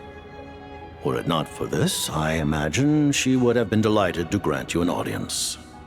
Seems like the powers that be in Снежная don't intend to hold my past conflicts with the Fatui against me. The Harbingers have been granted significant autonomy in retrieving the Gnosis. But by the same token, they do not completely represent Снежнаya's official stance. You read my mind. Speaking of the Gnosis, Paimon's been dying to ask this question since forever. Why exactly does the Tsaritsa want to collect them? Is it something to do with the fight against the Heavenly Principles? The Gnosis will undoubtedly serve as a key bargaining chip when she confronts the Heavenly Principles. Beyond that, you had best ask the Tsaritsa herself. I am not sure if this information is mine to disclose. What do you mean, not sure? Don't you make the rules? You're the highest-ranking Harbinger! Ugh, never mind. Taking on the Heavenly Principles is something most people wouldn't even entertain in their wildest fantasies. Why is the Tsaritsa so fixated on this? Into that today, civilization is nothing but an illusion. Something whose very existence can be negated at any moment. Our civilization may very well be destroyed in the struggle, but as things stand, the Heavenly Principles could choose to negate our existence on a passing whim. And we must not sit back and accept that fate. Only by changing the state of affairs, only by overthrowing the Heavenly Principles, can our civilization truly be said to have taken root.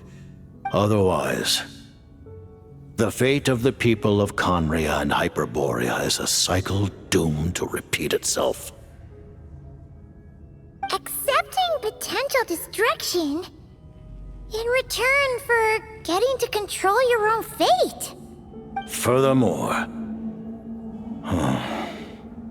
perhaps this is still somewhat difficult for you to understand. Are you aware that all the rules of this world are made up of curses? Huh? All of them? Paimon knows about the curse of death you mentioned, and the curse of immortality that you and Dainsleif have. Then the birth of the Hilly-Churls, the rules of Natlan's Ode of Resurrection. Those are curses too? Farina's long life seems to stem from a curse placed on her by Focalor as well. Yes. Even a god's love for humanity is a curse the heavenly principles inflicted upon the gods. What? The Tsaritsa has always had ample reason to hate the heavenly principles. If she can seize their authority, she will reconstruct the entire world, and when that time comes, humanity will be completely liberated from curses and lies. Look forward to it. It will be a world beyond your imagination.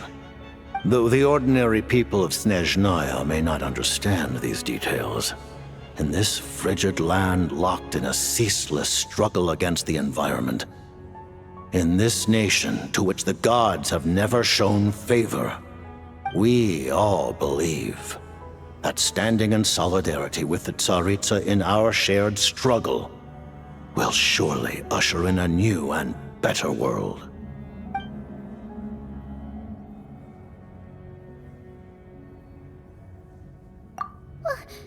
Paimon really doesn't remember. He's basically a stranger. You've got to believe Paimon.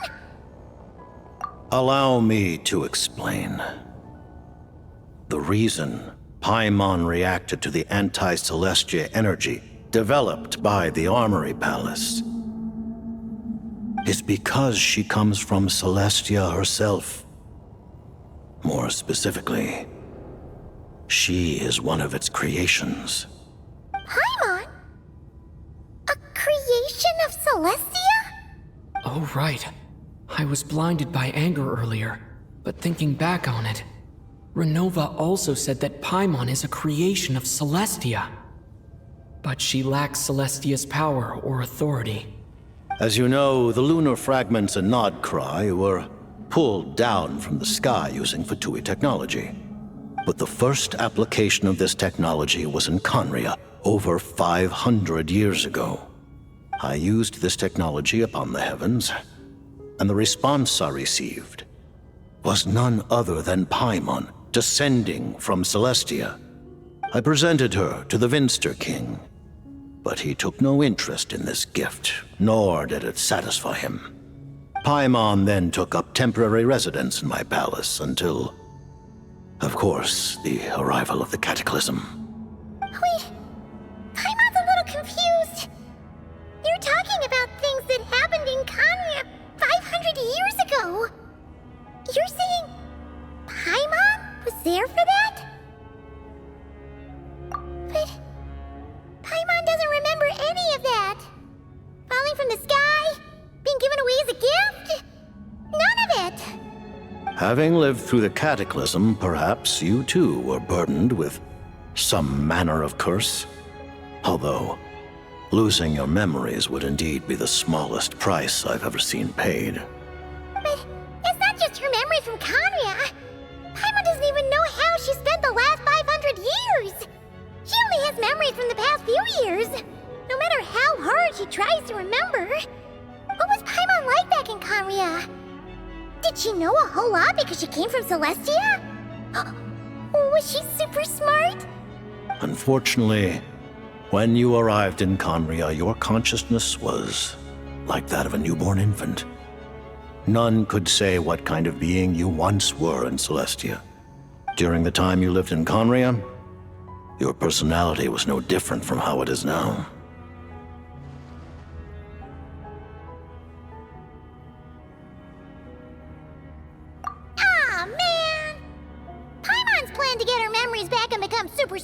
ruined before it could even start. You know, even though Paimon lost her memories, she still feels weirdly close to you for some reason. That must mean you took pretty good care of Paimon back then, huh? On the contrary, I completely ignored your existence. I was entirely focused on my struggle against Troptatir the Wise. But now, as I see it, it is as if you are the only sane thing that survived that era of insanity. And thus, are worthy of protection. Noted. Man, Paimon's gotta stop projecting friendship on everyone she meets. But, Traveler? Even though you know Paimon's some creation of Celestia now, you still want her, right? You're not going to abandon her? Oh, phew! That's a relief. Paimon's just learning about this too. She's barely even processed it.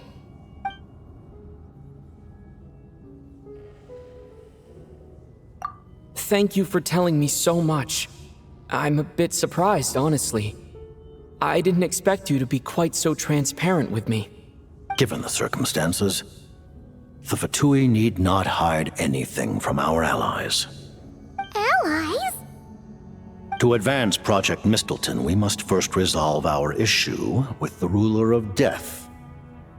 And if I presume correctly, you have no intention of letting her actions go unpunished either, do you? That's right. Ever since she said she intends to reclaim Paimon when we next meet, I figured reconciliation was out of the question. Against an opponent of this caliber, deliberating over our allegiances would waste time we do not have. We must join forces unreservedly with whomever we can, if we are to stand anything like a fighting chance. You're going to challenge the Ruler of Death? Just for Paimon? But Paimon's only... Thank you! Oh, thank you! Oh, gee! Now Paimon doesn't even know what to say! Anyway, Paimon's super touched!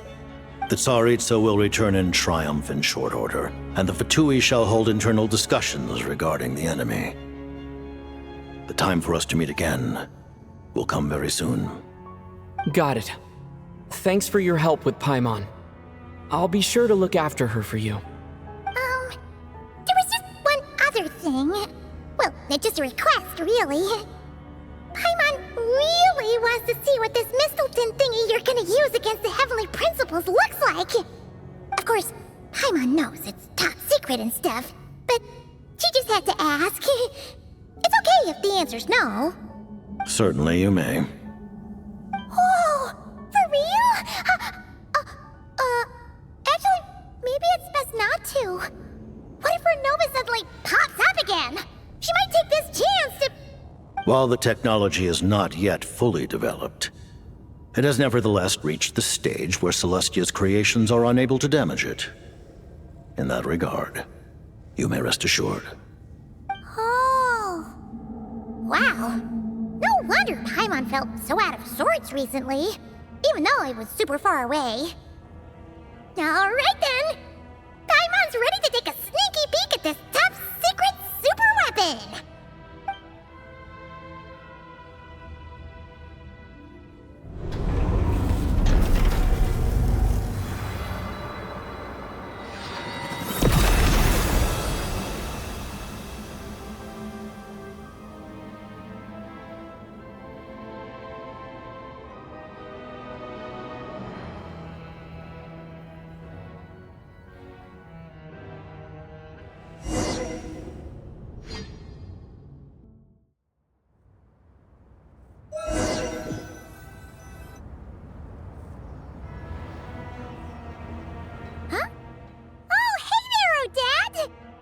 Paimon? You're okay. Thank goodness. You look well. Have you recovered? Long story short, yep, Paimon's all better. What are you doing here? Were you waiting for us? That's right. When I woke up, I wanted to go in after you, but the guards had woken up as well. It would have been tough to take them on alone, and there was no easy way to sneak past them. So I returned the way I came and waited for you here. It was thanks to you that my soul found its way back to my body so quickly. Thank you. Huh. That actually worked? Nice. I just figured I'd try my luck when that ominous feeling struck me. Really, you should be thanking this thing instead. Anyway, and now that things here are all taken care of, I have other things I should get back to.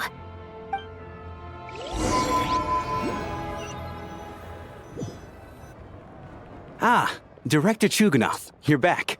We just received notice that Project Stuja has been suspended, so we've convened an emergency meeting. This is the preliminary plan. In addition to expanding production capacity, we've also discussed feasible layoff plans to optimize revenue and expenditure structure. Our calculations indicate that the factory's profits will increase by at least 30%. Just give the word, Director. That won't be necessary. Leave the energy for those who need it. Whether they use it just to get by or to run a business, that's up to them. Start preparing to halt production and lay off the staff. Make sure the workers are able to land on their feet and that they are duly compensated. Thank you all for your hard work during this time. Am I hearing you right? Why? After all the tough times we made it through, now is exactly when we should start to turn a profit. I just suddenly don't want to do this anymore. Huh. Does there have to be a reason? Iskra, it's time to rest. Dear esteemed members of the Rokot, given the effects of Lelik's radical actions upon our organization's reputation and social stability, a decision has been made to permanently withdraw this codename from use. Considering that Lelik did what they did for the benefit of the people, the Rokot has nevertheless negotiated with the authorities, ultimately securing a waiver for all penalties due to them. Lelik will be suspended for a period of time. Depending on their future performance, they may be allowed to adopt a new codename and continue acting as part of the Rokot. The purpose of this notice is to remind everyone once again that motives and methods are equally important when one operates in the shadows. Even with Project Stuja's suspension and our interim operational victory, we must guard against complacency and rashness and work to consolidate the progress we have made so far. We act only for the greater glory and solidarity of our nation. May the aurora shine ever on, and the tundra always stand firm. We act only for the greater glory and solidarity of our nation. May the aurora shine ever on, and the tundra always stand firm. Looks like it's finally over. You mean for us? Just thinking out loud. I've never seen the Снежной Vecha so lively before. I never once thought I'd come here. But I understand everything now, Rosaline.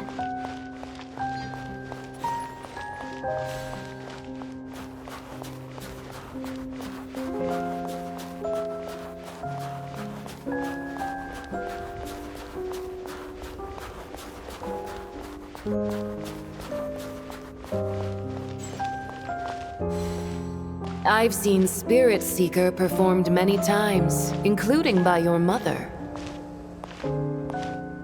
Why do you bring that up all of a sudden?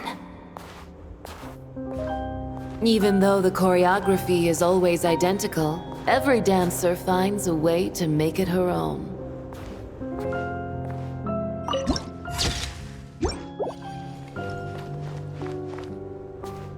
So you actually want to talk to me about ballet? I just think it would be a pity if the dance was lost to history. She didn't teach it to you, did she? That was an unusually subtle taunt for you.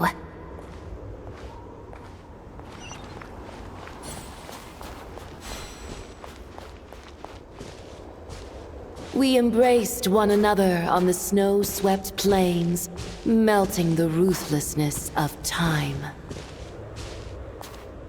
But when our bodies, in pieces, are cast to the winds, what of our love will remain behind?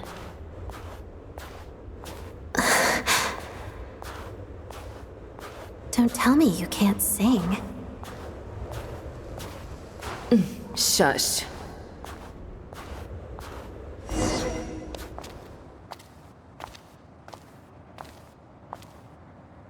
I understand her hatred. The Fatui robbed her of the life she should have had. I never opposed her dancing. Yet still I became an enemy of her ballet. I'll just keep my distance. Many despise me. I'm used to it. You're certainly not one to shy away from confrontation. But children, they need a different approach.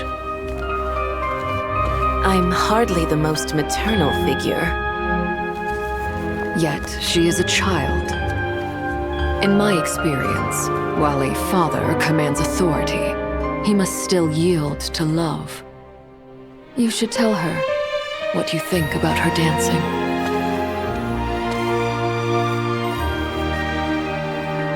Odette will soon take the stage at the Koralyevsky Theater. This could be your chance. Geonosis secured. It went smoothly. I'll be there. Have them send me an invitation.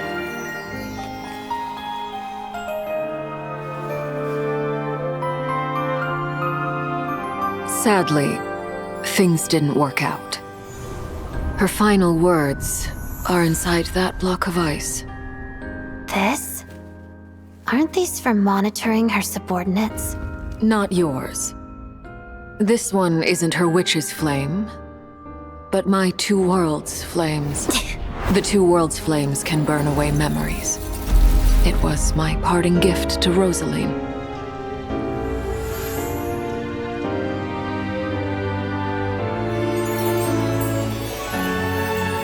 If all goes to plan, she and I will both live to see the Tsaritsa succeed. I believe she'll find peace. But if anything happens to me, she needn't follow in my footsteps. The cryo-energy will fade away in time. Then the two worlds' flames will burn away all memories of the Fatui. She'll be free to dance. She deserves this. I will handle the aftermath. The choice is yours, child.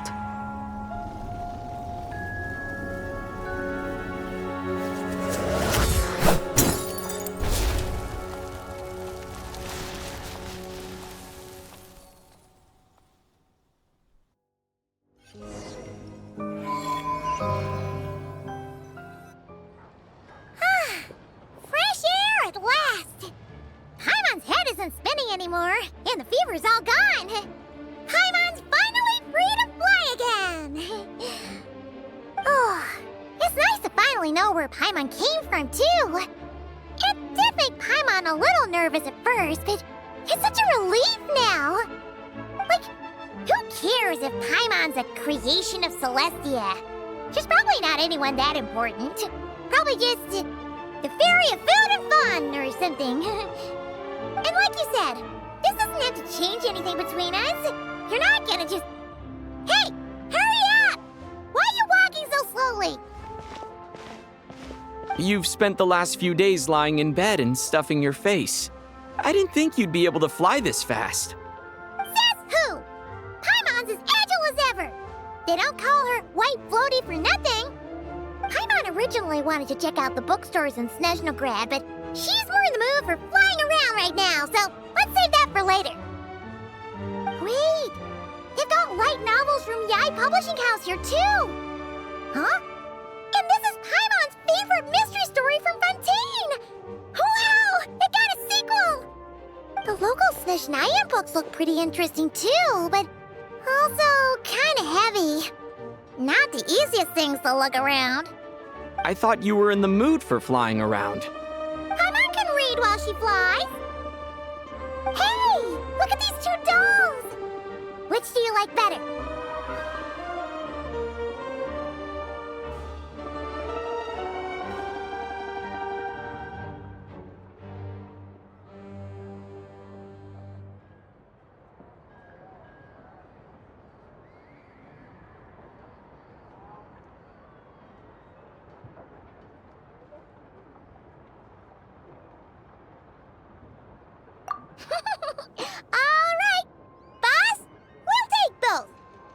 We'll have the other one. Oh, I thought we were only getting one. All right, fine. I'll pay. There you are. Thanks for visiting. Paimon will grab this and then... Huh? Huh? Huh?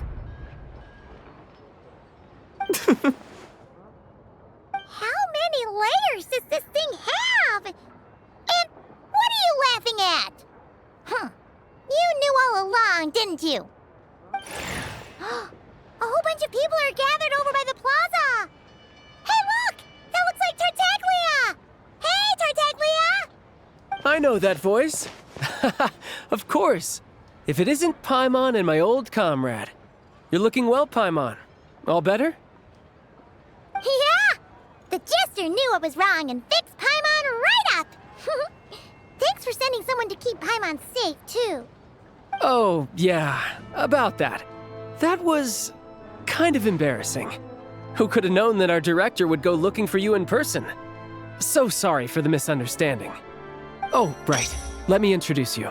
This is my little sister, Tonya. Hello, Tonya. Hello. Firstly, I'm really sorry about my brother. Sounds like he's caused you no end of trouble.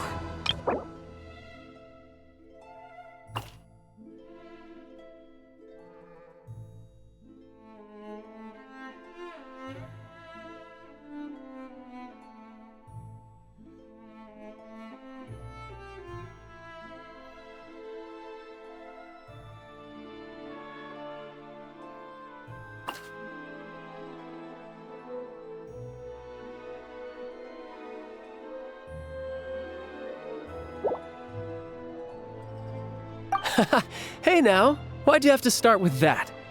Not that it isn't true, of course. So she's the real Tonya. She said you two didn't manage to meet up at the theater. She waited ages for me, and when I didn't show, she got a little worried and went outside.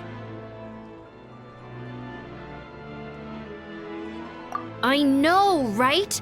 He didn't bother to say a word to me. I searched up and down the city for him, and he only told me about it when I finally caught him at the gates of Glupov. I've been rushed off my feet lately, so I didn't get the chance to go home. I just figured the Traveler would fill you in when he got there. Well, the snow was bad, and you're never late. So I was really worried about you. How was I supposed to know that you'd stood me up? I'm sorry, Tonya. I really am. I'll make it up to you somehow. Just... please don't tell Mom and Dad. Although the mix-up led to a series of misunderstandings, it's probably for the best that the real Tonya didn't get caught up in that mess. Besides, it's obvious that Tartaglia isn't usually one to break a promise. He only gave his ticket to me because he had to look into Lelik.